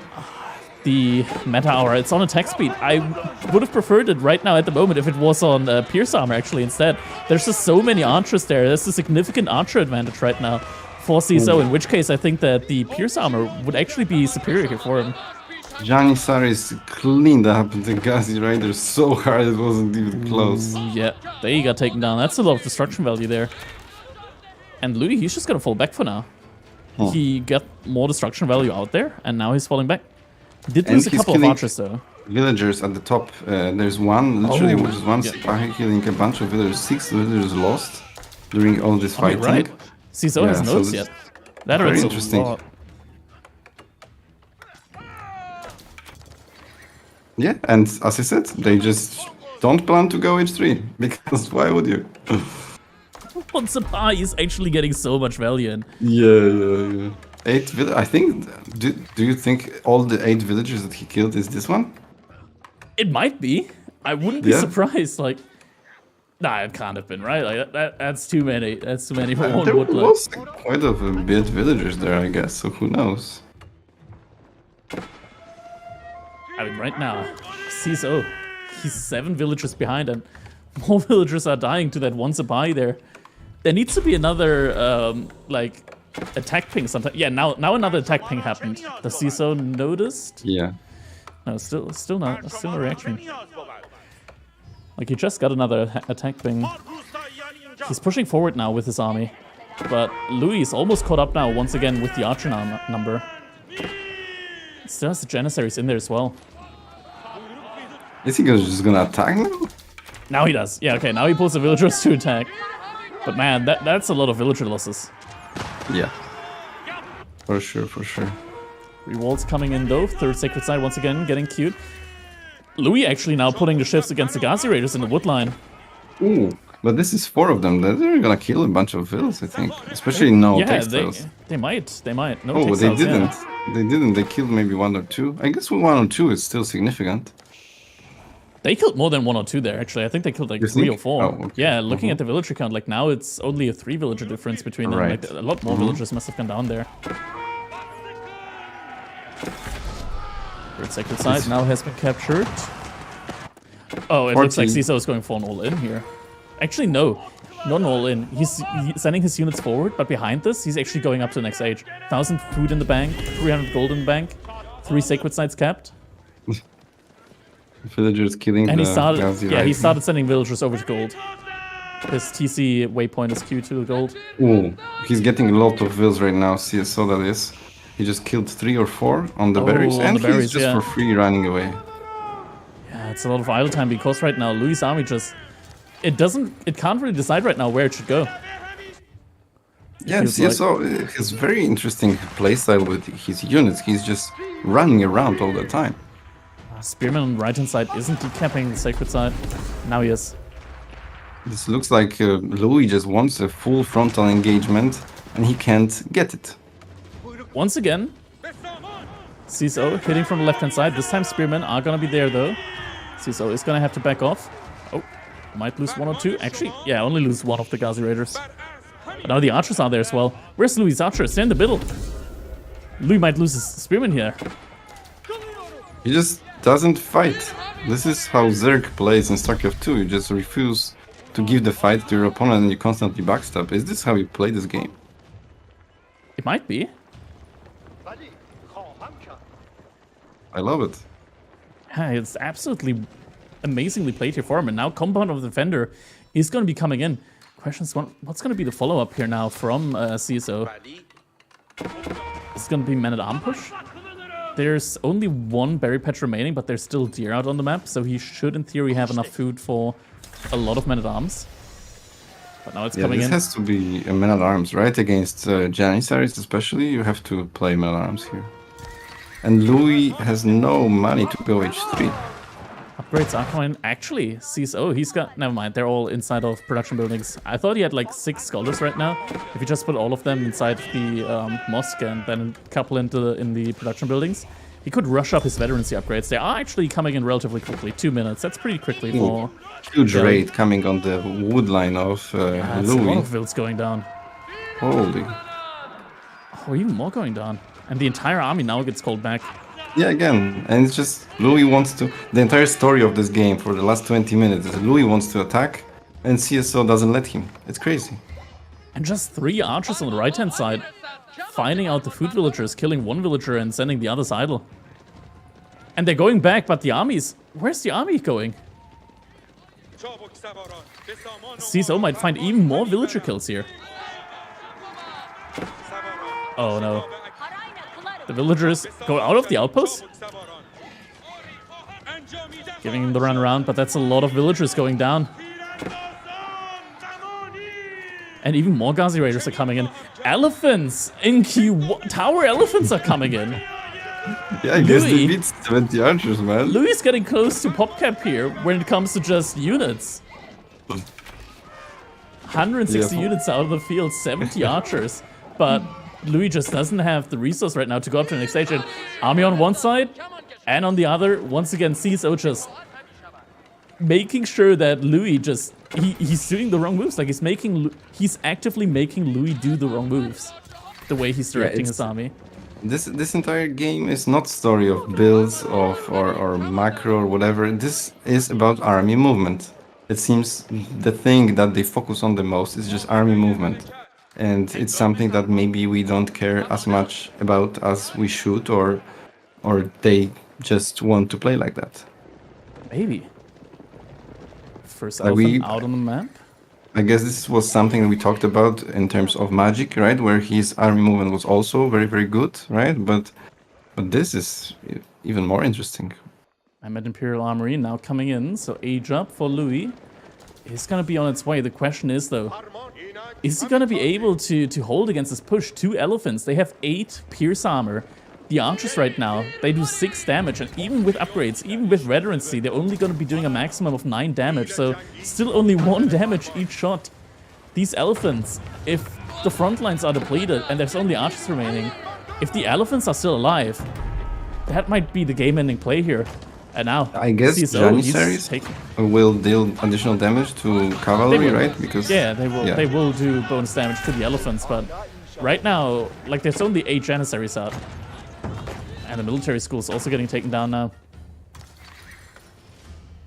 Upgrades are being researched right now, and at this point in time, the Delhi upgrades have come in. The veterancy on the Ghazi Raiders, on the archers, has come in, and behind all of that, CSO has already gathered up 4 of the 5 relics on the map.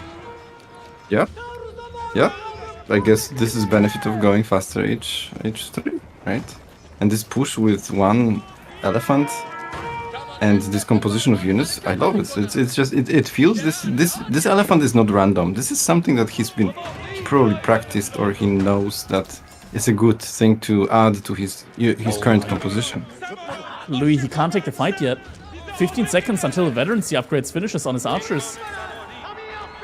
The longest 15 seconds of his life right now. Yeah, still 7 seconds remaining. Takes the fight a little bit early here. Sapai.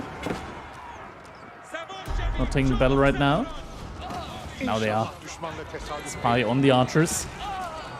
Archers clashing against the archers. Where the Matter though? The Matter, they're with the wrong units right now. The archers, they're not getting buffed. And now the switch around is coming in. Ghazi Raiders are now going to be going on the archers. Spearmen, they're on the wrong side for the most part. Yeah. Actually, Elephant gets taken down though. Yeah, Janissaries targeted him down.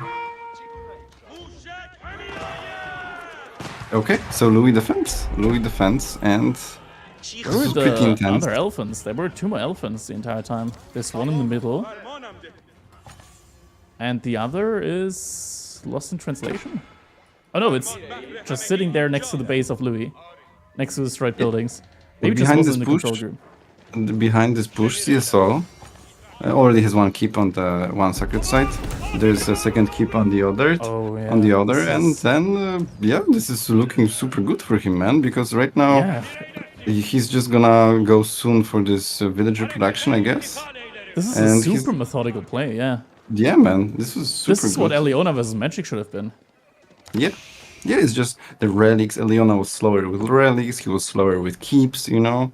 And although I had small criticism, I think the attack was not in correct position. I think the attack, imagine if he attacked the right side right now.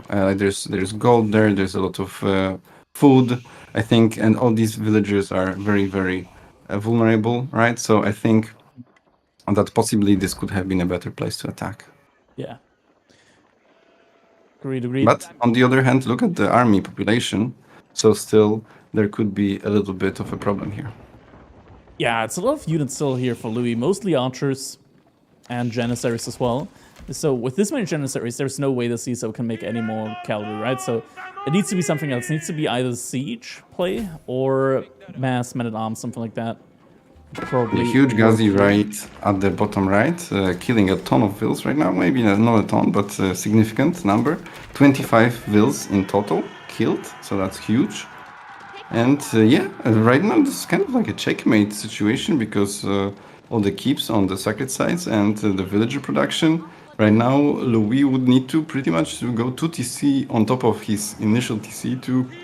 He's luring the spearmen into the archers here. It's just and Louis is not paying attention. All the spearmen are gonna go down. Those small moves, man. Those small moves. Yeah, I guess these Louis guys are was really just, good. Yeah, Louis, he was probably just thinking, oh, I'm just gonna send these spears after, I'm just gonna attack move, but yeah, just absolutely well played here by CSO, just luring the spearmen out with the Ghazi Raiders and then having the archers clean them up there on that front side. Louis is trying to rebuild the military schools right now. It's really tough for him. There's a lot of janissaries out on the map right now.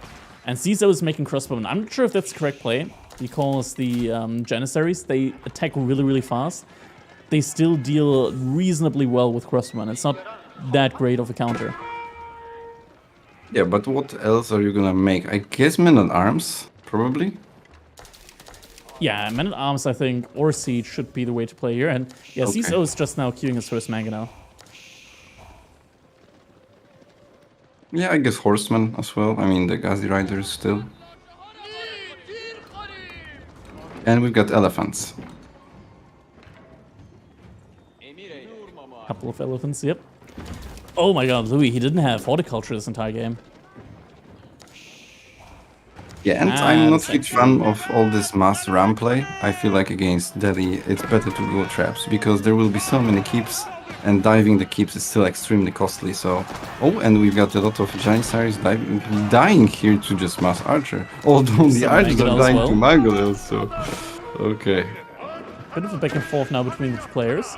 And Louis, he's now going for a push with 6 rams actually on the front end side. Yeah, okay, I guess this is enough, but on the other hand, this could be so many farms, so right now I think he's gonna struggle big time with food. Yeah, it has to be once again, units, rather just 2 lances right now in the backline here from Louis. It's gonna do a lot of damage. Janissaries are making their way over, they're gonna be able to deal with them.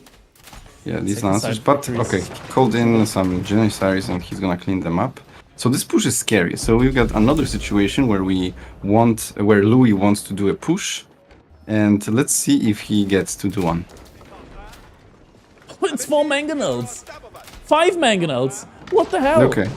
And he's got 4 springles. Oh no! Yeah, that's it. Like, there's no front line for Louis. What's he gonna do against 5 mangonels with springles? It's 5 springles, 5 mangonels. CSO. Yeah, I mean, siege wins games. That's just how it is. Yeah. Yeah, I guess only I get very often just 2, maybe 3 mangoes, but I guess 5 is better than 3. 7 now. What? That's so much siege. Yeah. Look at the army value. We're in Castle Age. It's 10,000 army value with like 50 military and 36 population worth of siege. CSO's about to be kept on just siege. Oh no, Louis not even thinking about countering with siege. Does he have a siege? He's panicking, he has no clue. He's just moving army left to right, he doesn't know what to do. Oh no, what's going on here?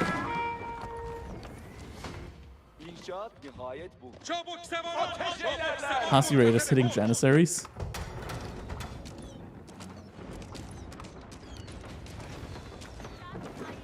He's just moving army left, right. No idea what to do. Trying to cap one of the sacred side, or at least hold it, because there's still a Scolder sitting on it. Now villagers here are getting pulled against the Rams.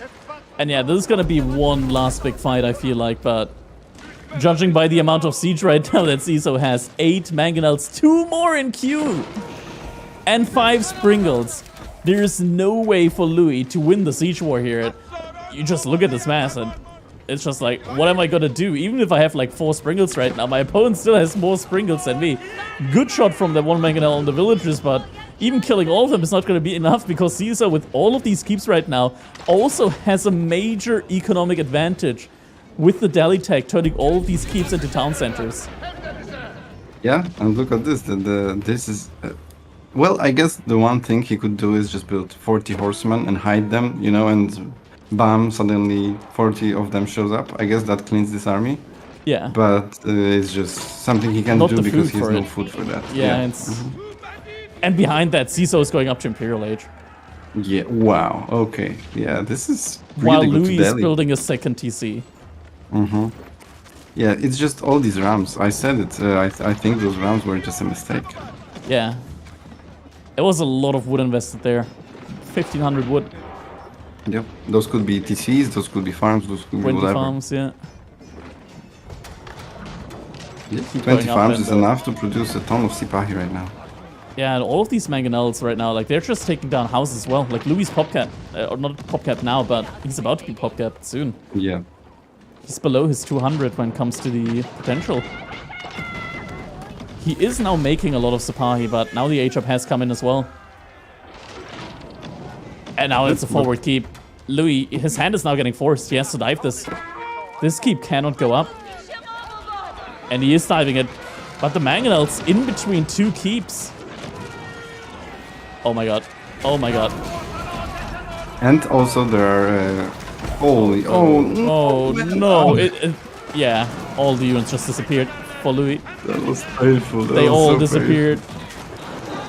painful. Everything died. Just instantly. Maybe that's the play. Maybe that's the play. And the tower elephants are so good at tanking ranged units. Insane. Just GG. Alright. Well, yeah, it is. DG gets called. Man, Siege, good unit.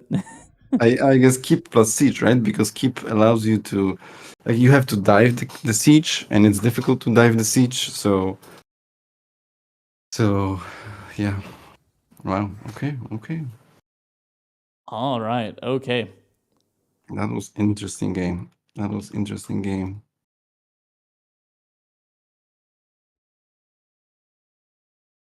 Looks like now, though, it's going to be time to take a look at Annotant versus Magic. It looks like, actually, they haven't started that game yet. Really? Okay. Yeah, they haven't started their first game yet. Yeah, because Magic said he's got some stuff to do and asked Anotan to wait, and he did. Hello guys, hello. Alright, so we've got CSO Kiljardi 2-0. Whoa, okay, Anotan- CSO is cleaning up here. What Oh. the hell? CSO also, right after beating Louis in a 2-1 fashion, beating Kiljardi 2-0. What is going on here? Yeah, man. That is sick. I gotta say, like, CSO, you don't see him a lot. You don't see him a lot on the ladder, but CSO is just absolutely popping off at the moment. Right, so we've got already 8 people who qualified, right? That's B, because reaching the final winner quarterfinals, already both players advance. So they're just fighting for seeds in those games. So we've got B and Corvinus advancing. We've got CSO and Kiljardi. And we've got Valdemar and Vortex. And we've got Anotant and Magic. So those are big names. And the group stage will be stacked.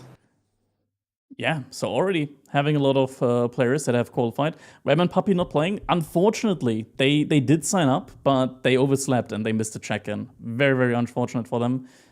They weren't able to play, but we have Magic still, and he's gonna carry on their legacy as the Canadian player in the tournament. He's gonna give his It's best for all of them. Andy says, no, good guy in the chat says that Kiljardi just gave disqualification. Probably just didn't want to play the game. That is just for seed, I guess. Kiljadi's also a player, like he works full time. Maybe he didn't have the time there to play on. Maybe. Yep. Right, so we still have Louis in losers bracket, man. That's not something that you see every day. We got Core in losers bracket. Imagine if Core finds himself versus Louis in a losers bracket. He would flip, man. He would be very, very mad at that one. And we've got Sassy and GUA and Eliona in the lower part of the losers bracket. So even from the losers bracket, we've got pretty serious names as well. So yeah, imagine how stacked this tournament would be if Papi and Wam were there. Holy. Yeah, this would have been quite insane. Yeah. All right. I guess we're still waiting for Magic and Anatent to get ready. Question's gonna be, do we just maybe take a small little break here while we're waiting for these two players then to get ready? Okay, I'll ask Magic. How is he doing now?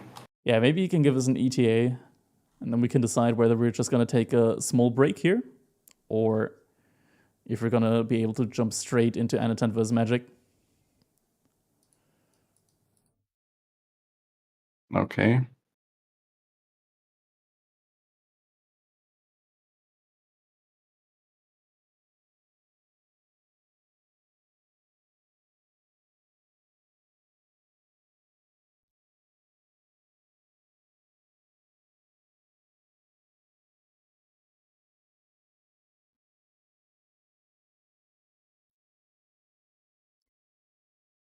Right, so just a little bit of downtime right now. We're contacting players, seeing how exactly things are going right now. We can still see the draft right now between Anatent and iMagic. First game is set to be Ottomans versus Byzantines on Dry Arabia. Magic's gotten the Mongols, Ottomans, and the Malians. Anatent has Ayyubids, Byzantines, and Rus.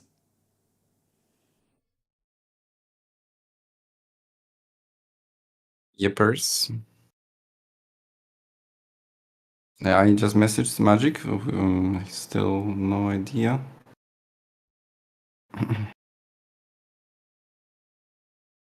What are your experiences so far with the Byzantines? Have you given Byzantines a try personally? No. I was mostly playing sushi. And then I gave a lot of try to Japan. And I have very mixed results with Japan.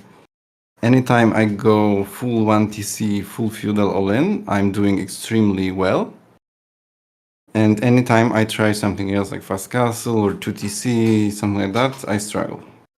I think so as well. That's usually that's mostly the results that I've been getting as well. There are some times where fast castle into like mass samurai has worked for me.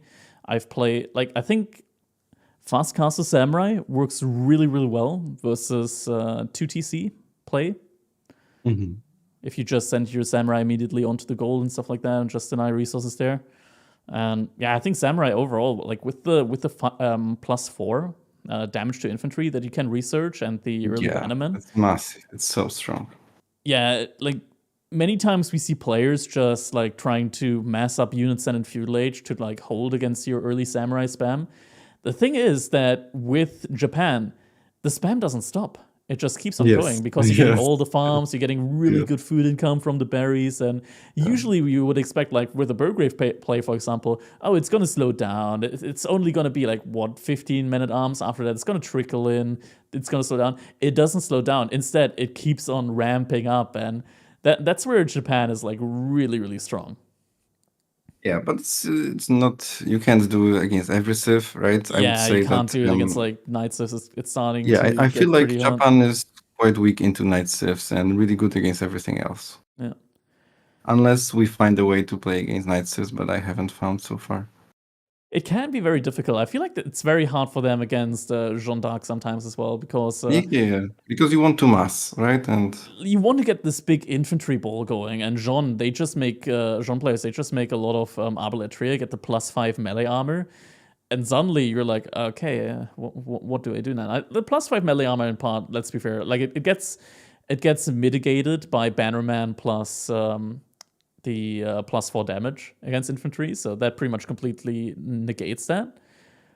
It's still a lot of damage reduction, though, and let's not forget that the crossbowmen do counter the men-at-arms in the end. So what I do really like, though, is the Onabogeisha spam as well, then. yeah, Like, me too. Yeah, having like this really, really fast infantry unit that doesn't suffer from the just... I wish horsemen had as good of pathing as Onabogeishas do. Yes, I agree. That's I agree. like, 100%. I wish horsemen had some better pathing, because every time I make horsemen, I end up being disappointed. Yeah, yeah, very often. Magic said 5 more minutes because he just got home, so that gives us 10 minutes because there is Yeah, also with delay. So with with delay, 10 yeah. minutes, we could even maybe watch another game from CSO. The other, I mean, we already know the results, right? So I Okay, don't fair think enough. that's Mhm. don't think that's that good of an idea at the moment. Okay. Let's see what else is on the table. Let's see Vortex against Valdemar. I think We they can watch. are. Let's watch the first game of Vortex versus Valdemar, okay, and then we Okay, jump back into Anatan sure. versus Magic. Okay, All right. I'm gonna invite you to the group. Yep.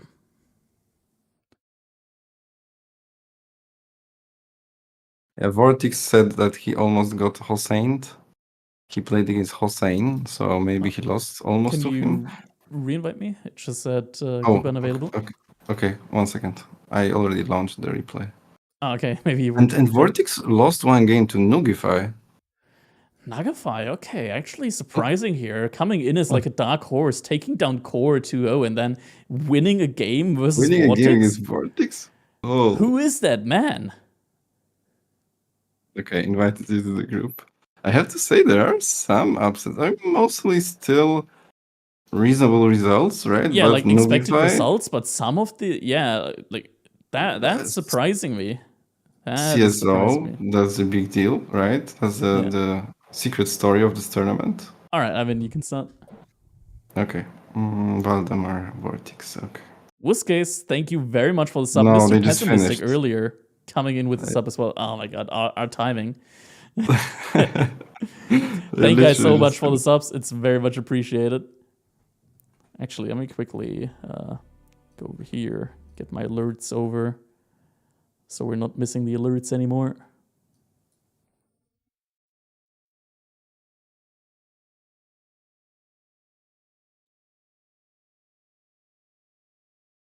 All right.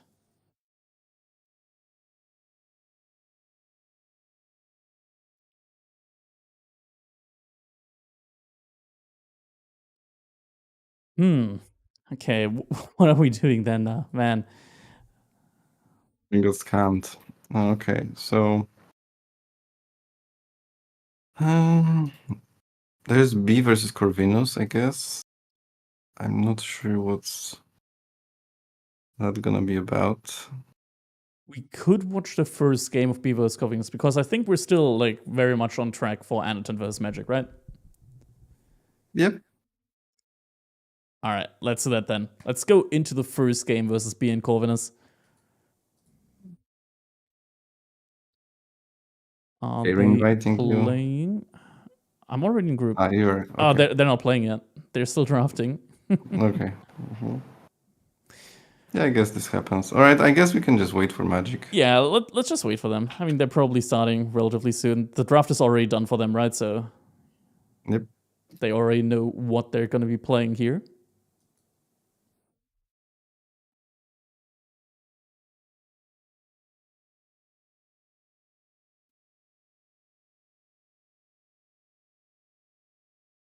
Yeah, so we've got an interesting story with Magic says we are starting now. Okay. All right, perfect. He's in the lobby. Okay. All right. In that case, don't go anywhere. We're about to jump into the first game in one of It's our a winners' final set. Let's decent moment to maybe go to go bathroom to a break, bathroom break, grab a grab snack, get some healthy some. snack, like for example carrots with hummus, stuff like that. That's an option. Some tzatziki as well could also Yeah. work. Yeah. Mhm. And when I was on Mista's wedding, the tzatziki were great. And I went to a Greek restaurant yesterday with my dad. It was quite nice again. I'm recently into Indian food a lot. It's the curry thing, with the spices blended. Oh man, Indian curry, and then you get the naan bread as well, and you just like dip into the curry with the bread and the rice as well. That's quite nice. Yeah. Well, now Yeah. I'm hungry for curry, man. Hungry for curry and for Greek food. Yeah, I'm cooking. I'm cooking. I learned how to cook the Indian curry, and my fiance keeps saying how amazing it is. I gotta learn how to do a good metaxa sauce. What's that? Um, I know. Is actually, that I like the don't know the alcohol thing? ingredients. Yeah, it's like a what's in it even? I only know that I really like it. Difficulty easy. All right, should be good to go. Actually, I don't really see much alcohol being used in here. Oh, never mind. Metaxa itself. Yeah, okay, that's Greek wine as vinegar. Oh, okay. All right. So Unattended with Magic started, but we obviously have to wait for the timer for a bit.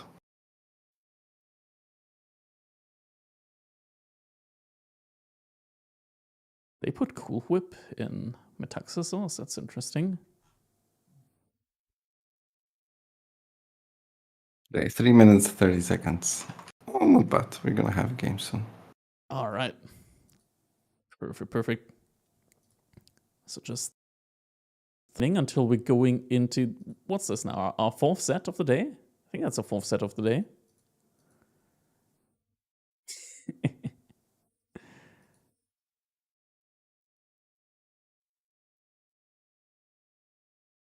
Right.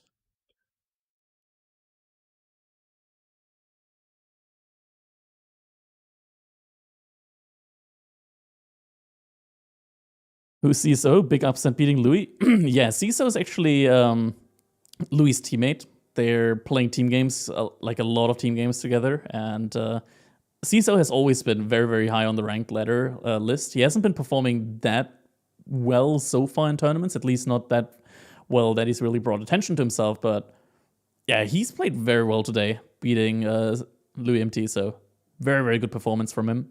Yeah, that game was really good. It wasn't just a random fluke. This was everything. Yeah, that was just every. a showcase of his skill, and I'm very excited, man, for not just Energy Slapfest, but also the oncoming tournaments, because we're just starting like with the entirely new Age of Empires 4 esports season. So maybe we see CSO as like an emerging star there potentially as well. Could be very interesting. It's cool that Energy Slapfest is giving us like this little peek, this little look ahead into the future potentially of like what the meta is going to be and how players are going to be playing and what we can expect in the new tournament season. CSO is typing to me. He can't use VPN to log in Discord during games, so he's not only on Discord between tournament, outside of the. Ah, okay, I see. Yeah, it's always a rough situation, right? Yeah. Like with like playing from China and stuff like that. Lots of apps just not working. They got their own entire app ecosystem, which is strange and interesting. All right, 1 minute. I'm gonna switch the scene, I guess. It's interesting to me how they got like this WeChat app, which not only is like their main chat communication thing, but also like their social media, their main way of like payment, like cashless payment and stuff like that. It's all in one app. Like, man, it's kind of weird. Ask CSO if he's a TikToker. Right. The next tournament, we're just going to be making communications over TikTok. That's going to work. Cow has a WeChat? All right. Cow, add me on WeChat.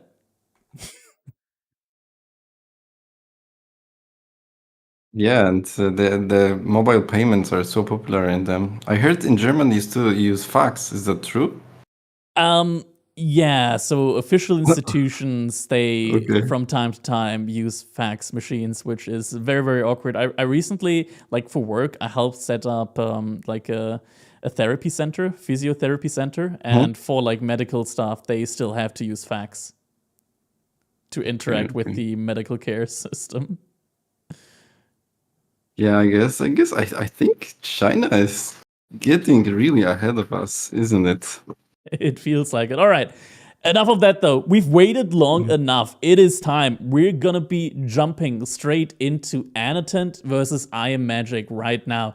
And here we go. Spawning in the color blue, playing as the Byzantines. Once again, we've got Annotant on the other side. In the color green, playing as the Ottomans, we've got I Am Magic. And man, we've waited, and this better be epic because we've waited a long time. So let's see what these players have in store for us. Magic immediately going for that early military school opening.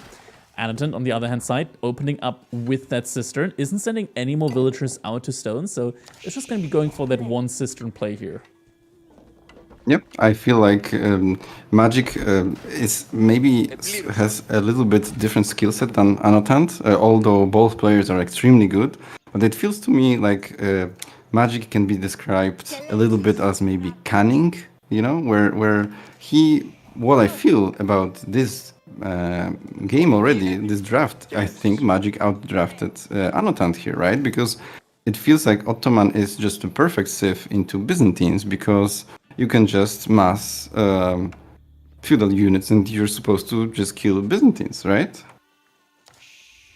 Yeah, that's true. Just massive feudal age units definitely works here against Byzantines. And the interesting thing here is gonna be if Annotant is able to keep a lot of access on the on berries and get mercenaries out. Mercenaries probably is gonna be the most important thing here for Annotant if he wants to have a chance in this game. Because if you get like mercenaries out, the longbowmen out, and then you get the Midnight out, then you actually have a very, very solid army composition. However, if you're denied the berries, then you're going to be in a lot of trouble. Because then you're probably going to be lacking your ranged composition in the fight. And going onto wood and like making normal archers, it feels very, very slow with the Byzantines sometimes. Yep. Well, let's see. I remember that many games that I played against Magic, I felt like I was a bit outdrafted, right? I feel like drafting is maybe a little bit underrated skill in series, best of 3, best of 5. Sometimes you just have better matchup for you, right? Yeah, for sure. Does make a difference. And here we go. Grand Winery is going to be coming up for Annotant. Meanwhile, First Spearman is going to make its way out of Magic space. Doesn't look like he's going to be going for a dealer here in this game with the Spearman. He might be looking straight to what's going to the base of Annotant. Hasn't scouted Annotant out yet, actually. So the Spearman, he's walking out a little bit randomly right now, but should eventually be able to find Annotant's base. Meanwhile, on the other hand side, Annotant has beautifully scouted out the spots that Magic hasn't scouted out so far. So both players splitting out the map right there when it comes to sheep. So both players should be relatively even when it comes to sheep. Taking a look right now, Magic, he's got 3 carcasses and 5 herdable sheep. On the other hand side, Annotant, he currently has... Actually, he's a good bit ahead. He's got 2 sheep carcasses and 10 sheep that are still alive. So start here looks very, very good for Annotant. I'm checking right now if maybe there's like another set of like 2 sheep just remaining somewhere that Magic might have missed. Yeah, there is a set of 2 sheep next to the large stone on the right-hand side that Magic did not grab. Now, First Spearman is going to force Annotant off of gold for now. Do you have the slight lags on the replay as well, or is it just me? I did have a... Yeah, and just now it happened again, so maybe okay, just so I'm going to pause again. Yeah, we're just going to pause the replay for just a second here.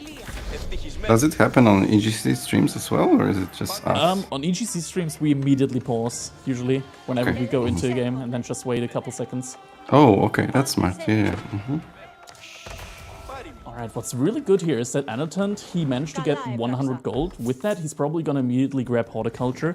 Because you're gathering very, very slow from the berries, having Horticulture as well kinda evens that up a little bit.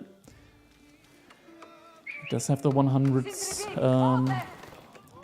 gold. Isn't using it yet. Could also be double Broadex here for more buildings.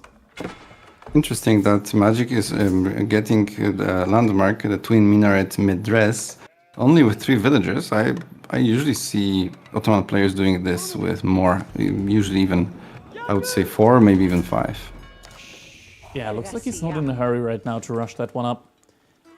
Antant, what's he going for right now? Looks like he might actually be transitioning now into a second TC instead. Still has the 100 gold, hasn't used it for anything yet. A little bit surprised by that, but I guess he just scouted that Magic has a lot of villagers out on stone right now.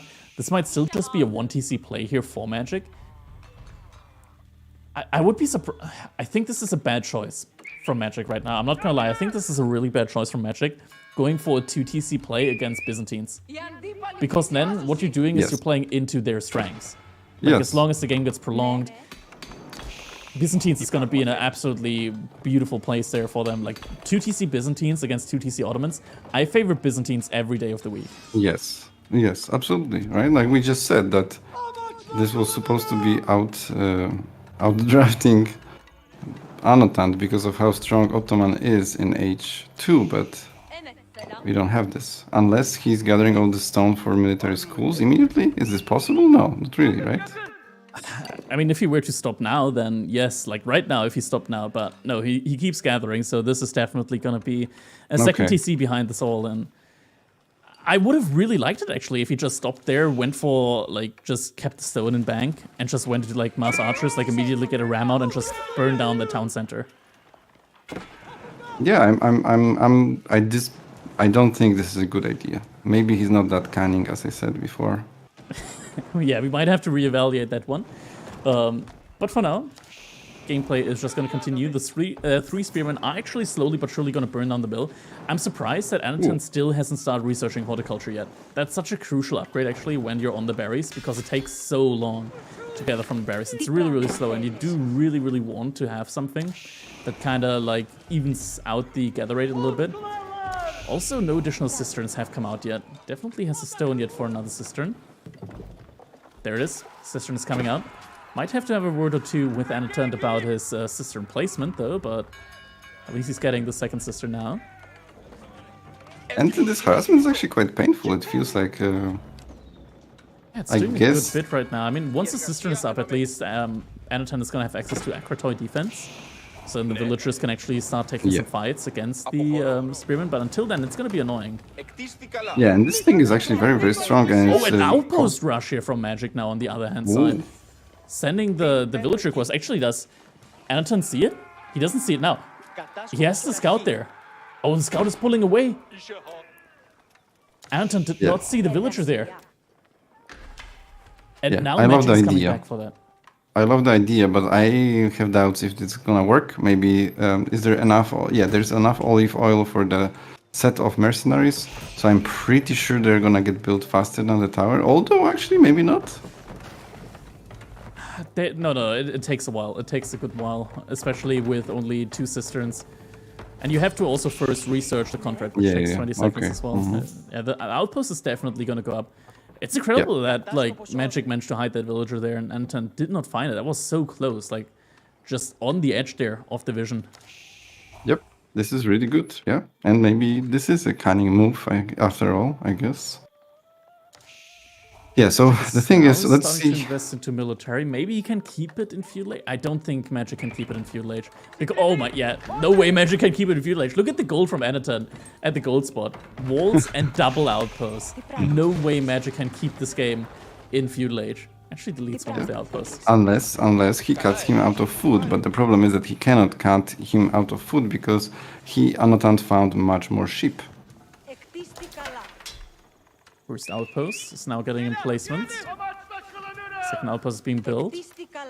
Okay, and we've got Western... Anatan does see the second outpost now. He's sending a little bit Nay over there. Yes, and we've got the Western mercenary contract, which I assume is the longbows. Western is longbows, yeah. So we once again might be seeing Streltsy if the game goes on for longer. Yep. And now Sapai also arrive here on the berries. Yeah, Anatan The thing with the Longbowmen is that they're quite expensive. They cost 500.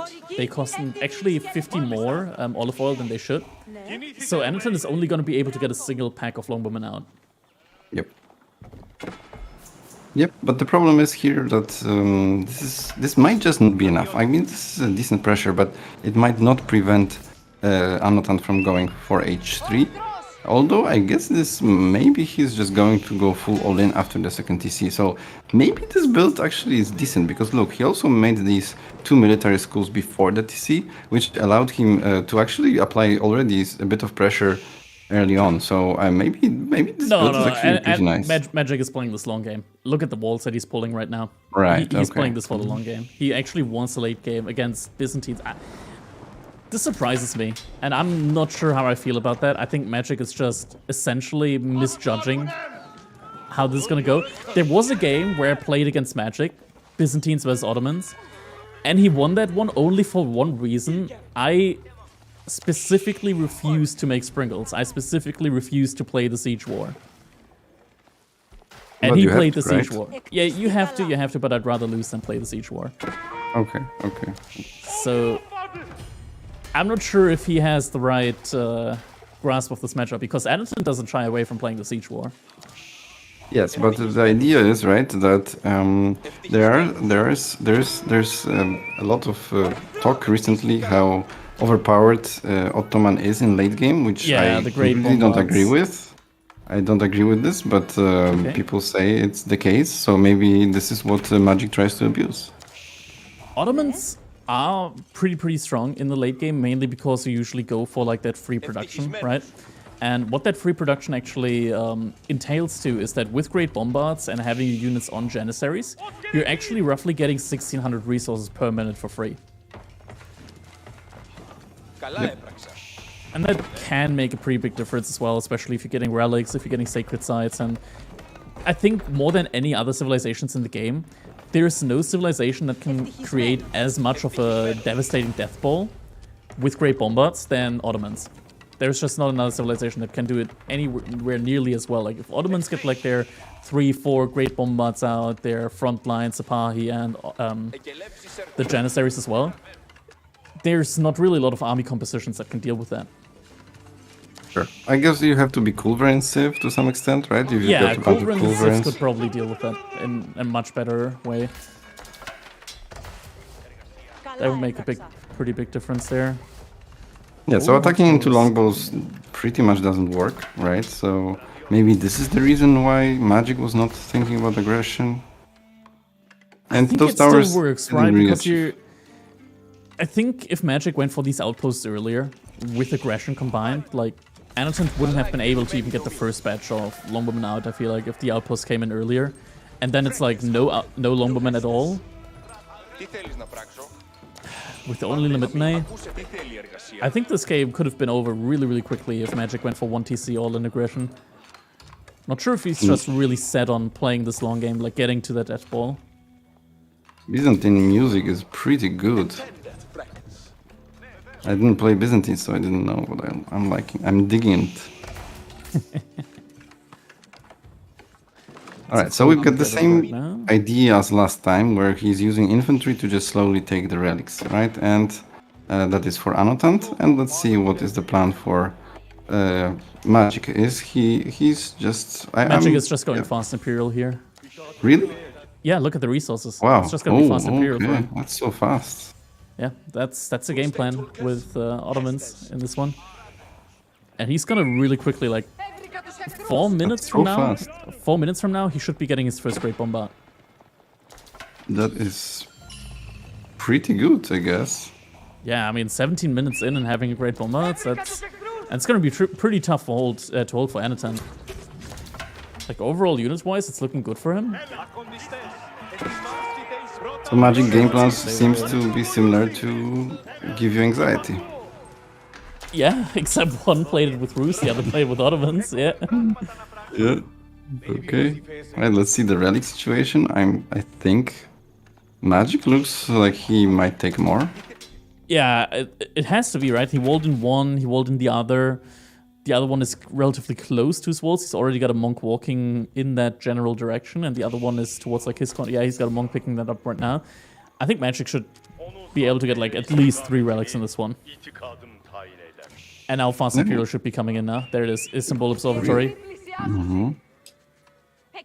4th military school already has a resource for the 5th one as soon as he gets up.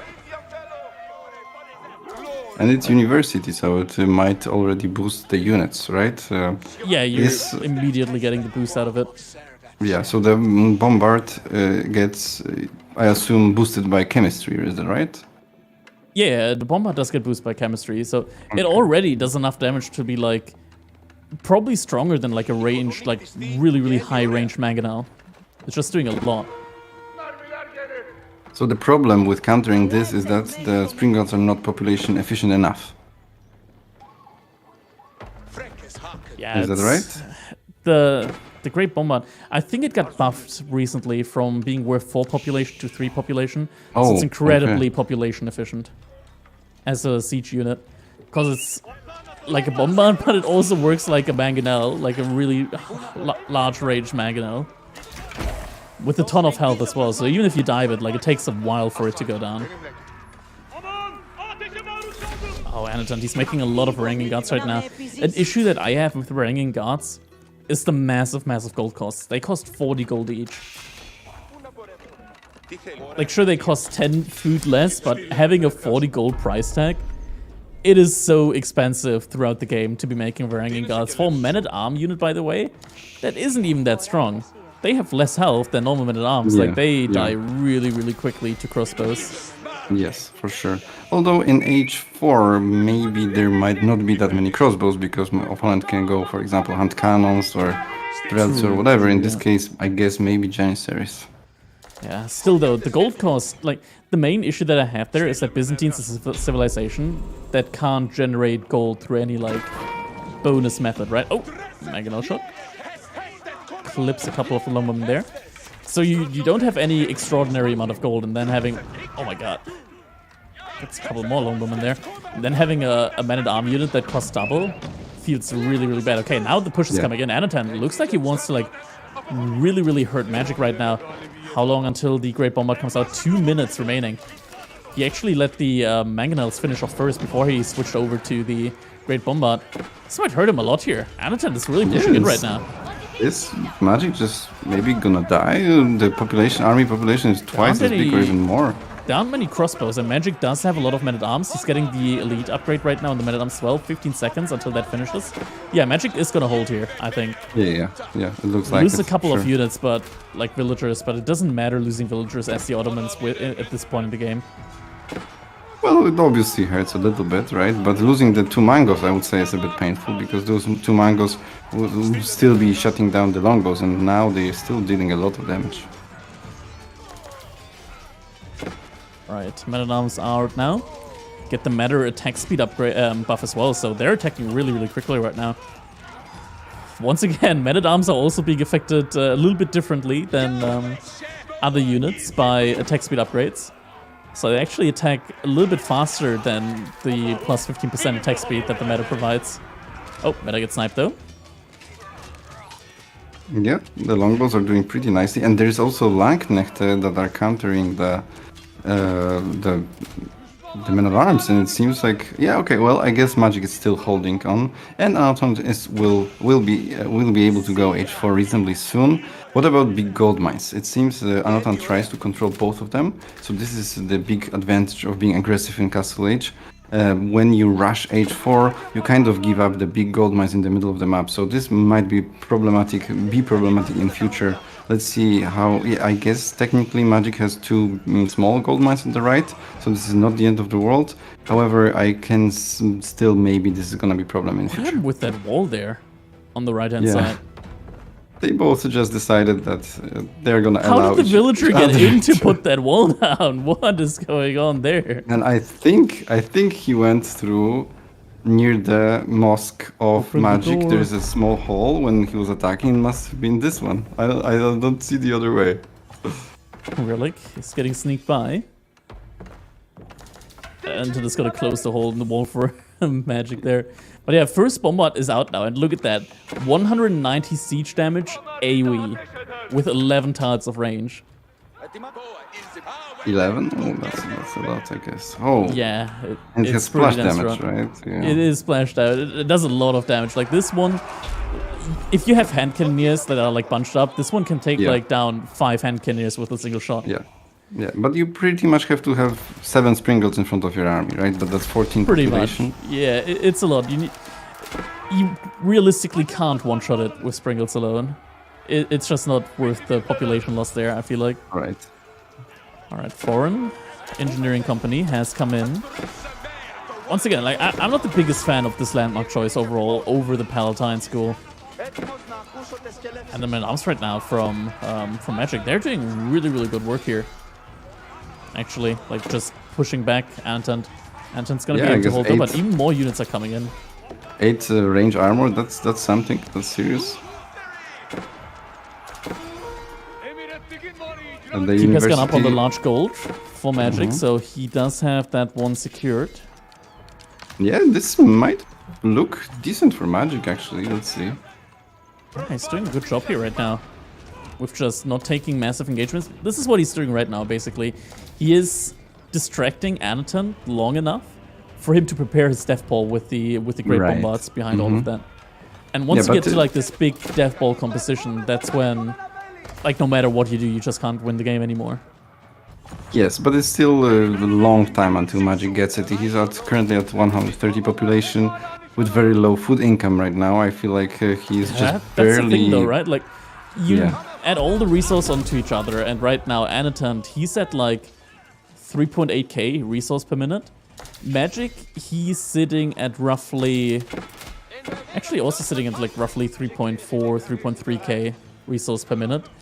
But at the same time, sure, it's less food, but he's getting 1600 resource per minute out of his military schools and the Mammoth Imperial Armory.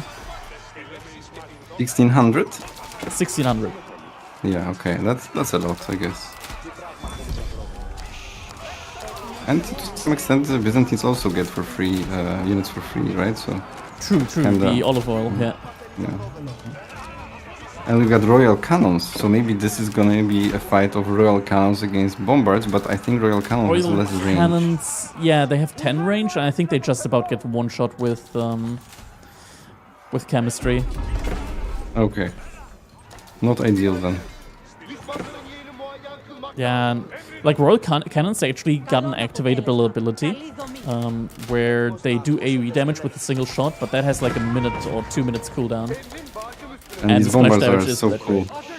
I love the sound design of Bombards in this game. The shot is really heavy, and then you see like this large boulder flying.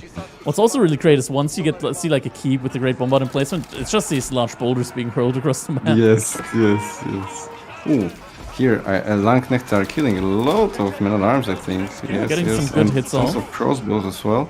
So the Magic has to run, and I feel like he maybe got over-eager here, and I think, he's getting punished for it, and he might Bombard lose has to second Bombard. It's faster, he can't. Bombard. Oh, he needs to delete the wall. That Palisade Gate, it's... No. Yeah, he's actually sending all of his men-at-arms in right now. He's like, no, look over here, don't take the Bombard. But Bombard does get taken down. That hurts a lot. That's gonna delay the timing of the death ball by a lot. Yeah, but if you know this is going to what Ottoman is gonna abuse, why not just open with a bunch of sprinkles right now and just push? It's easier said than done, because even if you like destroy economy, as long as the military schools still exist, the you need a really, really solid push. And Magic, he knows about this as well. This is why he walled this early on into the game, right? Walling really, really on, and getting keeps up now inside his space as well. He's getting keeps up on his farm economy as well. Like 2 keeps are being built at the same time from him, and he's still gathering more stone behind it all. He knows that this is like a tough situation for him right now in the spot, but if he holds this, all the damage that he takes here isn't even that big of a deal for him. Just because the military school stage is going to keep producing in the back of this. He actually got the Vizier point right now so that he can make knights for free. And he's going to get a lot of knights really, really quickly out. They take like less than a minute to come out for free. These Varangian guards look really good as well. I really like it. They look really cool. Just don't be surprised if they don't do so well in fights. Okay, fair enough. So we've got harassment at the right side with a bunch of crossbows as well, but there's actually nothing to harass. No eco, but yeah, I feel like Magic is struggling again, and this might be a little difficult. I guess he's still holding. The question is, yeah, I guess he still secured the big gold mine in the middle, so maybe this is still, even though it looks dire, maybe he's completely fine. Maybe. But I'm not sure about the number of his farms. He's got only 500 food income, so we are going full give you anxiety right now. But the only thing is that he still has these bombards. Anderton's also further building up his farming network right now. Something that I don't like is he didn't get rid of the last outpost remaining in his base, and then he could get more farms around the Grand Winery there. Yeah, Let's say food in the back, and you're getting even more olive oil out there. Like pretty much every farm there counts as like 2 farms when it comes to olive oil. He could be looking at like 1,000 olive oil per minute here, pretty easily. And that once you get to like 1,000 olive oil, that's pretty much 1 royal cannon every minute. Yep, and here we've got the unit composition is keep plus great bombard for Magic, and I guess this is sort of working. I mean, he's also getting like a lot of these elite knights out, right? I'm looking at it. Okay, one of these knights is about to finish. I'm gonna see the exact time that it takes to build one. 1 minute. 1 minute 3 seconds for 1 knight. So every minute he's getting 5 knights out. Yep. And yes, exactly. Great Bombard deals 190 damage, and Royal Cannon has 190 HP. So this is gonna be very without chemistry. Yes, very in favor of the Great Bombard, I guess. Keep is getting taken down, but Magic, how many villagers did you have on a gold mine? The large gold vein is already depleted. And that's considering that Anatant had like 30 villagers on his large gold vein for a long time. Magic really sucked that one dry. Holy. Yeah, Magic really seems to be hard to kill. Alright, like I mean, Anatant seems to have advantage. You look at his food income, everything looks nice, but anytime he attacks, Magic kind of just holds. Yeah, it's so tough to like look at the eco in an Ottoman game and be like, okay, yeah, this player has an advantage. Just because of like the invisible income. Oh, push coming in. No, that's a lot of melee front line. That's pushing in. Sacred sites have been taken up as well. This is looking dangerous for Magic. The issue is that now there's 2 great bombards out in the field, and the third one is right around the corner as well. It's going to be 15 seconds until the third one arrives. Knights are getting thrown away a little bit, I guess. I mean, he's getting a lot of them out, but still, you don't want to throw these away for free. Yeah, this was a lot loss. That's a lot of Landsknechte. Anaton right now sitting on 16 Landsknechte. Yeah, that's good. Why not? Like, those units are super good, so the more you get, the better. I mean, they're absolutely getting shredded by the cannons, but yeah. Magic now also you don't hitting his want own to Springles.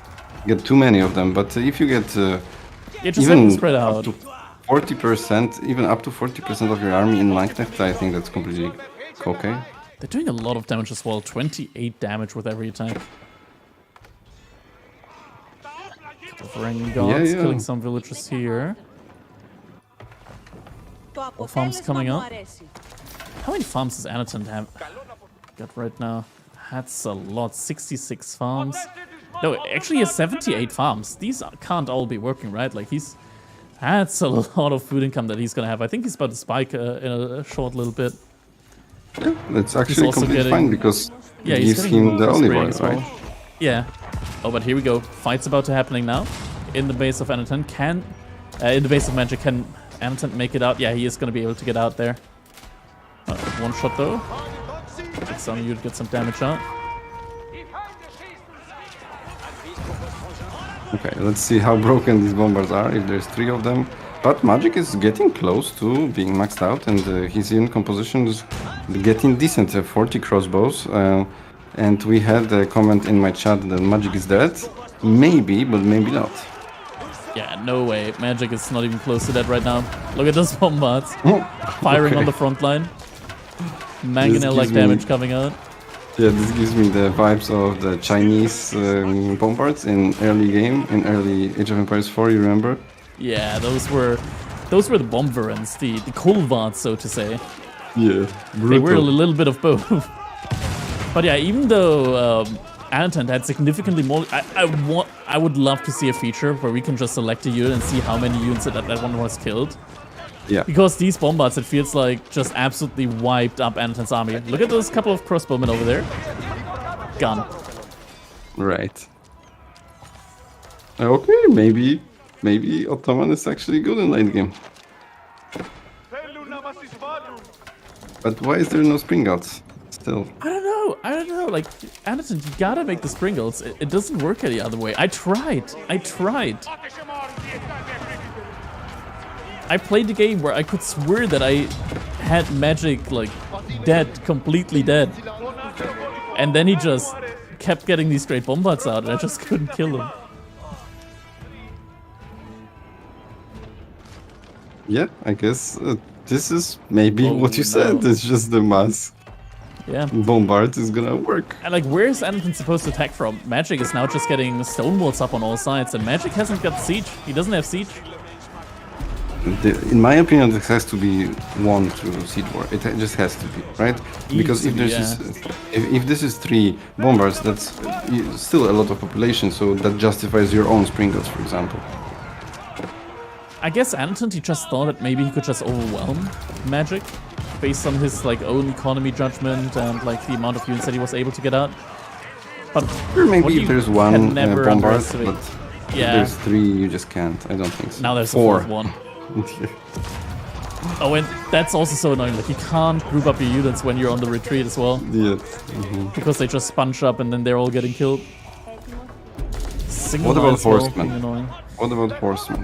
Horsemen is the one part, right? Like, as soon as you start making cavalry, Ottomans are just gonna send Janissaries out. Right. Yeah. You can't play cavalry against Otto. Yeah, it's like one of the reasons why I really want infantry, or just units in general, melee units, to get torches back. Because I just look at these great bombards now with siege works with 420 health. Oh my god. What? Great number Look there, at by that! the way. They just all disappeared! The crossbowmen just all disappeared from Manitant! Like, he's trying to get the units onto them. Don't forget, he's paying double for every single man-at-arm. Like, sure, he's getting some of these bombard cannons out right now. But every single one of these men-at-arms costs him double. And that's not Wait a sustainable moment. long term. 3 bombards just died, so maybe there's They did, actually... they did. 2 are still alive. I think the Springles are actually hurting Magic because it's a dead supply that could have been just units. And he probably should have slowly, well, inched forward with keeps instead of just fighting in open field. That was very in favor of Anotant. Yeah, maybe. Maybe Annington can push it in now, but Annington has just depleted the last gold mine. There is no more Really? gold out on the map. Oh, Yeah, okay. there's no more gold. He needs to set up trade ASAP, and he is. He is setting up 5 markets right now. But yeah, right now he's gonna be completely dry. He might be selling some resource, might be selling some olive oil, just in order to still be able to make these ranking guards. They're so Magic expensive. has no right now. units. He might have 26 enough population. though. It might just be enough because there's keeps everywhere as well. And behind that Magic, he's also getting the great bombard emplacement. True. What about trade? Does Magic have trade? No. Not yet. I don't see anything set up yet. Actually, he doesn't have control over any of the trade posts. Yeah. But yeah, Magic, actually, he's gonna be able to hold here, I think. Yeah, great bombard emplacements. Yeah. There it Aren't is. these things like crazy good as well? 103 damage from that emplacement every time it shoots. Mm-hmm. And it's AoE as well. And there is a Sacred Victory approaching. This is why Magic 4 was so minutes. aggressive. Yeah, 4 minutes, I there's 4 didn't minutes even left. realize, yeah. Actually, a Siege Workshop's now coming up from Anton on the right-hand side. Might be going for some rams, potentially. I think he might... Oh, no. What is he... Oh, it's not fully walled on the right-hand side because of the wall from Magic. Right. He's actually potentially decapping with just 3 villagers there. Yeah, Anton, he needs to get some stone walls out. Oh, Anton's pulling his entire army. That's too much. Don't pull the entire army there. Okay, it's not pulling everything. Yeah, this might be Sacred Side Victory. Or maybe not, these knights are coming. Το αποτέλεσμα μου αρέσει. Θέλουν να μας επιβάλλουν. Knights on that one side, but there's still units nearby for Anaton. Let's pull them over there, though. Yep, attack move gets issued there. Villagers get killed there. A couple more layers of walls are coming out. Oh, and Streltsy come into play as well, and Streltsy obviously extremely good unit. Ah, but Streltsy are like the prime target for the Great Bombard, right? Sure. Limit with their resistance. Actually, the Limit they barely take any damage from the Great Bombards. Really? But even that, yeah, they like 50% reduction, right? So the Great Bombard, instead of doing like 200 something damage, suddenly it's gonna do a lot less. So it can't one-shot the Limit if they got shield wall up. Like usually it would one-shot them.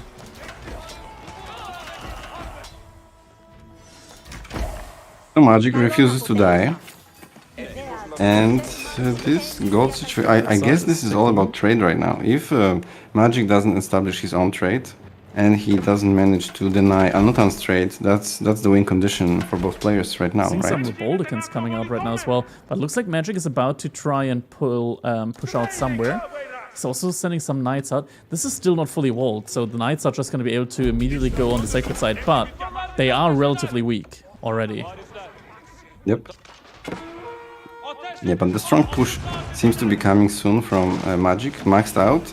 I think this is the last push, last chance, last hope push. He's I'm not even sure. donating villagers, so I'm that not sure his Anaton population can is- hold Sacred sides. He has Yeah, less might be military hard. right now. He kind of needs to go for a keep as well, I think, on He the needs to circuit close up side. this wall here as well.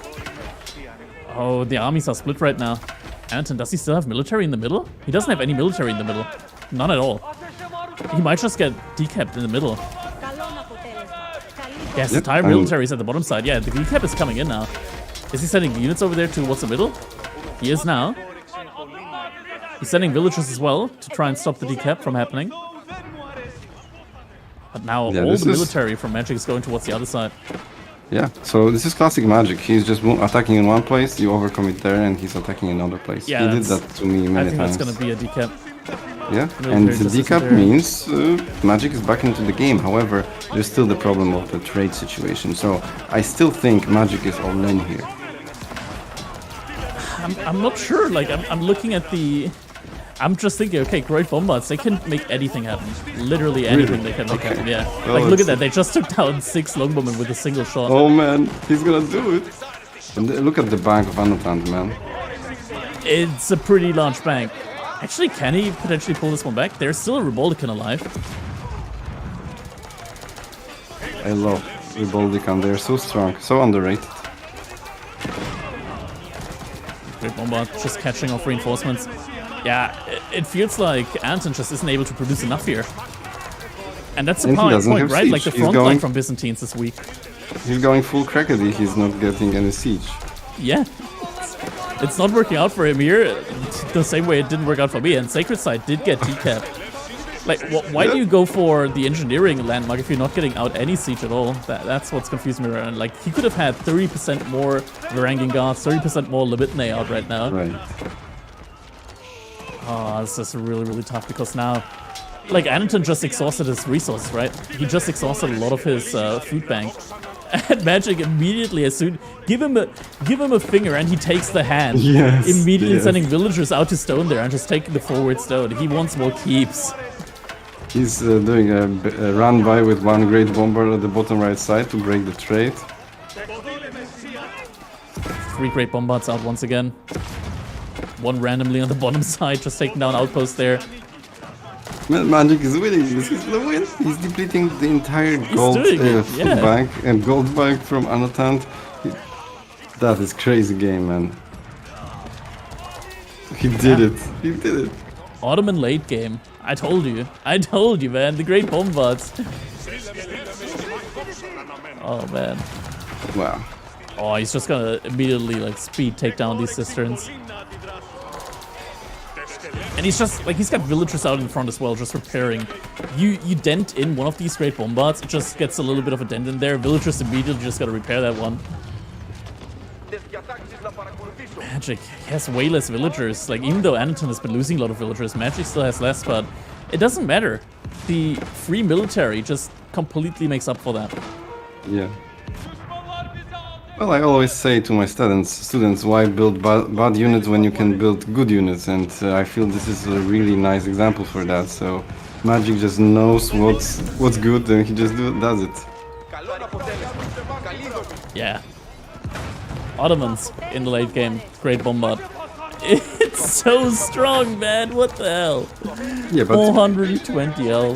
the only counter to siege is generally spring guards, right? So, and Yeah. maybe horsemen, right? So in this Look at case, the front I launchers. feel like Anatan didn't really play the counters to what he's supposed to play against this, He right? just made his first Springle. Yeah. It's just arriving. Surely the game is now over for Magic now that the first Springle has arrived. The counter has arrived. Sure, but I'm talking about like the tempo push from the earlier with sprinkles Yeah, to maybe. reset the count of the bombard, stuff like that. I think maybe. Goodbye, Springle. Okay, goodbye sprinkles. Shot in the face. Bye bye. Okay. Yeah, yeah. I think Magic is doing it, and on top of this, you can have an insanely high army population because you got military schools, so you don't need to have that high of And he's villager also count. raiding on the sides with just even more troops, some knights here and there as well. He's still getting... Actually, no, he's not getting knights anymore from military school. He's just getting janissaries right now. Janissaries actually provide you the most value out of military schools. I got that one right in Angelica's quiz. Nice, nice. Alright, yeah, I think Magic just is rolling out and man, and there were so many people saying already Magic dead, including me, but he proved Was there everybody even wrong. a meta? Was there even a meta there in the main fight for Magic? I don't think he even had a meta there. Does Mechter boost Great Bombard as well or no? It does, it does. It does? Yeah, they get And you can 50% even- attack. Yeah. Can you put units into the Bombard? I think you Yes, could, yeah, right? with the Vizier point, you can put more in them and then they unpack and pack up faster and they're faster as well. I Like, guess you this is can a make good great unit. bombards insanely. Oh, okay, yeah. Now Magic also walled out the trade and has a keep on the trade from Anatant. And also sets up his own trade behind it now. I mean, not that he needed the gold, right? Like, he was just perfectly fine with relying on his free units for most of the game here. Great bomb, full lame Magic. That's how I like it. That's what Aveli says in the chat. I guess this is full lame, yeah, isn't it? Well, this is the China bombard abuse from 2 years ago. Pretty much. Resurfaced. Yeah, it's coming back, but except this time the bombards are free. That's true. That's true. Oh, Well, there was big a reason mass, why though. normal bombards got nerfed. Maybe Anatant can pull back here. Ooh, I think Gets he the is. bombards He's- down. Yeah, actually takes down the mass here. I mean, Magic, he doesn't have much resources, right, to like pump out more of these bombards manually. He barely has any gold right now. Wait, is Anatant pushing back now? Can he come I back? think he is. What? All right. Huh? In the blink of an eye, Anatant actually wipes out the army from Magic. Shield wall reduces the bombards. It must have been. Maybe he didn't target fire the bombards on the ranged units. Maybe just target fire too late. If there was a choke point there, it wouldn't have been that easy, right? Yeah. Like if there was a choke point, that would have been destruction. It's Magic getting caught out on open field again. But at this point in time, like it's gonna be tough for Anderson to get the trade back, right? Because it's getting fully walled and there's a keep there as well. He's sending units over there. He's gonna try and get it back, but it's gonna be very difficult for him to get that back. He's not gonna operate with a lot of gold. So it's mostly just gonna go to get to that composition, right? With the Limitne and the Streltsy. He's got a lot of Streltsy in queue right now. 9 Streltsy in queue for him. Right, so Amatant had the problem. So the difference between Magic and other people, or even in general a good player, is that, or for example, what we saw from CSO last time as well, while you're doing a big push, right, which is already very problematic for your opponent to deal with, on top of this, you gain the map, right? You look at this, like we've got wall, we've got keep near the trade market for Anatan, so he barely produces any gold. And then on the other hand, he's got keeps on here, and he started his own trade, right? So in this situation, Magic made, even though he got completely cleaned up, he still managed to get some trade going as a result of that. All right, Magic, he's onioning up. The layers are getting applied. Double palisade layers now behind already existing stone wall. Against me once, Magic did 7 layers of the wall against my Knight harassment, so on Altai, so that was... If it works, it did. I mean, I'm a player, at some point I say, okay, have some morals, man, what the hell, that is just not legitimate what you're doing here, but yeah, if it's working in a tournament, sure, go for it. Alright, so the fight is Great Bombard and placement against Mangonel placement, so... I guess Anatant has also some tools to lame with. I mean, the outpost does have the Court Architects upgrade, right? But it's firing onto the traders right now, not the units. Oh, and the Great Bomber just immediately gets it out. Yep. Goodbye outpost. Yeah, but what I like about Arabia, another thing is that the markets are out on the map, so players are actively fighting over both of them. Magic right now, he doesn't have that many villagers, but for that, he has a very, very large army. Yep. Yeah, and however, there's only one Great Bombard. He's trying to snipe with Streltsy the Ribaldi Queen, but on the other hand, he's losing a lot of units. I think Magic is looking very good in this fight. There's even the Bombard still in the back. Streltsy are all going down. Yeah, and right now Magic is winning big time, and these fights are so snowbally one way or the other. I'm so surprised. Weren't they supposed to be quite close? Yeah, I mean, that's the kind of thing, like with these death balls. They snowball a lot. Oh my god. He takes down the outpost and there was a random spearman just standing next to the outpost. He dies too. Sure. Oh my god. Alright, so here, this army looks super scary from Magic, I think. There's no gold for Anatant, right? What the left side he's trading a little bit, but he's mostly just spamming spears, and that's not gonna work, man. Yeah, I mean, he tries to run onto the Great Bombard. In theory, that should work, right? Like the spearmen, while they don't have the shield wall up, they have 1.44 tiles movement speed. Oh no, that's a big clump. Lots of damage goes out there, and GG gets... Yeah, he's just gonna call GG at this point in time. I mean, what are you gonna do at this point in the game? No more gold for That was a serious game, man. Oh my god. That was textbook Ottoman abuse. Literally, holy moly. Look at the military graph, how always for one player it's just straight down, and for the other player usually he's holding on. Yeah, it's only one way, and that's down. That's what I'm saying, like these fights were so one-sided, it was so surprising.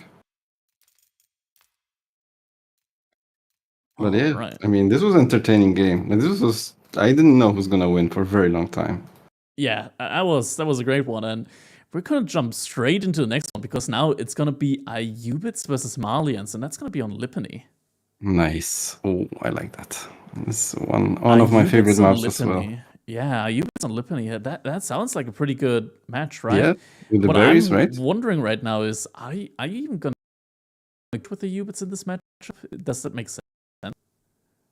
Can you repeat? You cut out a bit. Sorry. Like, are you even going to go for fast castle with the Ayubits in this matchup? Like against Malians? You can't attack into Malians. You have to. Yeah. Yeah, but do you go for fast castle? I'm not sure. I think you go 2TC into fast castle. Yeah, like you need to at least have some way of scaling with the cowboy, right? Yeah. 2TC eventually outbooms the cow boom, right? So you just skip farms for very long, and you just play 2TC with mass, and take all the berries on the map, and then go H3 reasonably quickly as well. Yeah, I think that has to be the play. But well, let's see. I mean, these guys surprised us in this game. Maybe they're gonna surprise us in this game. Also, Anatant is in general, I would say, still a relatively aggressive player. So I could see him just choosing something else. I think he's a pretty methodical player most of the time. You think? Maybe in the past. Maybe he was aggressive in the past. I didn't play him a long time. Yeah, I mean, he started relatively late in Age of Empires 4. I think he started roughly like season 2-ish is when he really started playing. And he started out with just playing a lot of Delhi, playing a lot of Mongols, and Yeah, that's what I'm saying. Yeah, so yeah. this is the So he Anatan I started with remember. he started with aggressive civilizations, but now at this point in time, he does not shy away from like late game and just methodical gameplay. Okay. Well, all right. So let's have a look. Did they start already? Magic, yes, in the game. And are we in the group? No. Nope. Okay.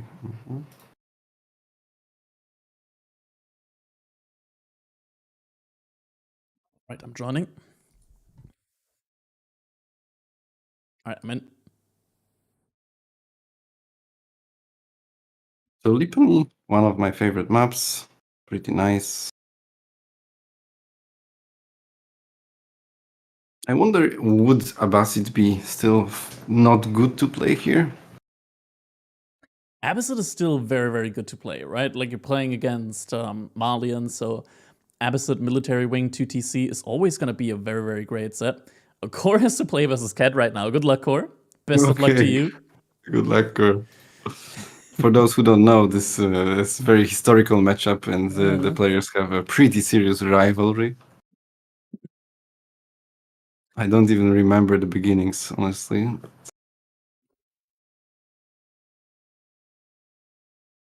It was a pretty, there were some pretty good sets between them, I gotta say. I think we almost had, did we have like what was it called? Beastie did like a couple of these beef battles or something like that, where players in the community that had like beef with each other were doing like a best of 3 or best of 5. I know SAS was playing with Core in one of those. Yeah. Core likes to, provoke provoke the show matches like that. I almost got one against him. Who hasn't? Who hasn't at this point in time? All right. Okay, so 2.5 minutes till the game is started. Yeah, the grudge matches. That's what it was. Right. Yeah, if I recall correctly, Core won versus SAS. I'm not sure if he won versus Cat. Why do I have a wait? What? No, you don't have a grudge match with me, right, Cal? I mean, we can if you want to, but Core won both. All right.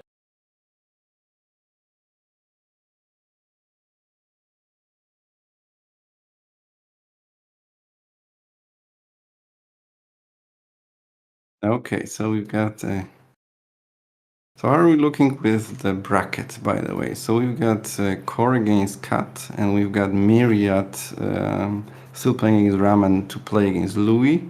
Then we've got Give You Anxiety against Eliona or Mr. Is my Much. stream cutting out? Hello? No, it's good now. It's for me. It's okay. I got people in my chat right now saying F. German internet at its finest. I'm not sure if it's my internet actually right now or if it's just Twitch servers, because sometimes Twitch servers they're doing some very weird things. But everybody refresh your stream. That boosts viewer numbers. I like that. smart. Yeah, someone says Crackedy Frozen. So maybe your camera, but now it should be good. Okay. It's looking fine on my side. Yeah. Yeah, and the last game at the bottom is gonna be SAS against Nuggify or Beastie Beauty, but Nuggify was on fire today, so who knows? Yeah, Nuggify had some great games. Yeah, imagine if Nuggify qualifies. That would be a huge upset.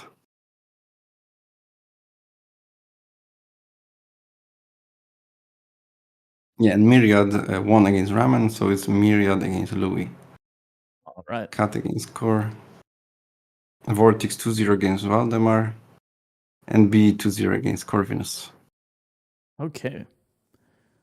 Yep. Yeah. Nice. Just a couple of seconds left until we're going into our game number 2 now. Let's do it.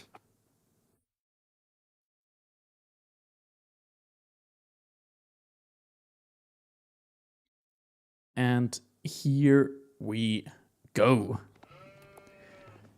All right, welcome everybody to game number 2 between I Am Magic and Anatent. We're quickly going to pause the game to avoid any stutters in the replay. Spawning in the color blue, playing as the Ayubids, we got Anatent. We're here in Lipany. And on the other side of the map, in the color pink, we got I Am Magic. And I'm not sure if this is intentional or misclick, but I Am Magic actually goes with 4 villagers on one straggler tree and with 1 villager on the other. Yeah, that must be wrong, right? It feels like it must be a misclick. Yeah. Yeah, because if you got 5 villagers on a tree, you just do three trips and it's very nice. But if you go like this, there's no benefit toward this. So this must have been just a sloppiness, I guess. You know, but it's small details. It's maybe not that important. You know, what's more important is that you know what units to abuse.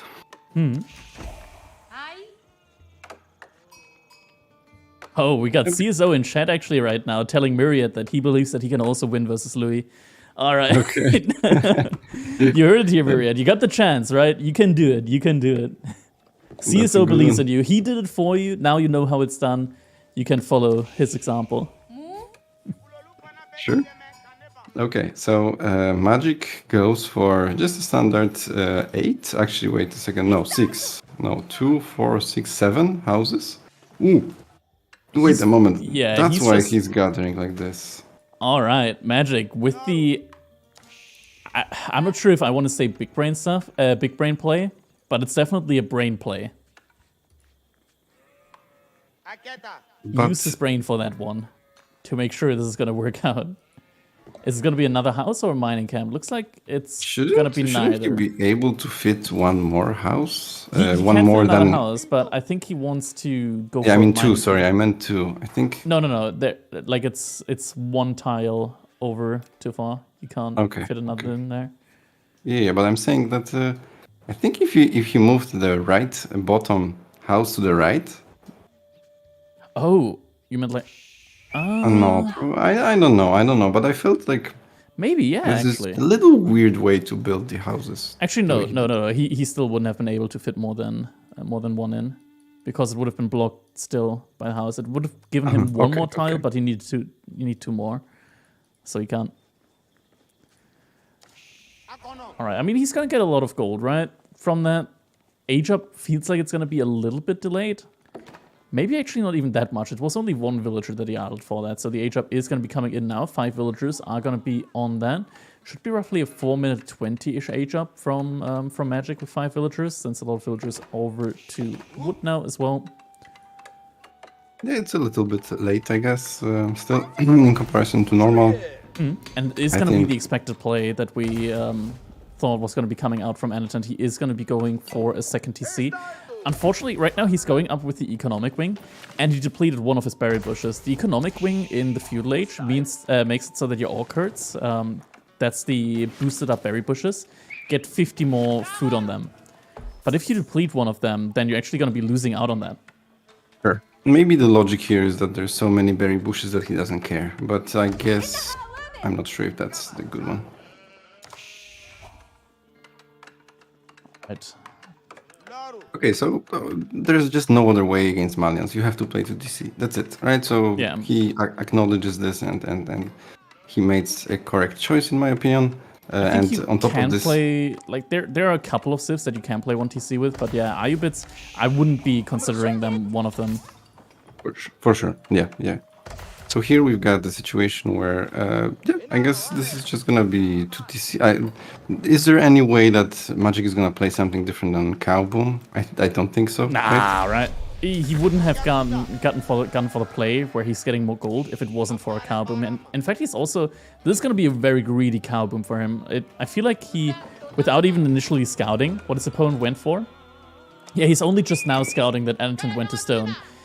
Without even initially scouting that Anatent is going for that second TC, he went for this kind of late feudal age play and going for an early second pit mine. And he's going for wheelbarrow, and he's going for also double products. I'm not sure. I'm not sure if that's how I like it. I kind of prefer when it's as fast as possible cows. Don't you think? Like you want just more villagers, right? And cows are to some extent villagers. True, to some extent, but like the wheelbarrow and all these other techs, right? They help you get to these cows even quicker in the long run. Like having wheelbarrow, for example, just helps you with movement in general, like on the wood, because you're gonna have to spend a lot of wood on all these cattle ranches. And wheelbarrow actually has a very, very significant impact when it comes to gathering wood. Yeah, for sure. That's a big deal. Yeah. Okay, so that's pretty nice. Second TC in the back. That's pretty safe for Anotant. I don't think this is in any danger of dying.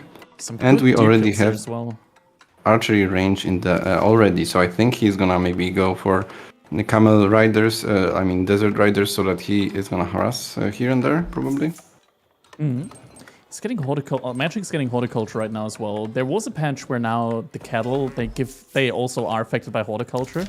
So you're getting even more food once you research horticulture for these cattle.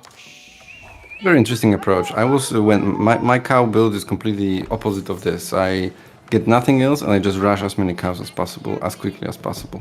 I guess in this matchup, just because he knows that his opponent went for a second TC, he doesn't feel the need to rush it up really fast. Instead, he just takes his time and just does it in the most efficient way, like in the way that's the most efficient long term, not short term, but like long term efficiency.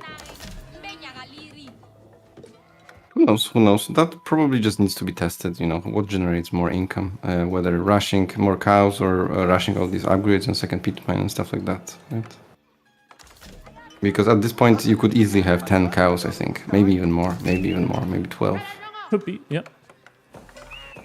Alright, so we've got actually Archer, and just not a Desert Rider. I guess Desert Raiders are quite expensive, so you don't want to get them if you don't have to. And yeah, I assume it's just rushing up the outpost now in his base. I would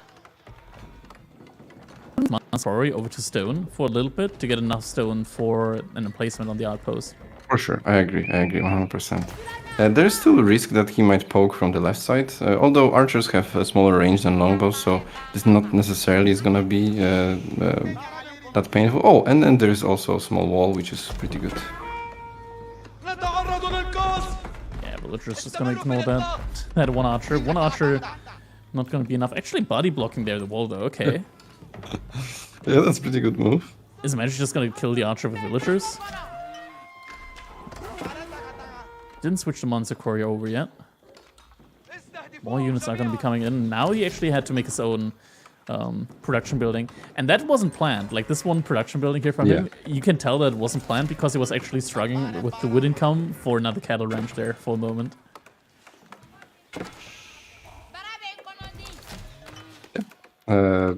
It seems and to a me like ram magic. immediately. Ooh, I love that. Yeah. Now the play here would be, I think, to just hotkey all your archers and put them inside of the ram. That way you can like take down the buildings without being in fear of the javelin throws. And whenever the villagers try to like burn the ram, you just hop out of the ram and just one-shot villagers. It's magic end up in a situation like this where one archer is denying his entire gold eco. He had a plan. He definitely had a plan, and Anton's doing a great job right now of just keeping like this tempo play up right now. That is just completely disrupting the plan that Magic had here. Yeah, so it seems we've got a full aggression from Anotant, but a full aggression like this is actually not that great, I think, because right now technically, although there's a big problem with gold here, it's very difficult to attack into spear, into javelin thrower plus donzos, and you can always kite back to the TC. It's just the only thing is Magic has almost 0 units, so it's gonna be quite a moment until he manages to get a mass that is very difficult to attack into. Anton isn't going for the play with the garrison trick right now. Yep. So he's going to be able to take down some of the buildings here. Getting the houses, I mean, if you're getting down a lot of the houses, they have to be rebuilt somewhere else, and that can shrink the base of the Maldian player significantly. Not that they need a lot of space, they usually don't go for farms anyways. I'm still pretty sure killing the pit mine is better, although unless you assume that you're not gonna kill it, which actually maybe might be the case. There's not a lot of units coming out from Anton's base. He doesn't have many production buildings. Only one range, one stable. Oh, is he losing the ram? That would be pretty bad for him. I think he can keep it if he just sends the units in. He has enough units, I think. I think he got surprised a little bit by the sofas, and Magic has shown great usage of sofas in the past. So I think right now, if he had spears, that would be completely fine. But without spears, this army of Magic, again, this is another instance where triple composition just beats double composition, and that's it. True.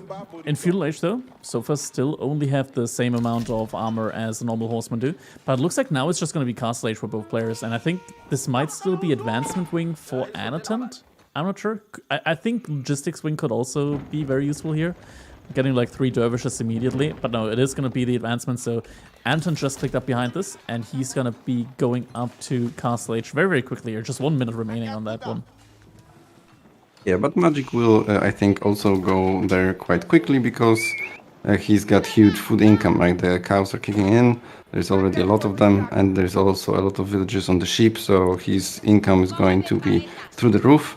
And then once we've got H3, I think this is where this might get a bit dicey for Annotant, because the problem is that he might get pushed off the food out on the map, and that could be pretty problematic. Castle Age now also coming in for Magic. I think Magic's internal timer just rang. It's 10 minutes into the game and he hasn't walled off the entire map yet, so immediately going for walls on all sides, on both sides of the map.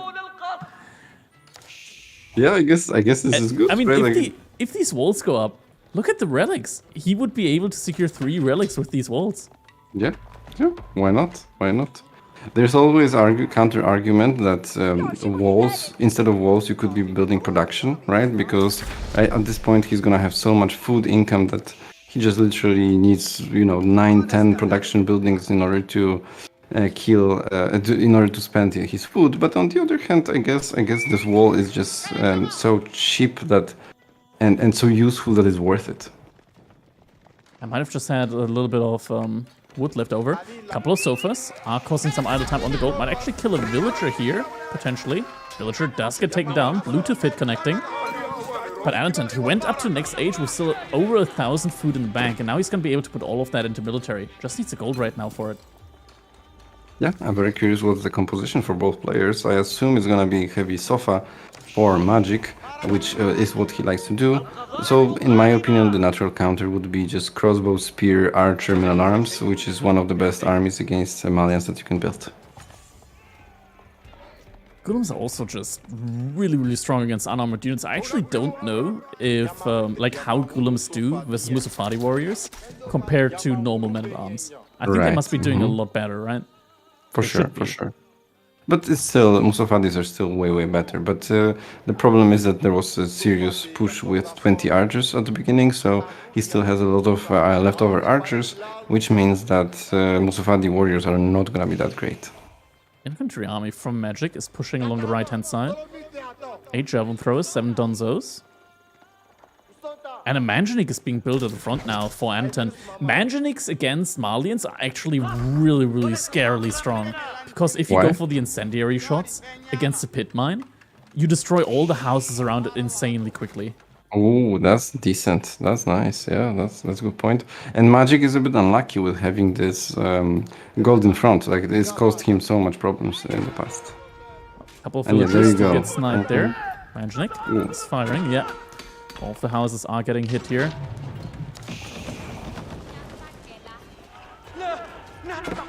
Magic, on the other hand, had decent right in the back with Donzo and Javelin. So this is nice on one hand because he's able to distract, but on the other hand, it's more difficult for him to defend. So the question is he even going to be able to defend at all at home? Oh, he left the Manjanik alone. Has to be careful there. Some crossbowmen are coming in. One of the sofas immediately gets taken down, but might still be enough to take down the Manjanik here. Yeah, Manjanik gets taken down. That is a huge snipe. At the same time, Springle gets taken down. Golem is on the javelin throwers. Is taking a good amount of damage there to them. Archers still for the most part here alive in mass. More reinforcements are coming in. The raid right now from Magic, it killed a couple of villagers, but not a lot. And right now the losses for Magic are still greater than those for Annotant. Villagers pulling the ships right now. And the production is under attack. It seems javelin throwers maybe and donzos are just not that great at harassing because they kill villagers reasonably slowly, and on top of this they are quite slow, so it seems the villagers just manage to outrun them. And at the same time, Anotant just is starting to dive the cows, and if the cows are getting killed, the ranches and the cows, that's pretty much over. Oh, Anton, misclick. He's attacking the blacksmith with his archers. Archers still firing on the blacksmith under a TC. Oh no. Oh no, that's Anton. He might actually lose like a lot of archers here. Okay, now he noticed. But yeah, he lost a lot of archers there for that one. Yeah, there's action all over the place, StarCraft 2 style pretty much, so I can't blame him for not noticing this for a little bit longer. Oh, it's the magic play. It's the magic play. There are almost 30 villagers on stone. That's his only chance back. He needs a keep, like he needs to rush up a keep in front of his base. Okay. I guess he still has a lot of food income, so this is completely fine if he just doesn't lose too many villagers, but it seems he's losing a ton of them right now. Magic, Editon, he's building a Tower of the Sultan in the back of Magic Space. And the funny thing actually about the Tower of the Sultan, okay, never mind, he cancelled. The funny thing about the Tower of the Sultan is it actually one-shots the houses for the Malians. Really? Wow. And it's actually good, like I've been rushed by this unit and actually dealt a ton of damage. Yeah, the archer attacks from it is quite nice as well. Yep. Oh, villagers are getting pulled against the ram. There's still a couple of crossbows and archers remaining though.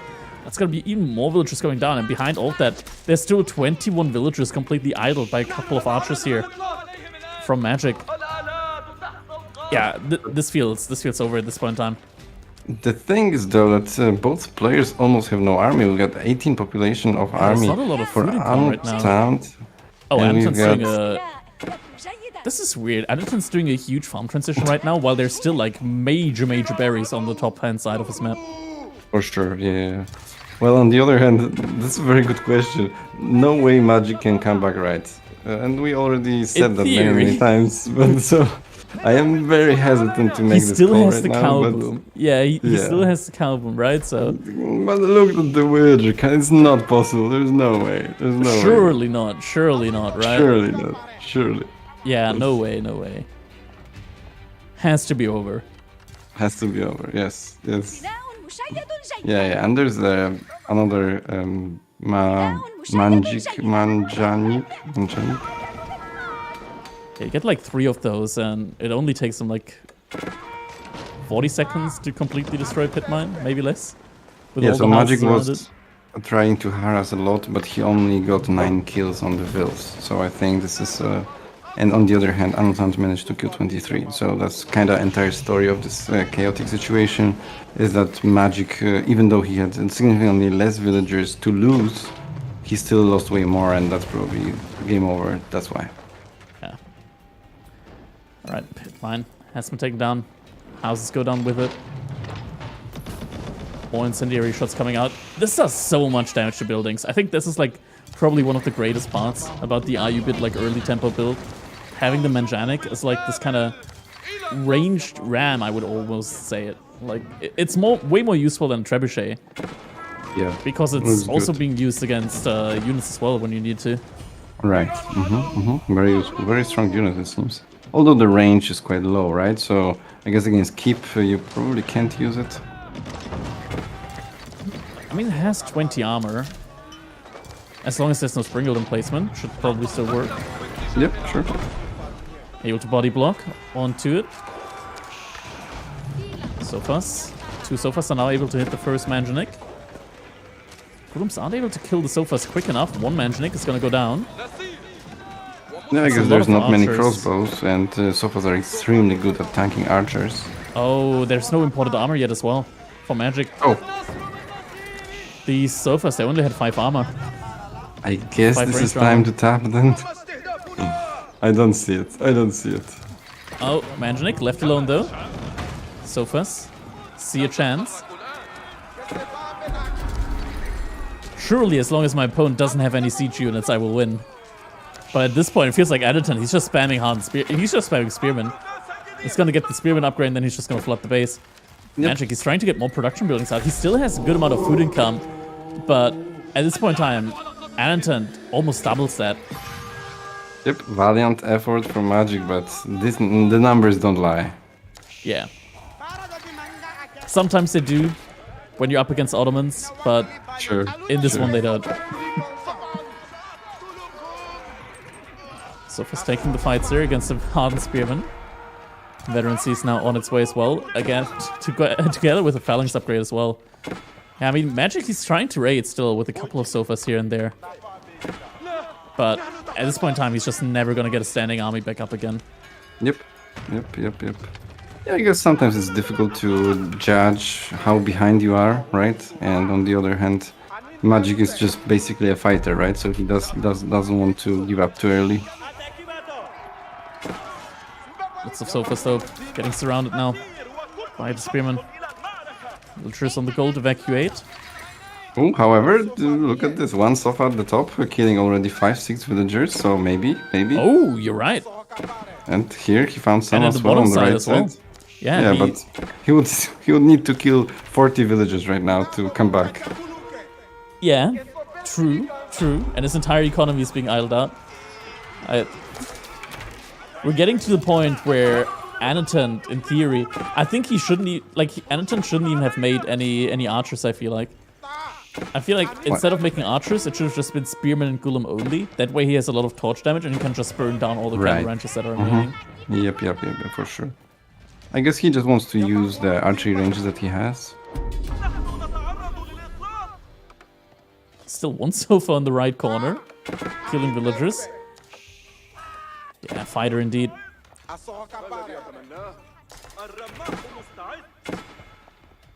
Yeah, it's just obviously not easy to kill someone who doesn't want to get killed. Okay, GG.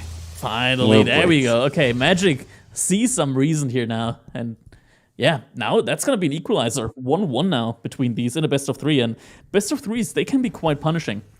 And now it's going to be moving on to a match point decider. And look at that. It's going to be Ruse for Anatant versus I Am Magic's Mongols. I'm not sure about this matchup because, this is for one, it's on Gorge. And, you can't tower rush Ruse. Yes. And you can't trade on Gorge. So what are you supposed to do? You can, but it's difficult.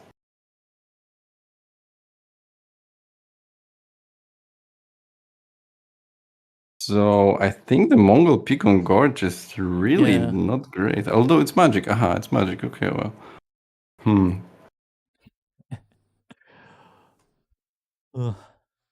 I don't know. It still feels very, very rough to me, being in this kind of matchup now. If the market is in the corner, sure. Sign me up. I think Mongols might be even ahead, although it's still obviously a little difficult against Knight Siths sometimes. But here, I don't know, man, on Gorge. People favor Mongol versus versus French. Yeah. And people trade Ruse as the better version of French. Yes, but the big difference here is that you've got Kremlin, so it's very difficult to attack into you. And on top of this, you don't even need to gather gold for a very long time, so there's nothing to tower rush you, right? So in my opinion, if you don't tower rush French, then French is completely fine against Mongols or even ahead, right? It's just the tower rush is so problematic to deal with. So here in this situation where you can't tower rush, suddenly I feel like Mongols just go straight and still has a little bit problems depending on what Rus does. But do you think it's a 2TC for Rus here? I mean, that's the thing, right? You can never take away 2TC from Rus. If they want to go for it, they will go for it, and there's nothing that you can do about it. The 2TC yeah, but do you want to, against potential trade, do you want to go 2TC? That's a difficult question. It's nice to have that little bit of scaling going as well. Yeah, but if you go to TC against trade, you have to all in feudal right after. You're gonna be behind in tempo. That's for sure. It's tough. It's definitely tough. I still think you go to TC and just mass units right after. I think that's the play. But what's the play for Mongols if they can trade? That's always what I'm wondering about. Maybe if you're agile with your knights, you can take the like go for 2TC and still deny trade or like delay the fast castle age. Probably. But as It's Mongols, what do you do as Mongols in this if you can't trade? Like Personally, I would say as Mongols, maybe you just go for your own 2TC play. Really? Wow. Okay. I've tested out 2TC with Mongols a couple of times. It's honestly not bad. Like very fast second TC. All right, we're jumping in now though. This is gonna be the decider game in the set between Anatent and I Am Magic. Both now 1-1 right now in their set. Spawning in the color blue. We got Anatent playing as the Roos and on the other side of the map. We got Wait, did they pick the wrong map?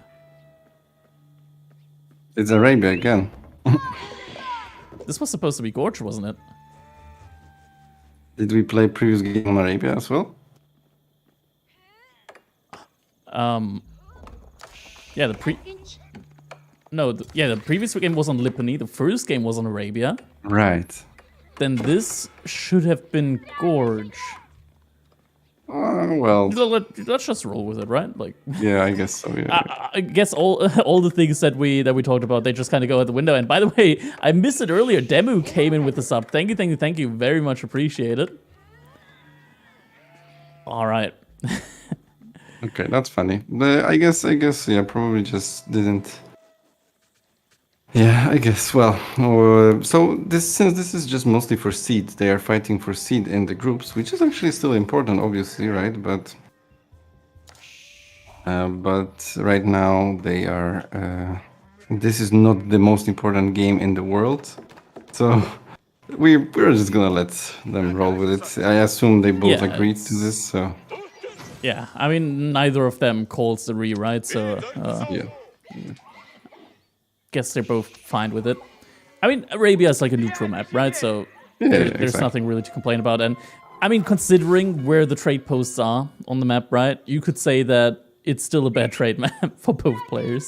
Yes. Especially for Mongols. All right, well, let's have a look then. All right, it's going to be an early pasture here coming out from Magic. So definitely going to be that very, very fast, just fast feudal age play from him. Question's going to be what landmark he's going up with. I personally think, like, if you go to TC, you might as well just go for the Deer Stones. Villagers with Yam Aura early on, if you get Wheelbarrow as well, they move insanely fast. 1.49 tiles of movement speed per second. True. It is impossible to raid Mongols because their villagers are actually just going to run away. And with formation shuffling, they're just going to outrun knights or horsemen or anything like that. Yes. Yeah, for sure. But yeah, I don't think Magic will go to TC Mongol. It just doesn't feel like it. You don't believe it's Magic? I don't know. I still think he's gonna try to make trade work. I think that's what's gonna happen. You think he's gonna brute force it? All right. Yeah. If you go to the market with the how's the Mongol trade landmark called? Silver Tree. Yeah, Silver Tree. So if you go to the Silver Tree to the right of the gold vein, like the big one, 8k on the right side, you can still get somewhat decent trade, maybe something like 50 per trip, so that 45. So that's not the end of the world. And he is gonna go for the Silver Tree, like you said. So maybe he is gonna actually try and just brute force the trade game here in this one. Criminal on the other hand side, it looks like Anaton is going to go for that 2TC play. Already has some villagers over on stone. Okay, I'm going to pause again. I think it's lagging slightly. Yeah, it just started to lag again. Yep. All right. Single scout here from Anaton, just harassing the Uwu. I actually think just killing the pasture. Actually, never mind. You can move the pasture. Actually, I've seen players able to block Mongol buildings with just 3 units. From moving at all? Yeah, just surrounding a building with 3 units. Imagine you have your 3 scouts here on the pasture, you pack up the pasture, and 3 scouts just completely block it from moving, and you just kill the pasture. Yep, that would be pretty strong. It happened to me once in a game where I played against Core, and Core trapped my not Step Redoubt, what's the other landmark in Castle Age? Kurultai. The Kurultai, yeah, he trapped my Kurultai between 3 units. And I just lost my Kurultai in his base. Yeah, that's pretty massive. Alright, so we've got, from Anotant, we've got Stable right away, so he's gonna go straight into Knight, into second TC. I am a little more scared of this opening rather than just straight second TC from Rus, I think. Even though that's significantly faster TC if you skip the Stable, it's just this one Knight forces you to do so much stuff, right? And especially in this situation, you kind of want to disrupt the trade with just one Knight, and especially since Magic is not really scouting too much. Oh, now he is, so maybe he's gonna figure it out. Although, if there is a Kremlin base, it's still relatively difficult to find the Stable, and I think Magic is losing the scout again. No? Oh, close. No, he's not. Okay, that was close. I like this play here from Magic right now. It's just keeping the Silver Tree still in the space for now, just massing more and more traders. You want to wait until you actually have like map control or are able to take map control. I say that, never mind, he's moving out early while the Knight is in queue. But yeah, having 2 traders already out. The thing is, they don't follow the packed up Silver Tree, right? Like, this trader is just gonna stand where the Silver Tree was initially. No, you actually can move it manually and it's fine. Oh, okay, yeah, never mind. They actually changed it, so yeah.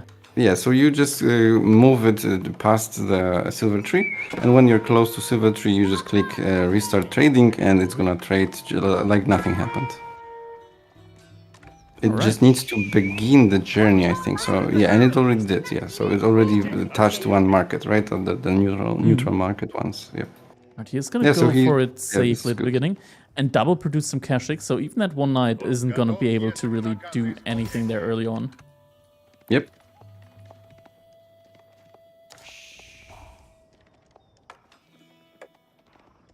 Yeah, but it's sometimes still easy to outmaneuver to some extent the Kashyyks, right? You need to have vision. Okay, but they intercept the Knight, and also they begin healing completely right now. So I feel like this Knight will not. Oh, actually, maybe he gets a trader. Heal. Okay, no, but he doesn't. Yeah, doesn't commit to that one.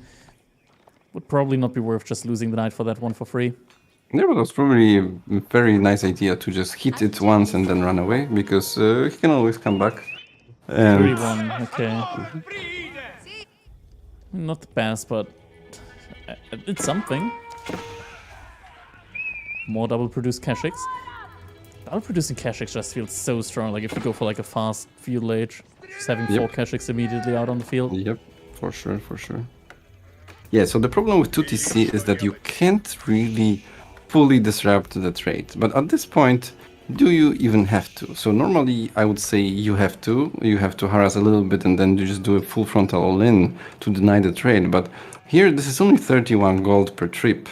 So Magic decided to go much less greedy with the distance. So with Silver Tree I was thinking more to the right top. And the problem is that 31 gold is not impressive, and 31 gold is something that you could even maybe completely ignore and just go 30C or go fast castle off of this. Yeah, he's still making more traders right now. I mean, maybe if he sees that Anaton is going for like a fast castle age, he just suddenly moves the Silver Tree all the way to the right-hand side, all the way to the top right corner. Then it would be nice for him, because then he's probably going to get like 80 gold with every single trip. And if he's got a solid amount of traders, like all it takes is like 1 trip to like suddenly boom up like 2,000 resources. Big time. Sure. Yeah, so obviously Anaton cannot just happily ignore the trade, but it's not as urgent as normally is. Villagers doing a little bit of a dance in the woodline for Magic right now. And the Gur is not unpacked. Oh no! Oh no, Magic! Okay, he noticed. Ah, that's so unlucky, man. The Mongol unpacking sometimes, the buildings, it can be so buggy. Alright. Behind that, Anton has done a very, very good job of just walling himself in. For the most part here. Very, very nice for him. Yeah, that's true. Almost full wall already. And against the Mongols, it's so important to have such wall like this. Yeah. I'm surprised he's relying so heavily on spears, while I am in general a big fan of spears over knights. But in this situation, I guess knights should be better, right? Because he can have more mobility, and also knight is just a slightly better unit than Kashyyyk. It is. Yeah, I'm back. Thank you very much for the sub, man. Much appreciated. Thank you, thank you.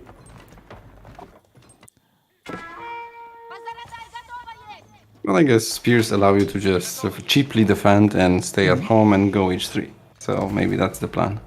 Yeah, I mean, he has a lot of villagers over on gold, and the Kremlin is there as well. It is going to be very hard for Magic to really try and put aggression on him right now. He is missing a good amount of Keshiks. Is he actually going to charge in? There is still the Spearman there. Yeah, he can't. Actually gets one villager kill. Nice. And yeah, at the top we see the economy screen, not the villagers count, right? Because traders. Yeah, it counts traders as well. Okay, yeah. So it seems we've got exactly the same count, although I think that villagers right now generate probably slightly more income than the traders. So I think that Silver Tree should be moved at some point soon. Yeah, definitely. Especially given how passive Annotant is, right? Alright, so we've got a serious switch into stables right now. We got, I guess it's just the second one. So there will be some more knights soon, and that's probably very good. Knight plus spear, in my opinion, is significantly better than archer knight, archer Keshik, I guess. But obviously this can become a 3-comp for both players anytime soon. I think Annotant needs another layer here of vaults. I think if he just rushes up another layer here, it's probably going to be better than trying to defend that. Actually, he's going for an outpost there. That also works. Able to garrison 15 units there, so having 15 villagers convert into archers. Yeah, and I think the Annotan's army should be decent enough soon, although I guess in this case Magic has just way more, so he needs to be a lot bit of Keshiks, yeah. Yeah, for sure. But on the other hand, there is a TC to help with, and soon, as I said, in general, I think Knight Archer is just better than... Sorry, Knight Spear is better than Keshik Archer. Yeah. Magic scouts out that outpost. It's gonna fall back. Is he gonna keep a couple of units nearby just because surely the rewall is gonna be coming in from Annotant, might be able to snipe a villager or two. Looks like he's falling back. There's also a couple of knights right now. Actually managed to kill a couple of the traders there. Ooh. Overall, Yeah, Annotant. 6, man. In total, that's actually 6 huge. eco kills. Yeah, that's always a very difficult situation like this, where you are trying to attack and then the 2 knights come and deal a lot of damage. So that's why it's so nice to tower rush initially, because you can pull back the spears that you initially built and they can guard your trade route. And here, seven traders. I think this was a huge blow, and this could be actually game changing, I would say. Yeah, I mean, Magic right now, he's sitting on like 400 gold per minute with villagers that he additionally, like on top of the trade, has on gold. His income definitely isn't feeling that great right now. He is at the point where he's getting all the bonus resources from his Mongolness. Yeah, okay. So he's getting bonus resource there on wood and food. But Yes, still, so it that's doesn't feel crazy right now. Definitely doesn't feel crazy for him. That's why I said you can be fine with maybe 50, maybe 45, but you're not fine with 30. It's just not enough. I think it's just less than actual villager at the higher cost than the villager, because we have to remember that even though the trader is cheaper, it's still twice as expensive as a normal villager, which is the main drawback of the traders. So here I feel like this is something that maybe Magic doesn't consider enough. Oh, Keshiks find a couple of knights here that once again tried to go for a raid.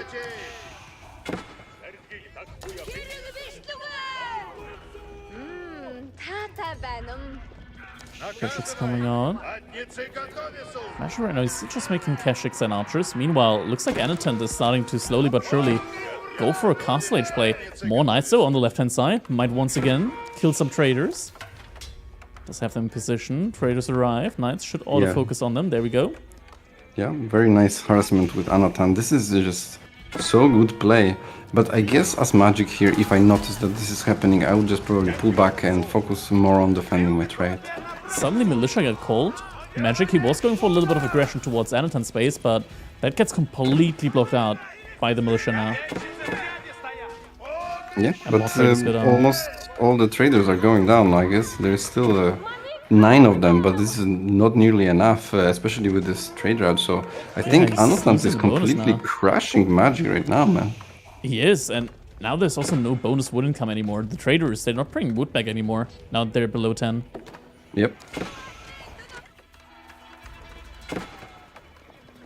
Yeah, and Annotant, he has a good army. Very good army. Where did all the resources, his entire bank went, I think? He's queued more knights up, 3 more knights. Yeah, okay. It's also with a lot of villagers on berries right now. Yeah, and look, Magic builds rams, so he actually wants to be the aggressor. And when we look at the population of the army, I guess you could say that this is a decent idea, but I'm really not liking the situation when it comes to compositions. Because I guess maybe if you've got huge number advantage, Keshik Archer might work, but in general, Cavalry plus Spears beats Cavalry plus Archers. It's just, in my opinion, that's a fact that I spent a lot of time trying to figure out if that's true or not. And unless we are talking maybe about some things like longbows or something like that, in general, I think it's just the Anathan's composition is just better. Yeah, if it comes to a fight, I mean, having 11 knights versus 16 Keshiks, I think the knights are probably still in a very, very good spot. Like every single knight, they do 4 more damage, have more health, and the spearmen as well. Yeah, but there's also 16 spears that completely demolishes even 16 Keshiks, right? So you've got 13 knights to counter 30 archers, which absolutely happens. Alright, looks like it's about to take place now, this next engagement. Still more knights in queue for Anatan. Doesn't look like he's ignoring army value for... Yeah, actually army value is bigger for an Anatan. Alright, Anatan sees the ram now coming in as well. He sees it through the fog of war. Now he sees the army as well. Does he think he can take the fight? Takes the ram down really, really quickly. Knights just immediately obliterate the ram. Magic just hits Castle Age behind this. Ooh, that's interesting. In that case, Anatan like has to take the fight though, right? Like Castle Age just happened. Like the upgrades aren't in yet. Yeah, but Magic very smartly retreats, and Anatan doesn't push the issue. Can't take the fight then. Yeah. Someone is wrong to not take the fight, and I think that's Anatan, right? Yeah. And the trade keeps building once again, up to 14 traders again. Yep, but we've got 20 economy units higher for Anatan, so I think that's pretty high. However, we are slowly starting to run out of food, so I think there's still some chance for Magic if Anatan struggles to do a decent farm transition. And this is only then it's going to be a very serious issue for Magic. So he still has some time to get maybe better trade going, but it feels like this trade is just slightly still just not good enough. All the knights are gonna arrive at the silver tree now from Anatan. He's gonna find a couple of traders, but at the same time, yeah, this is just gonna be a base trade now. High Trade House is coming in. At the same time, though, Kurultai is just deployed on the front side of Anatan's base. This makes these archers suddenly extremely powerful. So they are shooting with 10 damage right now, and I think they can reach 11 at least. So that's very serious. This is actually even a tool that can kill knights or can kill men-at-arms. So if Magic manages to continue pressure right now, maybe cleans up these knights or at least pushes them back with veteran Keshiks, for example. He's missing the gold. The knight upgrade isn't in queue right now. Yeah, Alright, exactly. it is now. He has to run away from the Keshiks, but the Keshiks, they got the movement speed arrow from the Khan. Yeah, this still can be won by Magic, I think, especially if he maybe manages to, just push with Kurultai, I think, and maybe I would go for some men-at-arms here or something like that. Yeah. More archer ranges are coming up from Anatan, but nothing in queue on these archer ranges yet. Another ram is going to push forward. No villagers on the deer right now that spawn from the High Trade House. I feel like Anatan definitely needs to send a couple of villagers onto them. Struggling for food right now. Actually, Spearmen take down a couple of the Keshiks there. Has to be careful though, doesn't want to lose the spears. Keshiks have to be careful as well. Yeah, Anatan still has a very good amount of knights here. With +2 ranged armor as well. Has the armor upgrade. Has to be careful though. Archers. Slightly I think the play right now for Anatan is to rush Mangonel. If you rush Mangonel, you're kind of fine, but these spears are trapped on the right side, and I feel like most of them could actually go down. Oh, he's avoiding them just in time. Oh no. Oh, the juke there. Oh my god, and the Knights just took a really good trade against the Keshiks. Now it's actually even numbers between the Knights and the Keshiks. This could be game ending if all these spears died. That was so close. Archers! Yeah, they're so out of position now. They are so out of position now. Come on, Anton, this is your chance right now. Just run in onto the Knights. You know where the archers are. Okay, maybe he doesn't know. Maybe he also didn't see the archers and he was just randomly running away from them. Okay, Yeah. space But is now been still, opened up. Anatan 20 more economy, right? So as long as he doesn't die right now, which is not that easy to do because these kind of pushes are super strong, and I guess Magic... He can call 12 militia. He just called the militia. Militia Okay. has been called.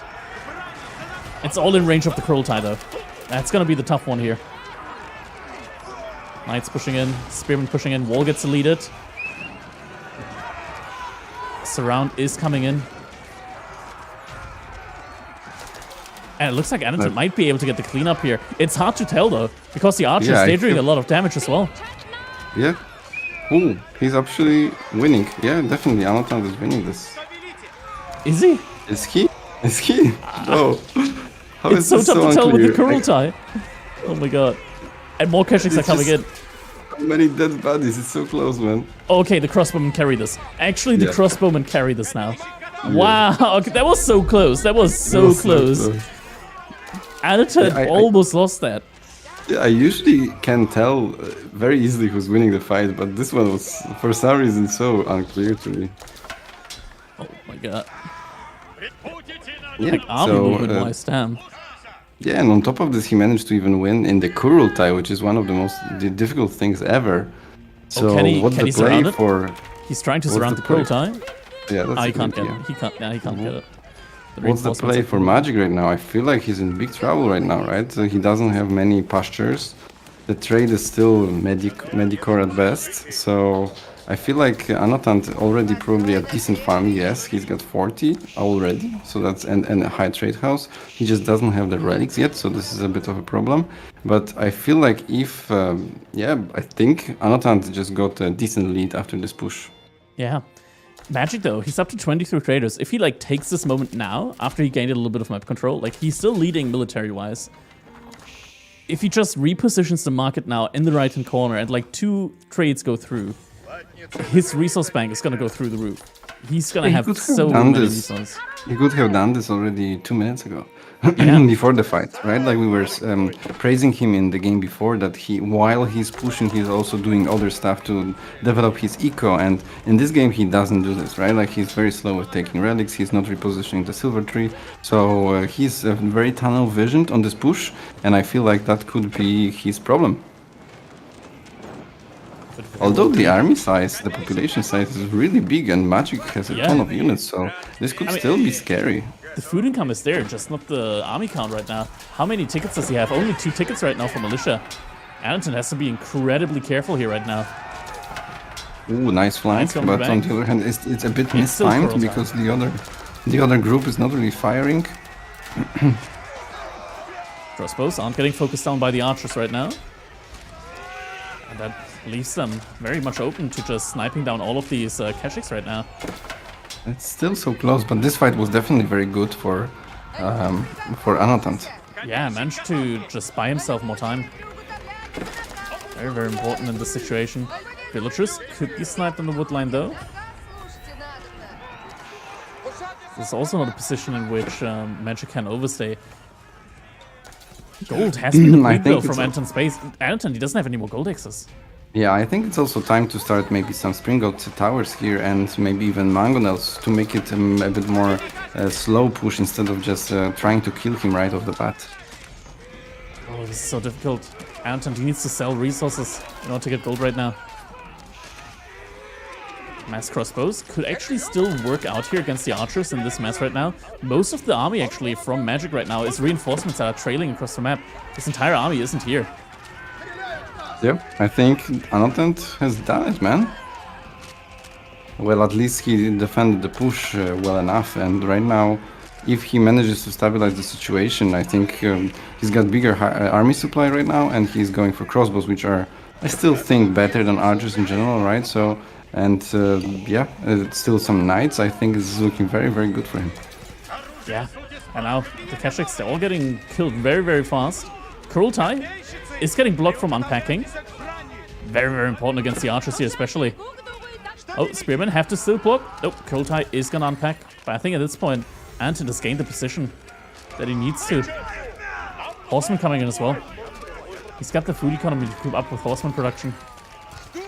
Yep, and right now horsemen are actually excellent unit Oh, because there's so many archers here, right? So it tanks very well, even against crossbows potentially. So this is going to be very difficult for Magic to counter. Although again, the population, army population is favoring Magic, so I don't know how he's doing it, but he's still kind of doing it.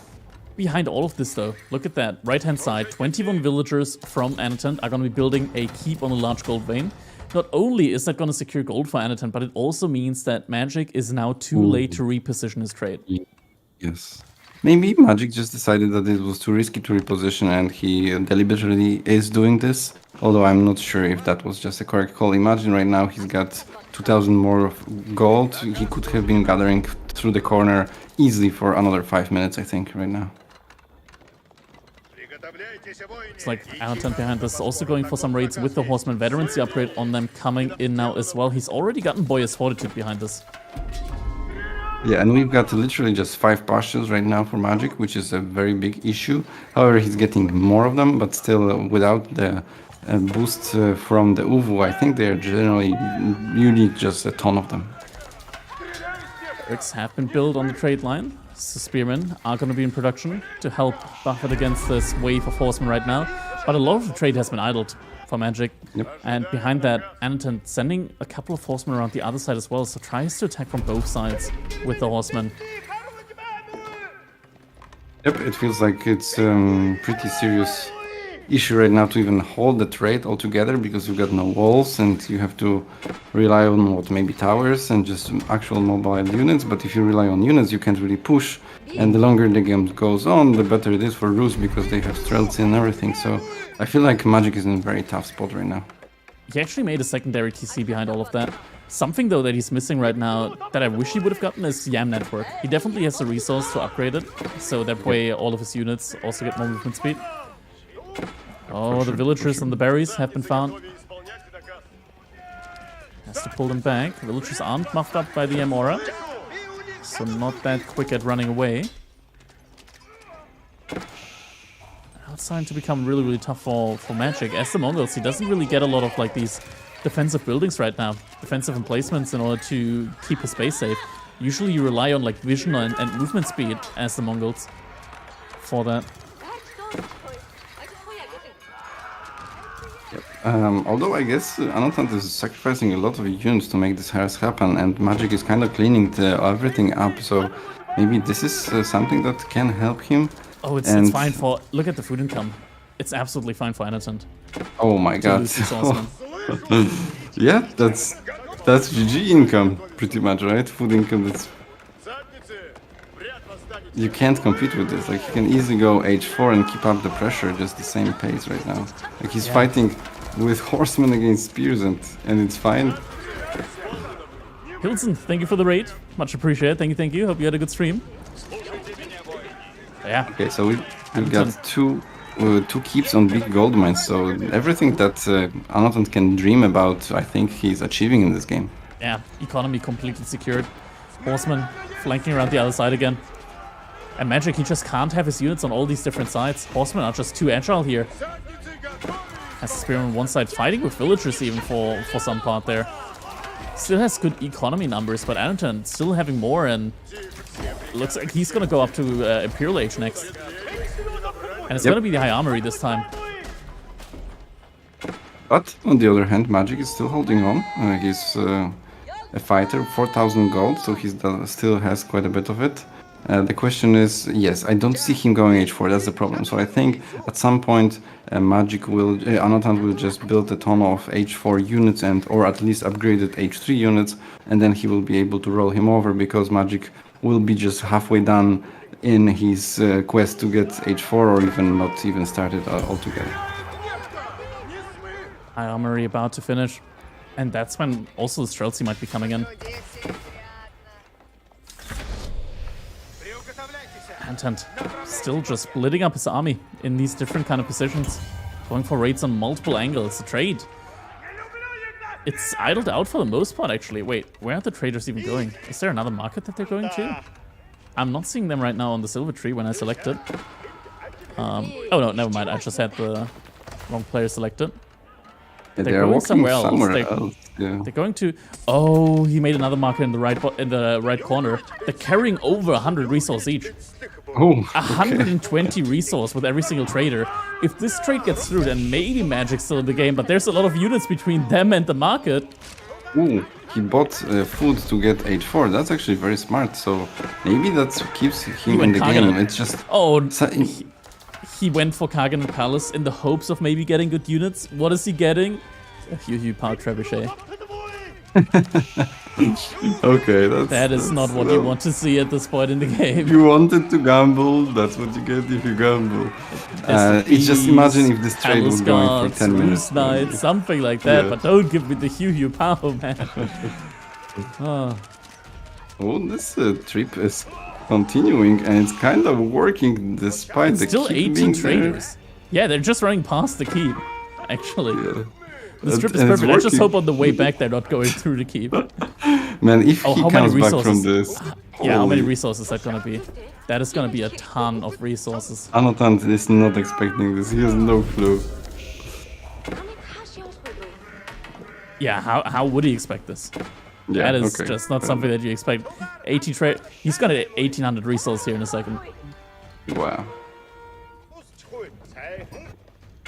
Right about now. The trip arrives. The trip arrives.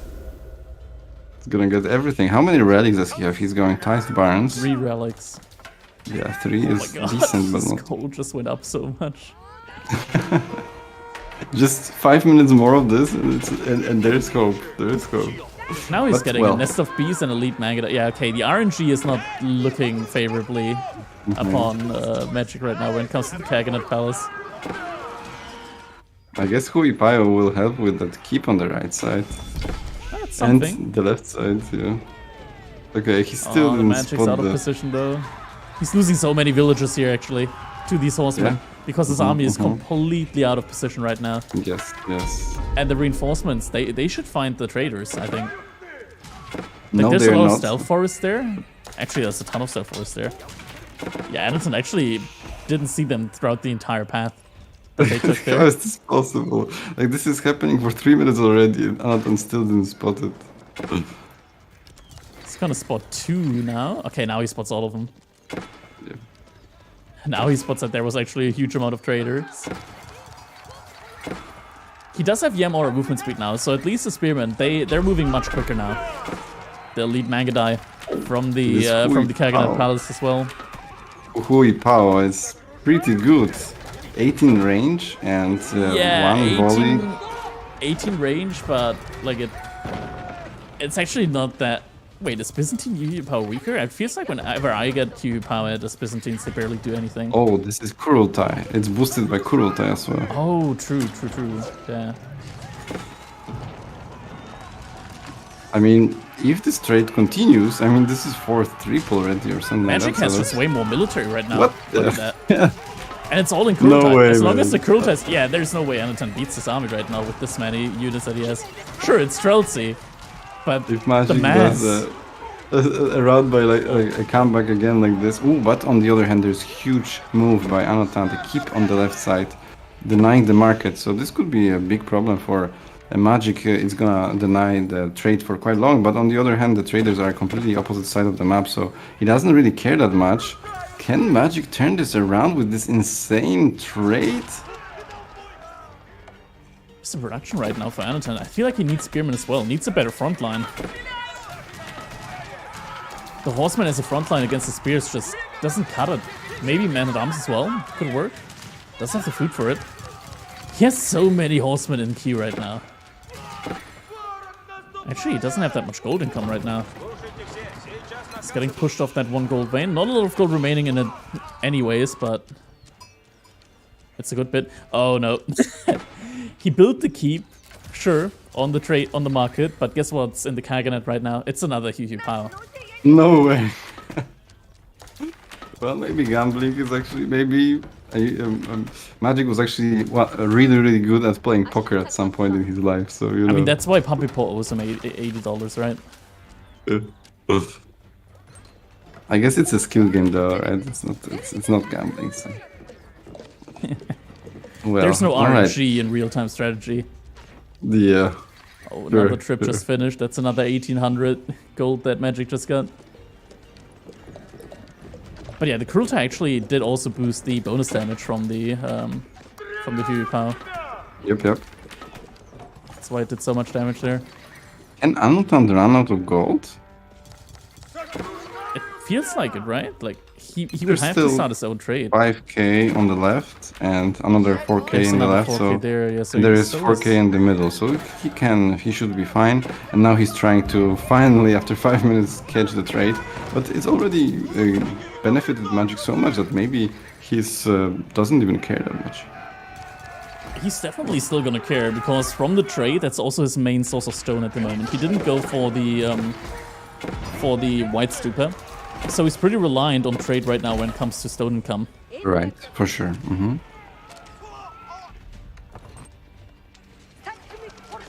Yeah, and there's a very relentless harassment from Anutant because he's got so much food income, so he is harassing with horsemen pretty much everywhere. And normally you would just get a bunch of stone walls or just normal walls, but here you can't do much as Mongols against this.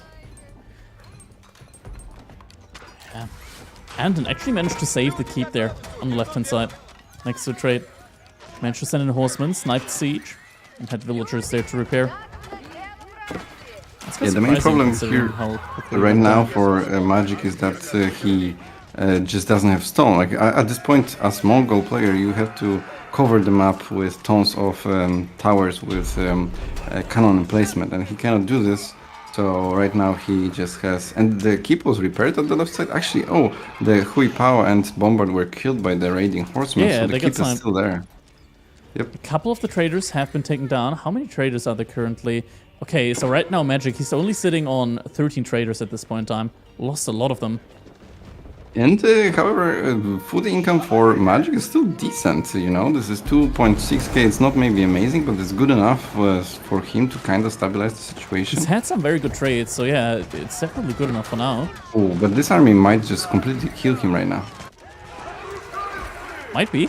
That's a lot of Streltsy from the side there. A lot of Streltsy from the side. How many is that? 32 Streltsy right now, firing. With that, yeah, that army is getting wiped very, very quickly right now. Chemistry has come in as well by now. So all the Streltsy do a lot more damage. And yeah, look at the eco count now. Magic, he's lost a lot. Anton has killed over 100 economy units in this game. Yeah.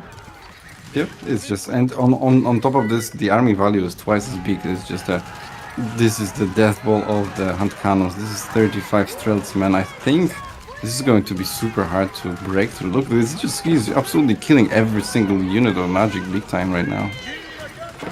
Yeah. But Magic has so many units on the other hand, so maybe... It is a really, really big spam of units here right now. Like, now it's 26 Streltsy, 25, 24. Like, the Streltsy numbers are falling as well, but I think it might still be enough. 20 Streltsy. The Spearmen are pretty much gone now. 17 Streltsy. Next up should be the crossbows, but the reinforcements are still coming in. 13 Streltsy. Yeah, actually, never mind. Streltsy can't completely win this one. They killed so many units here, but the flood of units coming out from Magic might just be enough. Actually, no, it can't be enough, right? Look at Magic's food income. It plummeted. It is enough for Anutant. I mean, sorry. I think Anutant is gonna be able to win it now. Yeah, there's not enough food coming from Magic. This is 100 population, so yeah, Anutant just needs to flood more units, and he denied the trade, or is close to denying the trade again with the wall. So I think he managed to do it, but you have to give it to Magic. This was he didn't go down easily, especially with that insane trade to the right corner that he did 10 minutes after he was supposed to. Yeah. For those of you still rooting for Magic or like being sad that Magic might lose this one, don't worry. There are still, like, Magic's still qualified for this one. This is just a match about seeding right now at this point in time. Magic has qualified together with Adatan. So we will be seeing both of these players in the main event. Exactly. We will divide the groups into like seeding groups, and Magic will be at the third seed or fourth. I don't know. I think third. And for example, Anotant will come from the second seed, so he will have slightly easier opponents in theory, at least. All right. Okay. Well, that was. Magic really fought for it. But yeah, it's just the food, man. The 30,000 food difference. And when you look at GUA games, when you look at Magic games in this situation, if you don't have food, you just lose in this game. All units cost a lot of food. Just 50, 60 farms every single game, always with any save, pretty much. And if you don't have food, you make siege. Yeah, I guess. All right. Do we end or do we have something more? Oh my god! Do we quickly go into the last game between Cat and Core, or whatever is the current game between Cat Okay, and sure. Core? I mean, it's up to you. I'm It's a still happy to qualifier. cast more. Yeah, it's a qualifier between them. We gotta go into that one, right? Like we have to. Okay. Yeah, sure. I agree. 77 minutes. Ooh, this is a grudge Grudge match between the match. two. Yeah. Okay. All right. Let's see. Hotfix is out now. No, it was 3 months ago, 2 months ago. Okay. Where is Core? Cat. Yes, I still need another. see them. Yeah, I need another invite. Wait, did they not put the game on as observable? I right click on Cat and it doesn't say observe. Or match. maybe they just finished. Yeah, they did. Oh, did they? They literally just finished this. Oh my god. Okay. And Cat won twice. Oh, okay. Poor Core. Yeah. All right. Damn. All right. What then? Okay. So we've got still maybe other matches. Let's see. So we've got SAS against Nuggify. We got Eliona against GUA, and we've got Myriad against Louis. I think that one's also just finished. Myriad versus Louis, that is. I don't see either of them online right now. See you, Cal. Thanks for being there. Thank you. Have a good evening. Yeah, so Sassy is in the game, but he's got hidden match history, so that's not great. And Nuggify, I don't have Nuggify as well. He's online, but he's not in game, it seems. Oh, that's weird. Yeah, he's playing right now, I think, but I can't add him. Mm-hmm. I mean, you can still observe from SAS, right? Like, yeah, right. Okay, I can invite you, and then I'll just. So let's quickly take a look at that watch. Let's watch a bit more and. All right. Oh, you invited me. Okay, join.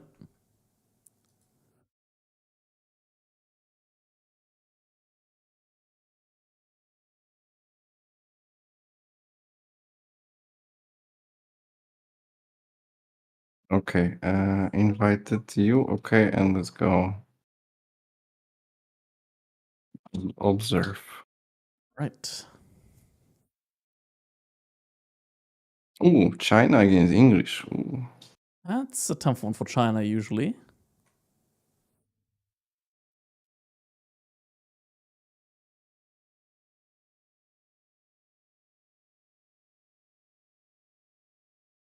Oh, someone said they want to watch GUA.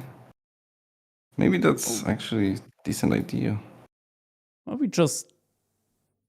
I mean, Nuggify has already surprised us, right? Yeah, so okay, sure. I think we should stick with this one now. Okay, all right. Yeah. Let's jump into that one. All right. There we go. Spawning in on the color red. We got SAS playing as the English, and in the opposite side, in the color green, we got Nuggify. That's a statue actually in his sunset that I haven't seen a lot. Is that you, the bear? I've not seen that one before. Playing as the Chinese, and we're here on Cliffside, one of the new maps, the new expansion. I guess I really like this map whenever I see it. Like, I think this map is quite fun. Sometimes it's a little bit annoying with the front wood lines, but other than that, I think this map is very fun to play. Oh, I just got a raid, or what I did. Oh, a raid from Killer Pigeon. Thank you, man. Really appreciate it. Awesome. Thanks, man. Hello, everybody. We are casting the same tournament as Killer Pigeon. We are slowly, and we are gonna cast the lower bracket finals of the lower bracket, and we've got Nuggify against SAS. So the game is actually particularly interesting to us because Nuggify, which I honestly haven't heard of before, but Cracked says he knows him. Nuggify beat guys, he beat Core 2-0, and then he won a game against Vortex. So that definitely draw our attention, and we want to see what's going on, and let's see if he's good or not. Let's see. Exactly. Sassafar opening up here doesn't go for any Dark Age aggression. Makes sense against the Chinese. You don't really gain a lot by going for Dark Age aggression because China, they usually, like, if you deny their gold, all they do is they'll just drop tax a lot, and then they'll still have enough gold to be able to go to the next stage. I'm looking at what Nuggify is doing right now. I'm scratching my head a little bit. Is he thinking about going for like a Dark Age barracks right now, or like he's gathering a lot of wood right now? Maybe an outpost on the... No, man, now it's just a mining camp. Okay, I'm not quite sure what exactly that was for, but now he's gonna be going over to gold. It's a little bit of a delayed feudal age from him. Not quite sure why he went for this kind of build exactly. Not sure myself as well.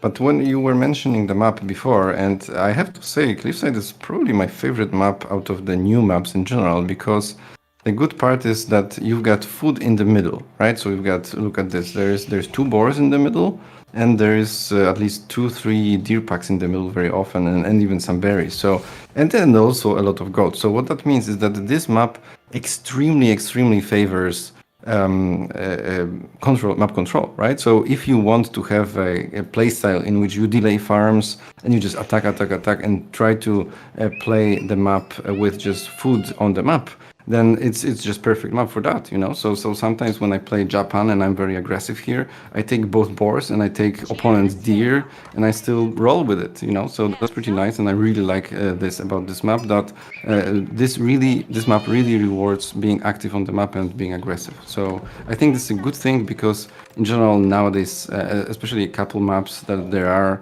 they kind of just allow you to sit in your base for 20 minutes or 30 minutes, especially if you play some civilization that allow you to do it, like maybe sushi or something like that. Then on this map, you really get rewarded for taking the map, and I love it. Very similar sheep numbers right now between the 2 players when it comes to the amount of sheep that they found so far overall. Nuggify, he's aging up with the Imperial Academy, almost has enough resource for his Barbican as well. Sesto, it looks like he's going for a very aggressive build, immediately going for barracks, already has the first longbowman in queue. It looks to just going to be going for a lot of aggression here very early on. Deposits 8 sheep in his base, and yeah, something that's also important to note, that on this map, you start off with like 2 additional sheep at the beginning, like there are 2 sheep right next to your TC. So you're starting off with 5 instead of the usual 3 sheep. That allows you to go for like really long scouting routes with your scout before having to walk back to your base. I think Sassy might be in a little bit of trouble here, because when you are aggressive in Age of Empires 4, what you want to attack into is frontal resources of the opponent, because it's such a nightmare to attack someone in the back, right? Because there's a DC, you have to go around, and it takes a long time, especially with slow longbows, so this is very problematic. And in this situation, so the gold is already very difficult to attack, and on top of this there is the Barbican that kind of just denies a lot of attacks in the front, so the berries are, for example, protected. So what really SAS is gonna attack? I'm not sure, honestly. Like, not sure. I mean, I'm not sure what he's gonna attack. I think actually this Barbican is in a pretty bad spot right now. Do you think? Yeah, I think it's not in a good spot. What does protect is like indirectly a little bit protects your mill that you have under your TC right now, because longbowmen, they can still they can actually still hit your villagers that are like right next to the mill under your TC. I think it's gonna be perfectly fine for SAS to just walk around here. It's not that big of a deal for long. Did the wall just push the scout away? That's kind of weird. Honestly, I think in this matchup, if you go for Song Dynasty as Chinese, you're kind of setting yourself behind very, very early on. Because you're investing like a lot of additional resources into that second landmark. Now Nuggify, he does have, or rather he is starting to brew some archers, but if SAS just goes for the aggression right now from the backside, he's going to be completely denying the gold, he's going to be completely denying the wood lines here as well, very, very easily with that scout providing the vision. It's going to be very, very tough for Nuggify to have enough wood to comfortably make more archers here. That's the main thing, right? Like, you're able to deny the wood. With the wood denial, your opponent suddenly can't make enough archers, and then the lumbermen just clean house.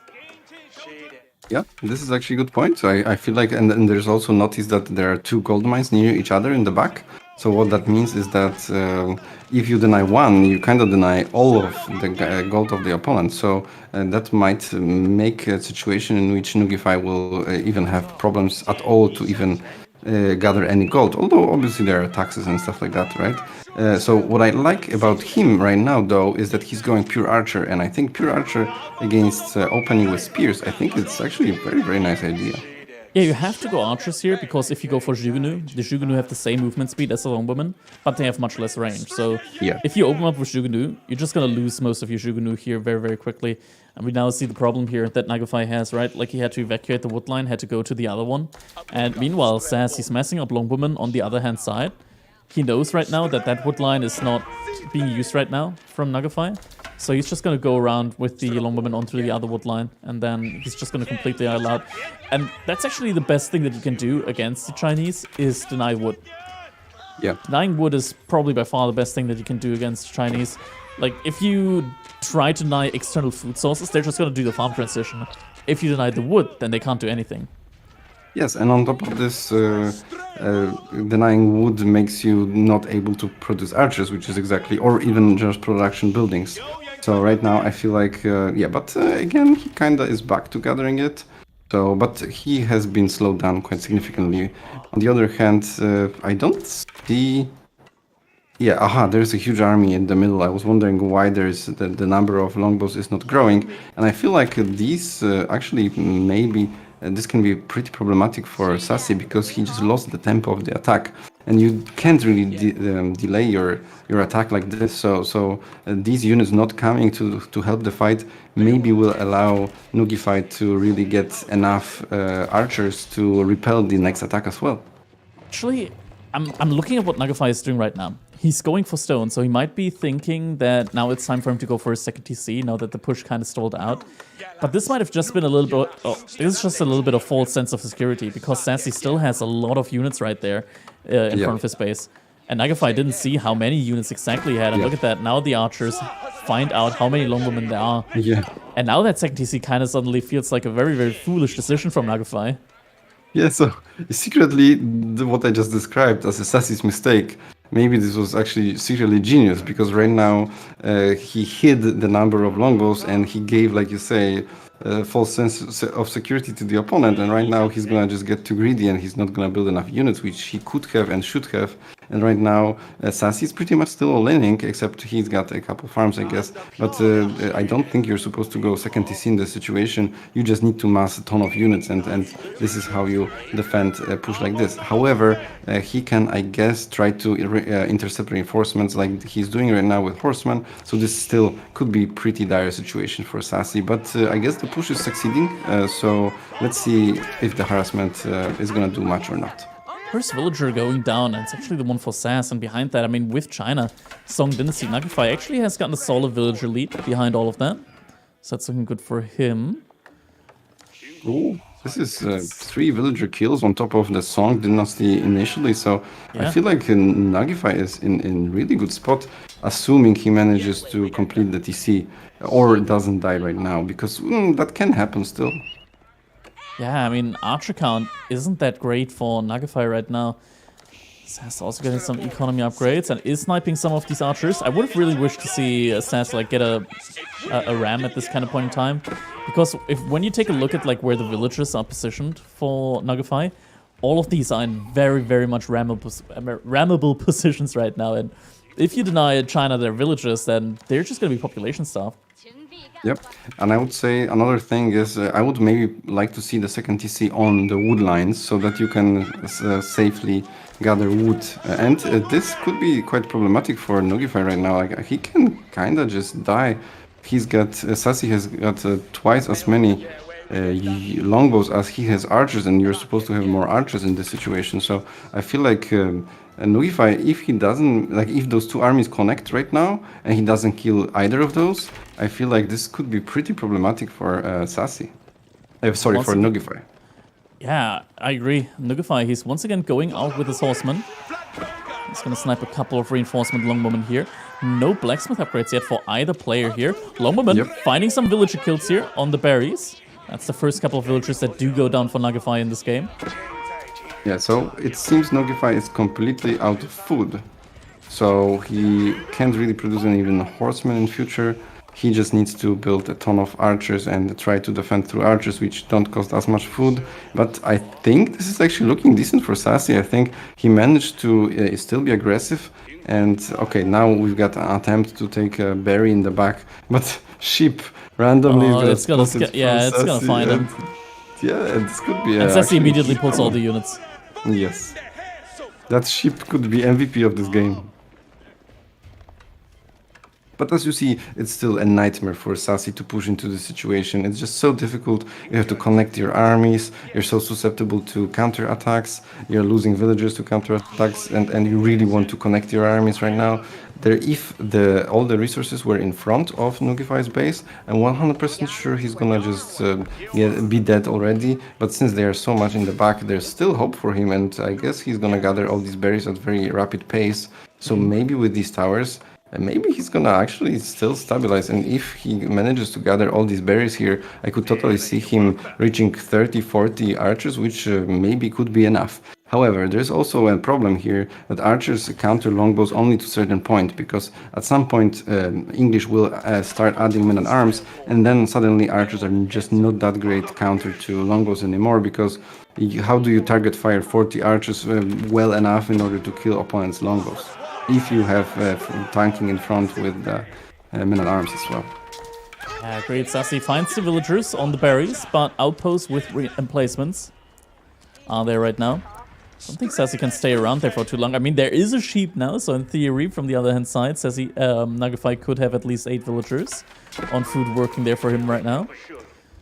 I mean... And Nuggify also losing a ton of horsemen. He tried to intercept the opponent's reinforcements, which is generally a very good idea, but he just didn't manage to do this properly enough, and now I feel like this is gonna...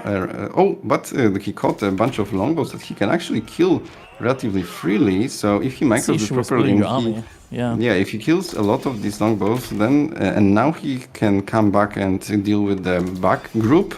So I guess maybe there's still hope for Nuggify. I don't know. I mean, he's got 20 villagers advantage almost. So yeah, I guess he has to. Maybe I would like to see him go for the deer on the left and maybe just some towers. Yeah, the deer would have been much better. Like wall the left-hand side completely, and just like that, you would have full access to the deer. And those deer, I mean, 7 deer, 350 food each. That's gonna buy you enough food, pretty much, to at least get a lot of units out on the field. Either it could fuel like a very, very fast castle age, because you can exhaust the deer very, very quickly with an Imperial official there supervising as well. You can rapidly get a lot of food income that might actually boost you up to like a very fast castle age transition then. Which you might want, considering that Sassy is now switching into a primarily men-at-arms focused composition, which I feel like is a little bit late. I think he could have started making men-at-arms a little bit earlier. Instead went for a lot of spearmen. And yeah, I mean, now the men-at-arms are going to be coming in though, and that is going to be very, very difficult for the Chinese in an extended feudal age game to deal with. And it feels like Nuggify, he's going for a fight a little bit early here. The outpost is going to finish, and with that, all of the units here from SAS, they're going to be boosted up. Yeah, this is not a fight that he can take. He needs to run away from that. He cannot take this fight right now. So this is the moment in the game where English feudal army starts to be completely out of control and almost unbeatable. And I feel like this might be a very big issue. Yeah, Nuggify, and in order to fight this, you absolutely need to have huge numerical advantage if you even hope about dealing something with it. So I could totally see Sassy just winning this straight. Yeah, could very well win this one. Now Nuggify is also going to be housed here, losing 40 population space with that village going down. And he has no wood. He has no wood right now to immediately rebuild that village.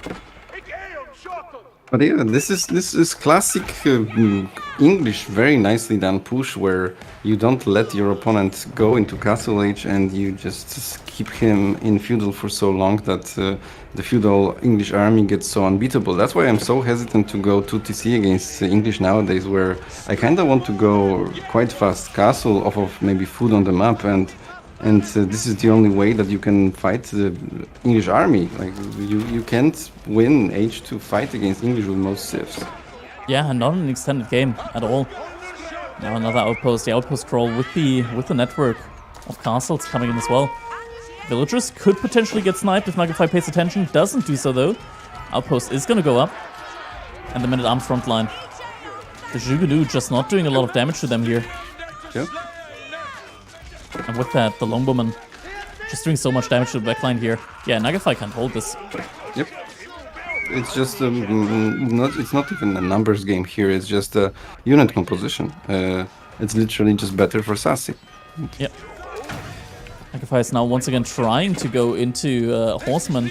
Tries to get some outposts up as well, maybe with emplacements. Tries to hold out for a little bit longer, but this is such a tough hold right now. There's so many longbowmen. All the archers are going down now. Nuggify just can't make the horsemen quick enough here. And if you get the horsemen out with this many longbowmen, they're just gonna get killed immediately anyways. Yeah, this was just so nicely played by Sassy, and I feel like Nuggify made a couple mistakes here and there. In general, I would say he was just too greedy. I think playing Song is absolutely enough of an eco advantage, and I don't think you want to go for second TC in this situation. Yeah, you need 100%. some eco boost, sure, but that eco boost shouldn't be anything more. Like, there's a just concept of being too greedy, right? Like, you generally want to be 1 TC ahead of your opponent. This is almost being 2 TC ahead of your opponent, which usually leads to just dying. And on top of this, against English in particular, you might not even want to be 1 TC ahead of English because they just kill you in feudal if you do that. Yeah. No gold in the bank at all right now for Nuggify. Has managed to hold for now, but now the Rams are going to be coming in. And what unit can he realistically produce right now? He's spamming out horsemen and archers. Yeah, but there's no unit that Chinese can build in H2 that beats this composition moderately cost effectively. Even I'm not even saying that beats. Every trade is gonna be bad, but maybe there are some unit compositions that are not terrible. Maybe like Knight Archer, but this at this point, if you are Horseman Archer, you just have no chances. You've got no tools to kill men-at-arms, really. Right? Yep.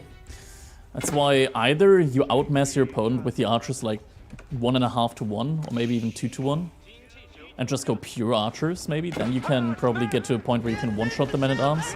But even then, it doesn't feel great. Usually the best play is to just play defensively, go for Castle Age, and then look from there.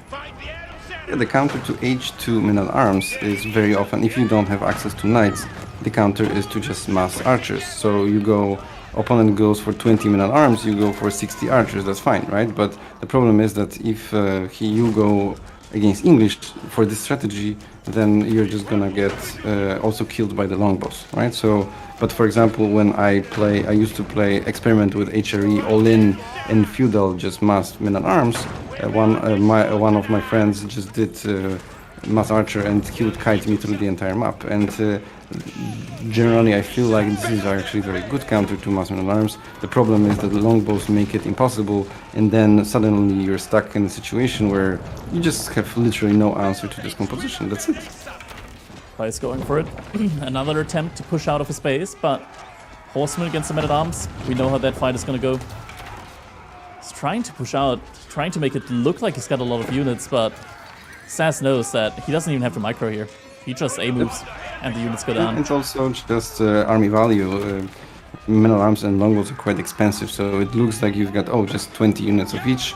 And that's actually a lot because, and in this case, this is even 34 longbows. So this is the longbows are quite expensive, right? So it's just a ton of eco invested into this. So there's just no way Nuggify can win. Yeah, it's gonna be a slow and painful death. Nuggify tries to hold on, gets the units outside of the TC again, tries to take down the Ram with the villagers. Does still have an eco lead, but yeah, as we talked about, no matter what you make in this kind of situation, it's just not going to be able to compete here when it comes to the quality of the units. Yeah, English is very similar to Terran to some extent in StarCraft 2, where you have to completely crush the push like this, right? Like, and there were a lot of moments in the game throughout initial 10 minutes where Nuggify could just come and have enough archers and horsemen to completely shut down the 16 longbows that were in the back, you know. But since he was getting second TC, he didn't manage to get enough of these units, and he never managed to completely stomp at least one part of the push. So then it just snowballed out of control, and the army size is just so insanely big. But if he managed to stomp the push, then suddenly I think he would be even in decent position off of Song, and then is just slowing down everything. If you manage to kill the first push, then second push of English is always very delayed, because rebuilding 10-15 longbows is actually extremely expensive, and eco for English is not that great early on, so it's a big expense to rebuild that. I gotta say, man, Nuggify is still holding on for dear life, and he's actually getting somewhat close to castle age behind all of that. What? Yeah, I guess weird the to say. It's just advantage, right? Yeah, and the tax as well. Look at the amount of tax that he has in his granary. 300 gold remaining in the granary. 66 in the mill next to that. I guess he killed a lot of villagers, right? There's a lot of tax remaining in the buildings there. Oh, Sassy killed 31 villagers, and Nuggify is still 25 villagers ahead. So it is a lot, yeah. It's kind of weird, right? He's actually doing it. He's going up to next stage potentially. If you can just kill, like, snipe out the ram with the horsemen potentially, like put the horsemen inside of the Barbican, exit them, and then just try and snipe the battering ram. I mean, this is closer than I expected, I have to admit, but I still don't see it. But you're right. I mean, look at the army value. This is, you can't. Oh, do this. okay. No, Sassy sees the age up coming in. He knows this is his go time then. Yeah, these towers around and longbows is pretty nice. But yeah, right now, okay, let's see. So the only chance I could see for Nuggify right now is if he manages to get Nest of Bees and maybe even 2, which actually I think he needs to upgrade his archers. Like, get the upgrade on the archers, get 1 Nest of Bee out, maybe then. Look, he's got mixed army. He's got Zugenu and archers, so the upgrade is not coming that hot. I think what he needs is probably just mass knights until, well, I guess there will be spears at some point, but yeah, just Nest of Bees. I think Nest of Bees. He doesn't have the gold for knights, so yeah, he's going for palace guards at the moment. From only a single barracks, I think that's a big mistake. If he just gets the upgrade, like the tech advantage on the archers, that could make a big difference there. Yeah, I think you need to just range armor. That's what you need. +2 range armor. That's what you need right now. He's making crossbows, more barracks as well. Trying to get gold in the back now. But now Sassy is full on diving onto the food economy from Nuggify. Yeah. Nest of Bees, no chance. I think that's my conclusion here. Yeah, he's housed right now as well. He's trying to get knights out. He's trying to get just anything out. Any unit that doesn't require upgrades immediately in Castle Age. He's trying to produce right now. And that's Nest of Bees. And you can repair it. You can hide it behind the towers. I think that was the play. By the time, look, he's actually quite slow with this push, Sassy that is, so you could have 2, maybe even 3, and then sure, maybe some men-at-arms in front to protect from opponents' men-at-arms, I guess. There's a lot of them, but... Might be going for it. Okay, now the upgrade on the archers is coming in, veterancy on the archers. Oh, he's taking the fight too early though, before the upgrade comes in. Doesn't have Imperial official as well to supervise the building right now, that's getting the upgrade. And there's still no +2 range armor, so I think there's no way this is gonna work. Okay, this is really, really tough.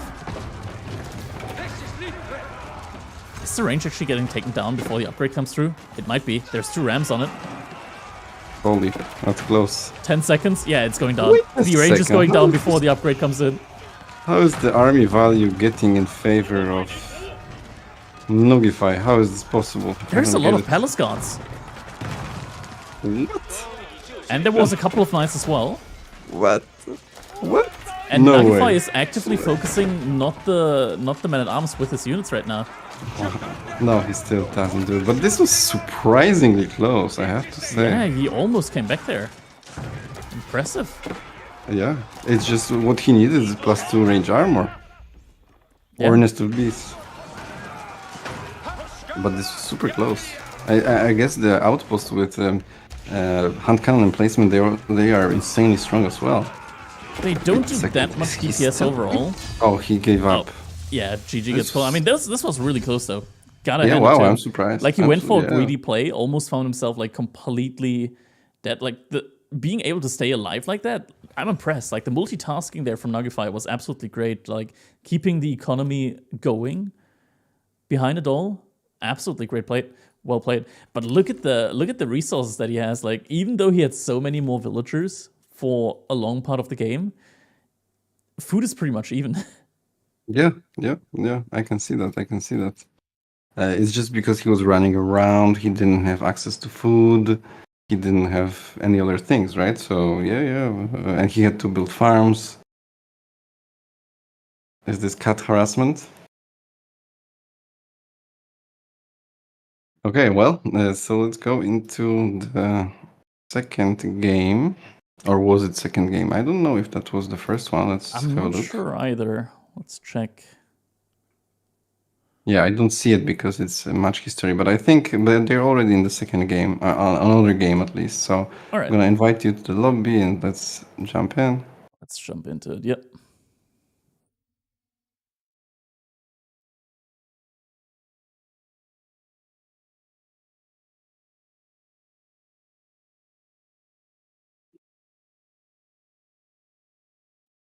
All right, next game, it's gonna be Malians versus Byzantines on Dry Arabia. SAS on the Byzantines, Malians for Nuggify. Oh, and it's already there. Perfect. Right, yeah, Right, so we're immediately jumping into it. There we go. I'm gonna pause and then let's go. All right, spawning in the color red. We got SAS on the Byzantines. On the other side, we got Nuggify in the color green playing as Somalians here on Dry Arabia. We're here in the Energy Slapfest, $1,250 tournament. Right now, it's the qualifiers, so players competing to get a spot in that main event here. Typical Malian opening so far out from Nuggify. Just going for that pit mine, getting the houses around it, getting that early gold. On the opposite side, SAS with the early cistern. Cistern, unfortunately, outside of the range of the gold vein. So what civ do you favor here? I think I still favor Malians, right? Actually, Or Byzantines have the limit, which, like, if you think about it, against Malians, what unit from Malians counters the limit? I guess only Musafadi Warrior. And No. I still think... Musafadi Warriors don't counter them. How so? Really? What? Yeah. Limitne have bonus help. Limitne are stronger than normal spearmen. Okay. Then maybe Donzos, and then I will Dunces are pretty even. I would still probably say maybe actually just archers because they don't deal they deal the normal damage, right? And but then on the top poison, of this, yeah. the poison, right? So I think this should be good enough, good enough. But I don't know. I honestly haven't encountered this matchup too much. Limitne are just really strong in this matchup. Like just having this kind of like lightly armored unit that you can just spam out. Yeah. And have as a front line. The main part is just having the Limitne as a front line. Super efficient.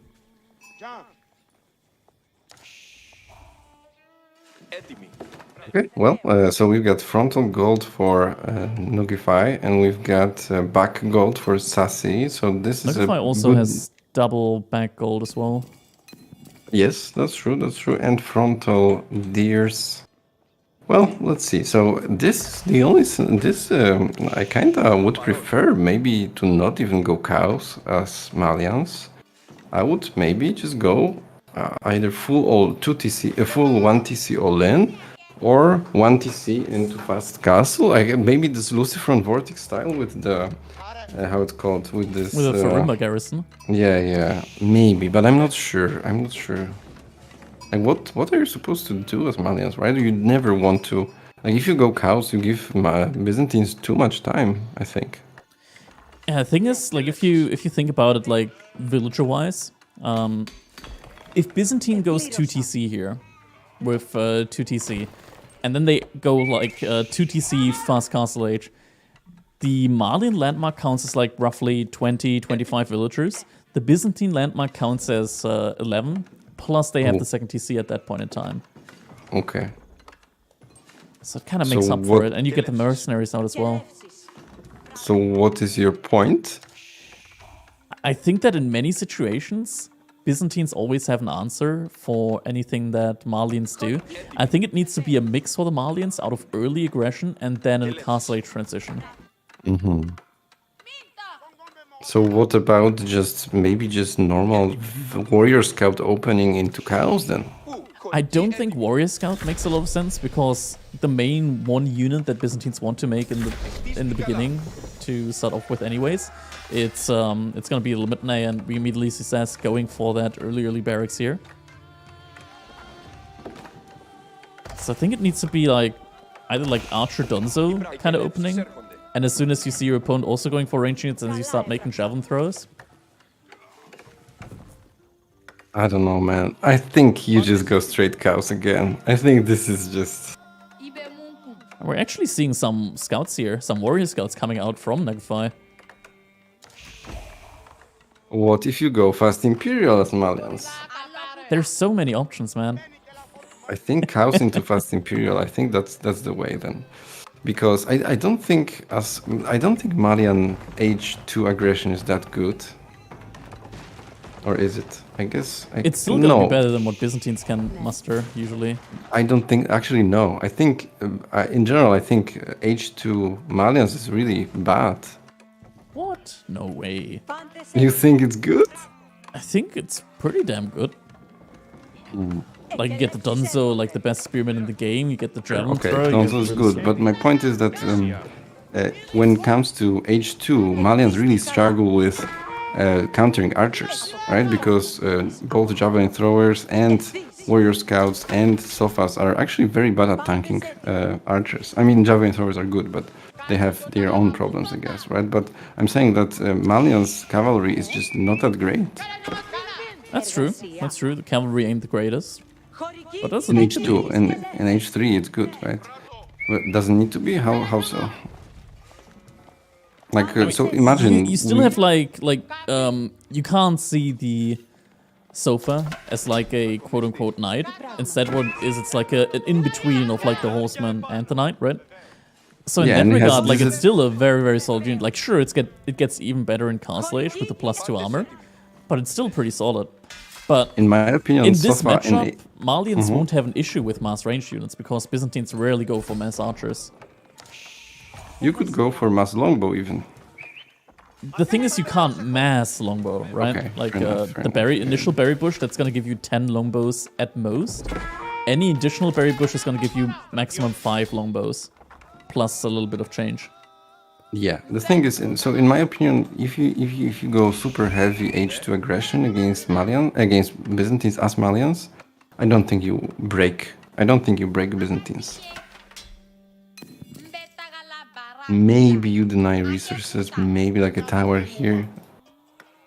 Maybe, but yeah, I think I like what you said earlier you want to go fast Imperial, like not recon. Certain and I tried that one. Certain tried to fast Imperial with like mass archers. That's my Byzantines. He says he doesn't think that's working. Okay. I'm a big fan of cow into fast Imperial for Malians. I think Malian is one of the better Imperial civs because the hand cannons are so insanely good, like super fast with the sofa speed upgrade. They are like Marines in StarCraft 2. They have 1.44 speed for hand cannons. Can you imagine that? And then on top of this, you've got culverins. You've got the cow income, which is passive income, which doesn't require population. So you can easily play 40, 50 hand cannons with with Malians, man, if you manage to make it work, obviously. But I think if we are talking about late game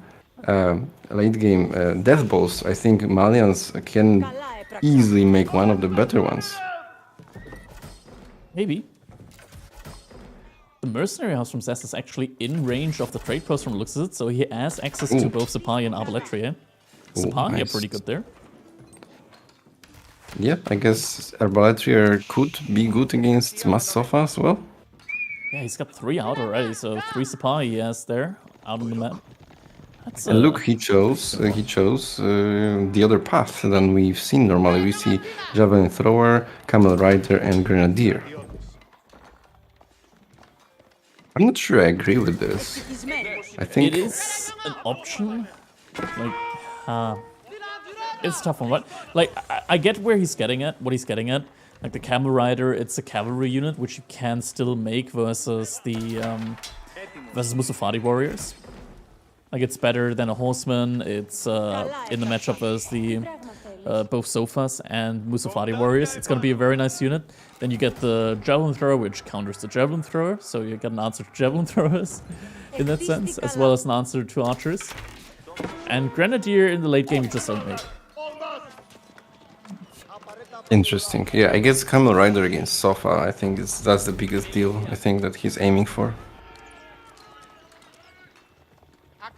I still think like going for the longbows is just worth it because against the like mass infantry ball potentially from the Malians, you're gonna have Landsknechte in Castle Age, and Oh man, yeah, you're completely right. I think one of the stronger civs against Malians is actually HRE, which is a bit surprising, I guess. But when you go Men at Arms, the only counter that Malians have to Men at Arms is Musafadi Warrior. So then you go Men at Arms into Landsknecht, and maybe you add Siege, and then Malians absolutely cannot do anything. So in don't this laugh situation, at this, but I've actually had very strong success with 3 TC Burgrave HRE, like naked 3 that's TC interesting. into Burgrave.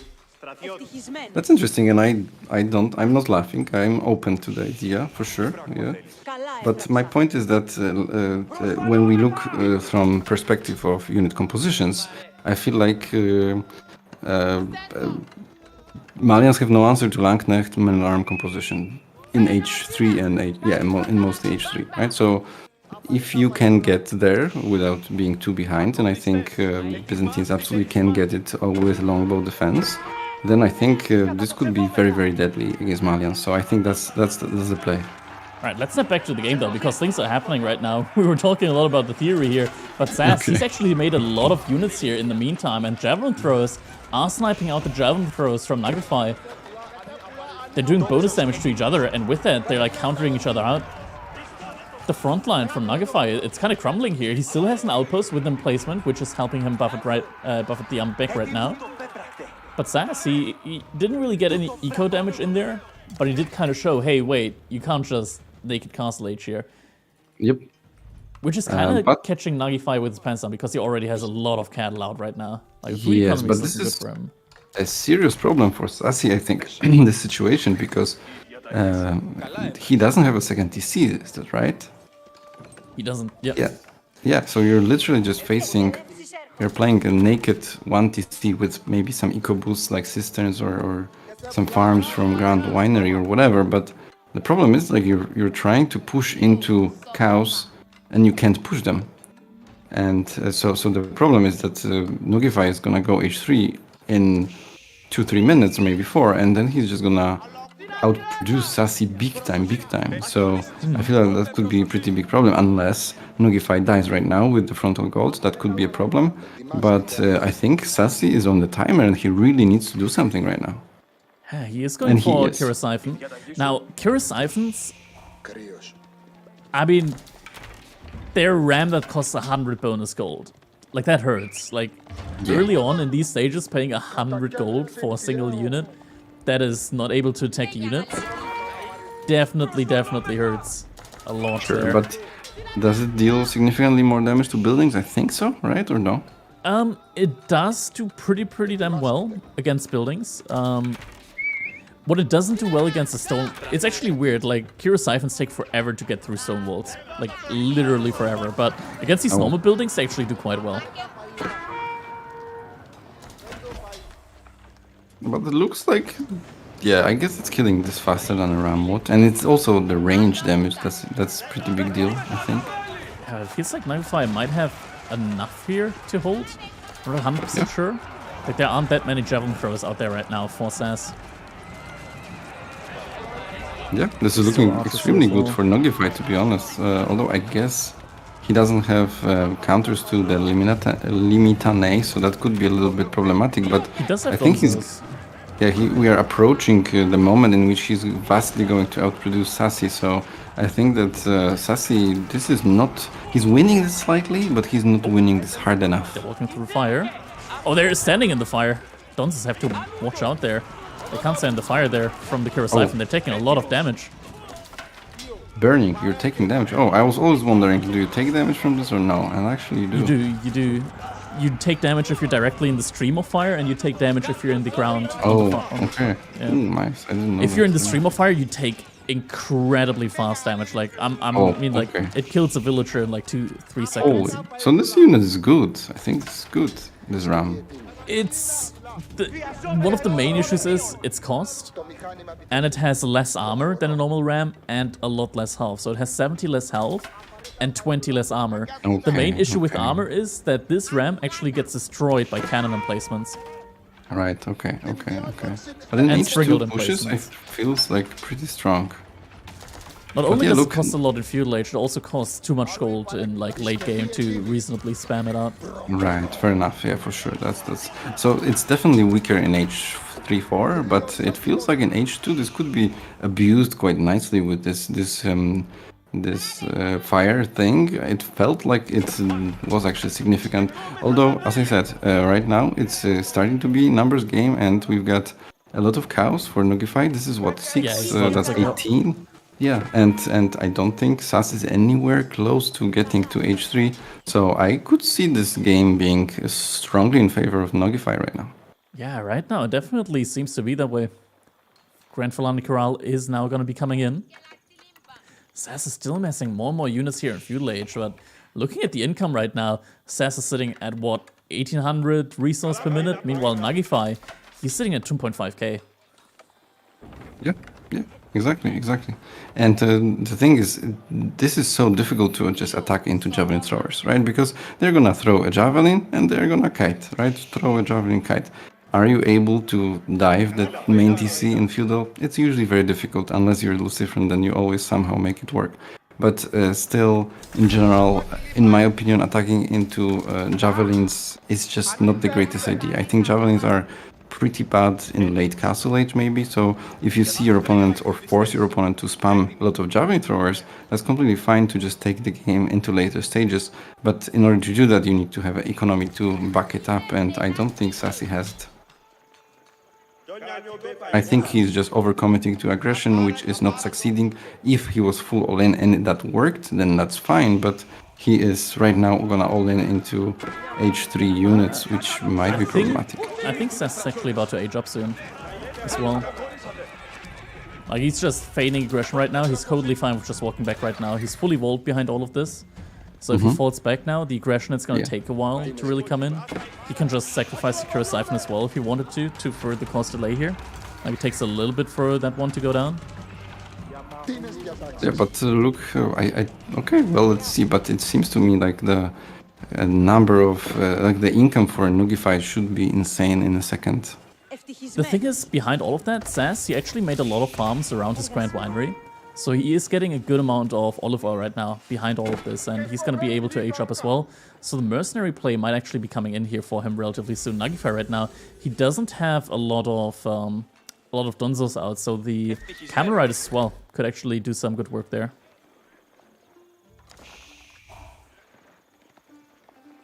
And he's making Sofa, so that's exactly like the kind of unit that SAS will be able to counter. Sure. And you've got Limitane, which are already very good as well, right?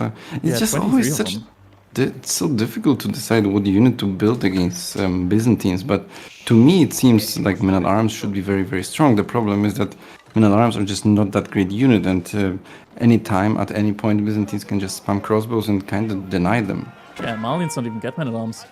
Yeah, that's true, of course. Yeah, but as a general thing, I'm wondering, what do you really do against this, you know?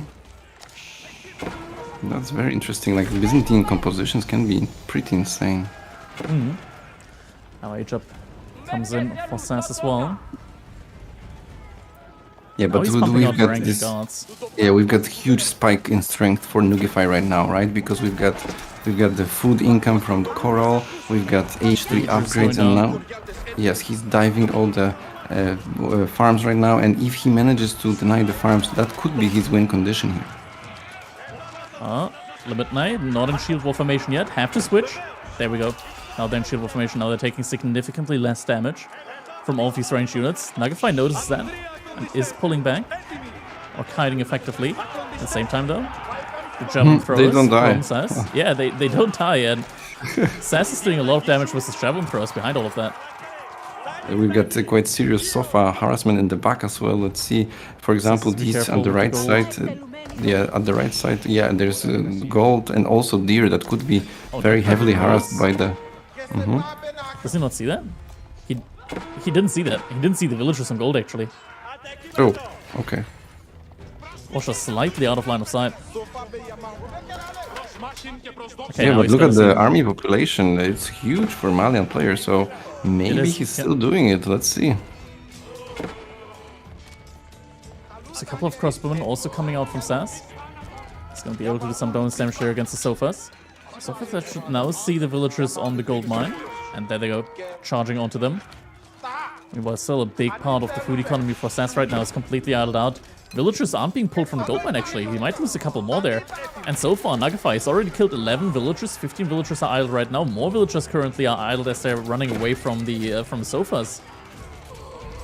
Supply reinforcements going down. No upgrades right now. No upgrades for the mercenaries. They're still all normal javelin throwers. Meanwhile, they're fighting off against the veterancy javelin throwers from Malians.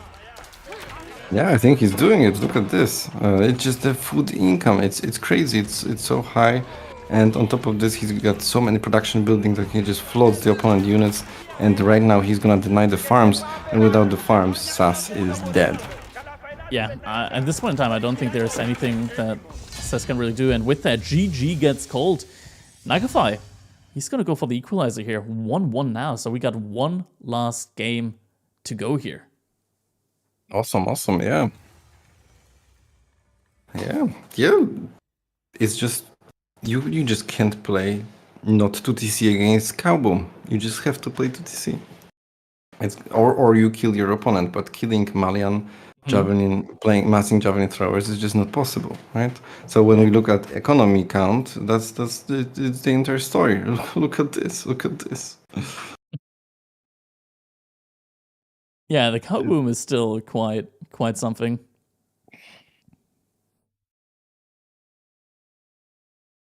All right, let's see. Are they already in game? Looks like they're already in the next game.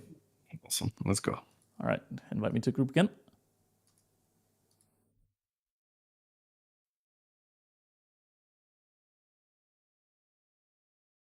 And this is a decider. Like, whoever wins this one is going to make it to the main event. So if SAS loses this one, he's going to be out. And Nuggify is going to be in. Yeah, this is the highest stake game that we've seen so far today. So let's see. Yeah, I'm really confused. It's going to be happening next week, I believe. Yes. Saturday and Sunday for 3 p.m. GMT. Look at that, though. SAS, he's got himself a good civilization this time around. We're going to be looking at the Juji legacy coming out from SAS versus Nuggify with the Ottomans. I mean, wasn't SAS's stream title recently, Juji players should feel bad or something like that? There's exceptions to everything, and tournaments are the exception here. Let's go into our game number 3, decider game now between Nuggify and SAS. SAS playing as the Juji's legacy, spawning in the color red. We're here on Gorge, and on the opposite side in the color green, we got Nuggify, who isn't going for a Dark Age opening this time around. So no military school in Dark Age. Looks like it's just going to be a straight up feudal age play from him. No, is that a good idea? I mean, against Jushi's Legacy or any China variant civilization, there typically is not a lot, a lot that they can really achieve in the Dark Age there, right? So, yeah. You know, I think it at least pushes you off the stone. So I feel like and makes the and forces them to build much less greedy meditation garden as well. That's So true. Yeah, I that's a feel good like point. yeah, when I Like played sushi, I there's a remember really it good was meditation garden out on the left hand side. yes, and on the right, like a double berry plus wood is already pretty decent because food is a concern early on for for sushi, especially against Ottoman. So I would probably be tempted to take the right one. Yeah, I think on paper, Ottoman is probably one of the best answer civilization to Jushi's Legacy, because Jushi's Legacy they don't have access to normal archers. They only make Jugunu. And with the Matter, you can get an additional +1 Pierce Armor early on your Sipahi. With that, you go up to 4 Pierce Armor. Your Sipahi already have more health than normal Horsemen. You got some really, really good frontline there, and your archers are also going to be taking significantly less damage from the Jugunu. That's for sure. I agree. But on the other hand, Zugenu, they still just deal 3 damage regardless of how much armor there is, right? For example, against Sipahi, right? So I think with 3 damage, this is still decent, right? So I I mean, would it's better probably just, than normal Horseman, right? Like, you halve the damage for one. Instead of taking 6 damage with every roll, you're only taking 3. And on top of that, Sipahi also have more health than normal Horsemen. yeah, for So sure. it's like Yeah, a yeah. double bonus there in that regard. Yeah, but I feel like as a sushi player here, you just mass tons of units like Spear, Horseman, Zugenu, and that should be somewhat fine. Especially if you get a lot of these hand cannon emplacement, they are insanely good. And since the towers are so cheap, I like to get a lot of them because why not? SAS going for a very passive meditation garden here in his base, so he's going to be able to get 1 stone outcropping, 1 wood line, as well as the berry bushes there. That's going to be roughly, I'm not sure how much exactly wood he's going to be getting, but should be, I think, like a 90 resource per meditation garden. Yeah. Which is good enough. I usually, like my point of reference that I like to do for my meditation garden is just the Malian landmark. Right? If you reach more than 75, which is already considered pretty good, I think you can be happy with your garden. Obviously, though, you can reach easily 150 even or 100, so that's possible. It's just I'm saying that it should be at least 75 to feel good. Yeah. Typically, I tell myself, if it's below 120, it's F tier. Okay. Alright, well, I guess you can expect a lot from yourself. I like to be happy with myself, like satisfied with my moves. Okay. Meditation Garden finishes up.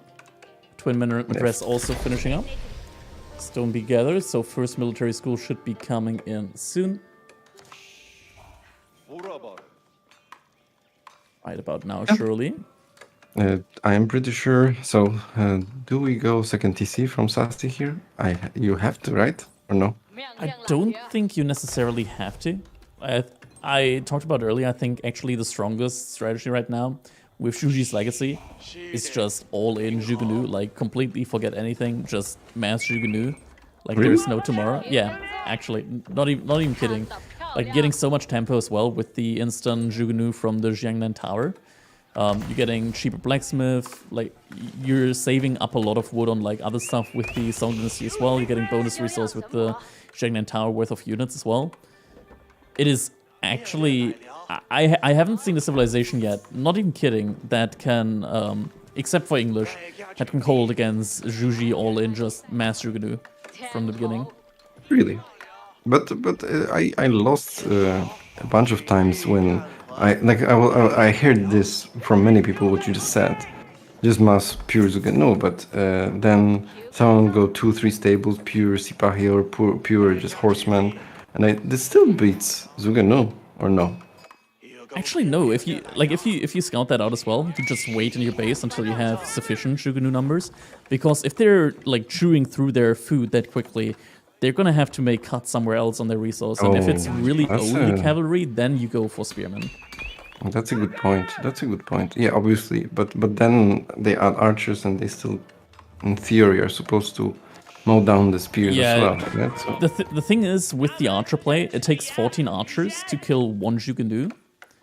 It takes 6 Jugenu to one-shot Yeah. one archer. Yeah, but so in you my just opinion, put the the archers in the front line. Like, it's Yeah, the totally fine to have the idea is- archers in the front line.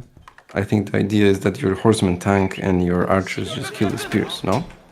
That's the idea, but in practice, it tends to actually not work. For some, Okay. Okay. Well, I'm happy to test it more. I guess I have to play some more sushi to see. Yeah. Better play before it gets nerfed, because like we're all sure at this point in time that it's there must be some nerfs coming towards it. Like, so many people are complaining. Even Beastie said that.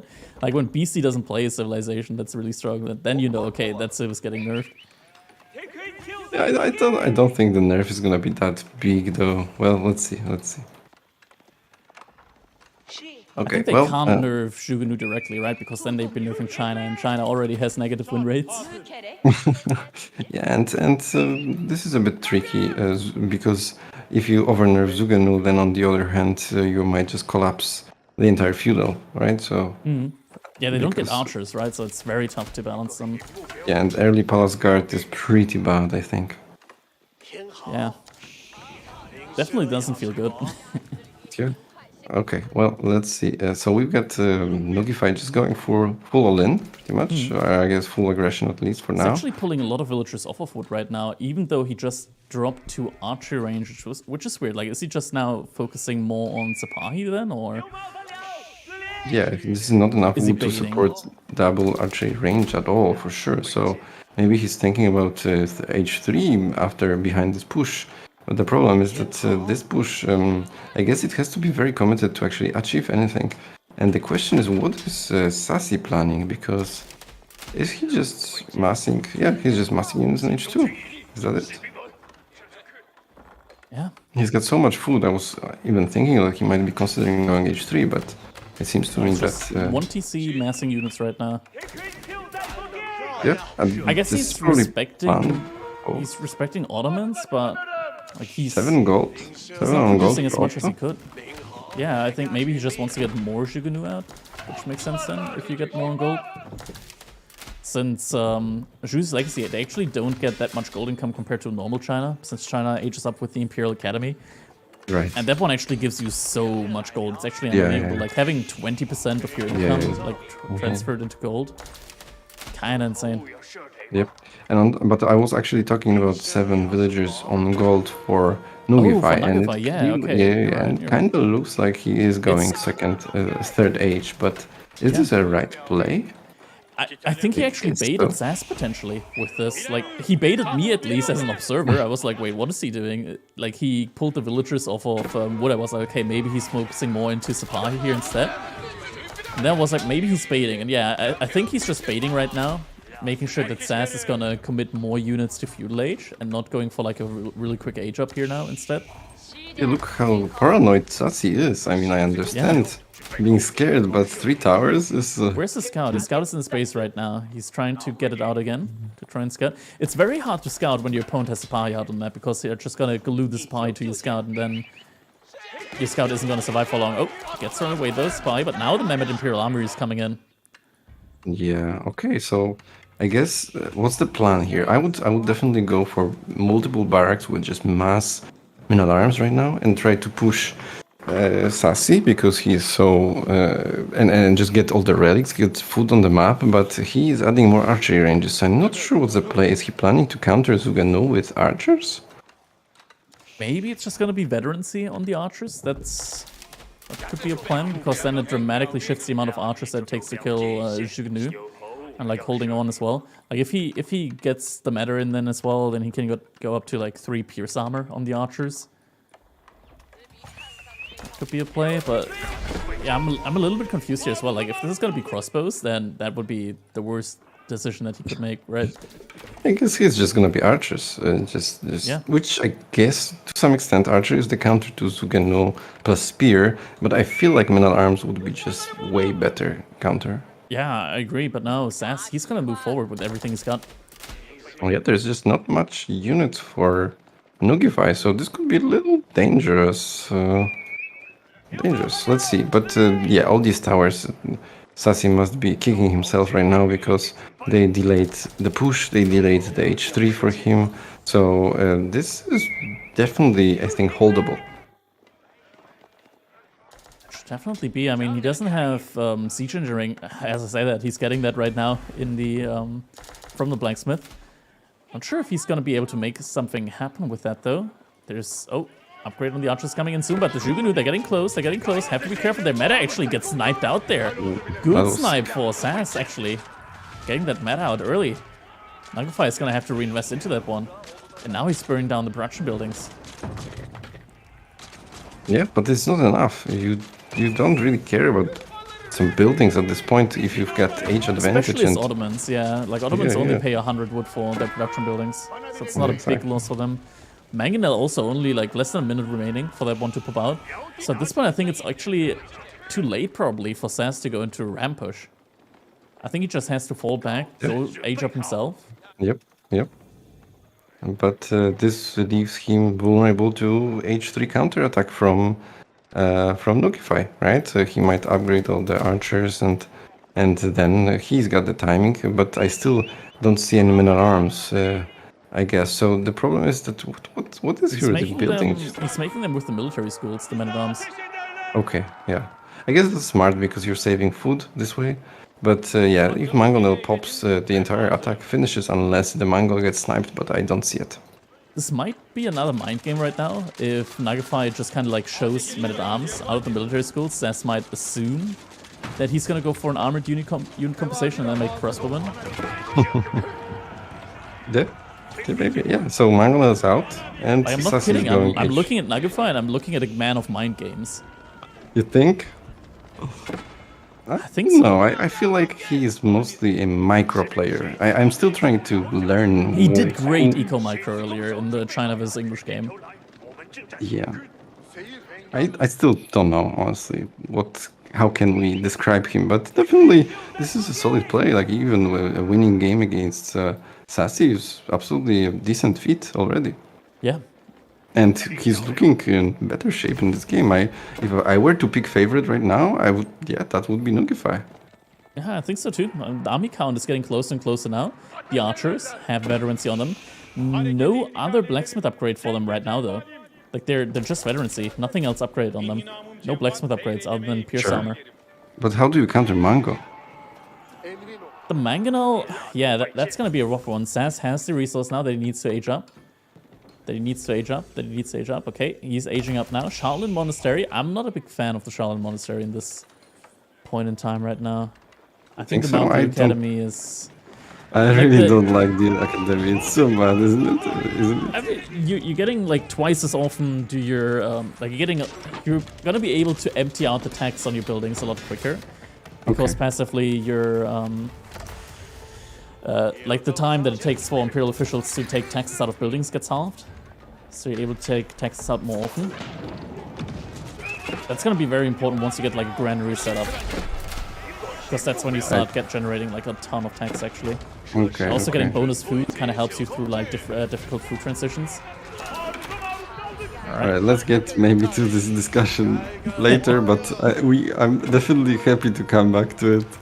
Because we've got maybe game-deciding push right now. If Nuggify manages to kill Sassy, I guess that's over. But on the other hand, if Sassy holds this, it's still not necessarily over. It's just the game is gonna just continue. And he's already bleeding villagers left and right. There's 3 villagers lost, 4 villager advantage. So I feel like this is a very stressful situation for Sassy. I don't know if he's gonna hold. Being behind in villagers against Ottomans definitely has to feel bad here. Oh, Mangonel shot doesn't go far though. Juno upgrade is in queue. Just a little bit longer until it comes in. Oh, another Mangonel shot. This one connects onto the Spearman. Oh, this is so difficult. There's 54 archers right now for Nuggify. Just pure archer? And I guess this makes sense, right? Like this counters. It's working. With the Mangonel, it's working. Yeah, I think Sassy is dead, man. He might be. He might actually just be dead here. And the next Mangonel is also on its way. Matter gets sniped though. And the Mangonel slowly but surely gets killed by the TC, even though there's no villagers inside the TC right now. It's just a hand cannon placement, slowly but surely whittling away at it. Spearman going down though. SAS still has a good amount of income. Okay, he's splitting up his units, tanking a pretty big mango shot there though. Sapahi, armed veterancy. He's targeting the Mangonel with the main TC, so it actually might go down, but yeah, I think he's done it, man. Yeah. SAS has no more military left, 20 versus 60. Wow, Nuggify proves it again. He's forced to be reckoned with, man. Yeah, taking down the feared Juju's legacy with the Ottomans. Holy. Just with archers only. Fast cast into archers only. Don't mind the 20 idle villagers under his TC. He's already won. Yeah, he doesn't care. And with flexing. that, GG gets called. Nuggify is gonna make it into the main event, kicking SAS out in the qualifiers. Sick, man. Sick.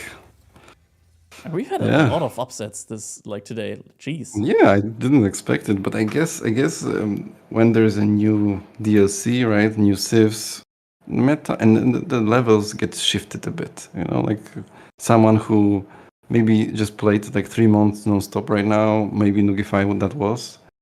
Thanks, Andy, for the subs. Perfect. Awesome, man. So maybe he just played a lot and he knows how to play in the new meta, and maybe Sassy played less or someone else played less. Vortex, for example, he played a lot of Stormgate, he played a lot of Zero Space. Maybe Nuggify just committed to Age of Empires 4. Yeah, maybe at the right time. Awesome. All right, so I guess this would be it for today. Do we have anything last to cover? I guess so. Everybody, this was just a qualifier. I invite you all to come Saturday and Sunday next weekend on 3 p.m. GMT. We're gonna start. We're gonna have a serious lineup, and I hope I will see you there as well. And guys, don't forget to follow so that you get notified if we go online. Exactly. Where do we send you guys off to? I would say, what do you say? 10 for Tim just went live. Maybe we just send you guys all over to 10 for Tim, another Age of Empires forecaster. You can see him many times over on Rising Empires. So what do you say, Matthias? Do we send them over to 10 for Tim? Sure. Yep, absolutely. All right. Sending you guys over to 10 for Tim. Don't forget to tune in again next week as the main event for the Energy Slapfest is going to continue. $1,250 on the line. Thank you guys so much for watching, and we'll see you all in the next one. Have a good one. Have a good one. Thanks, everybody, guys. I think I'm gonna play some ads before I start, before I rate. So 1 second, I'm gonna play some ads. But everybody, thank you for watching. I'm gonna mute the stream and see ya next week. See you then.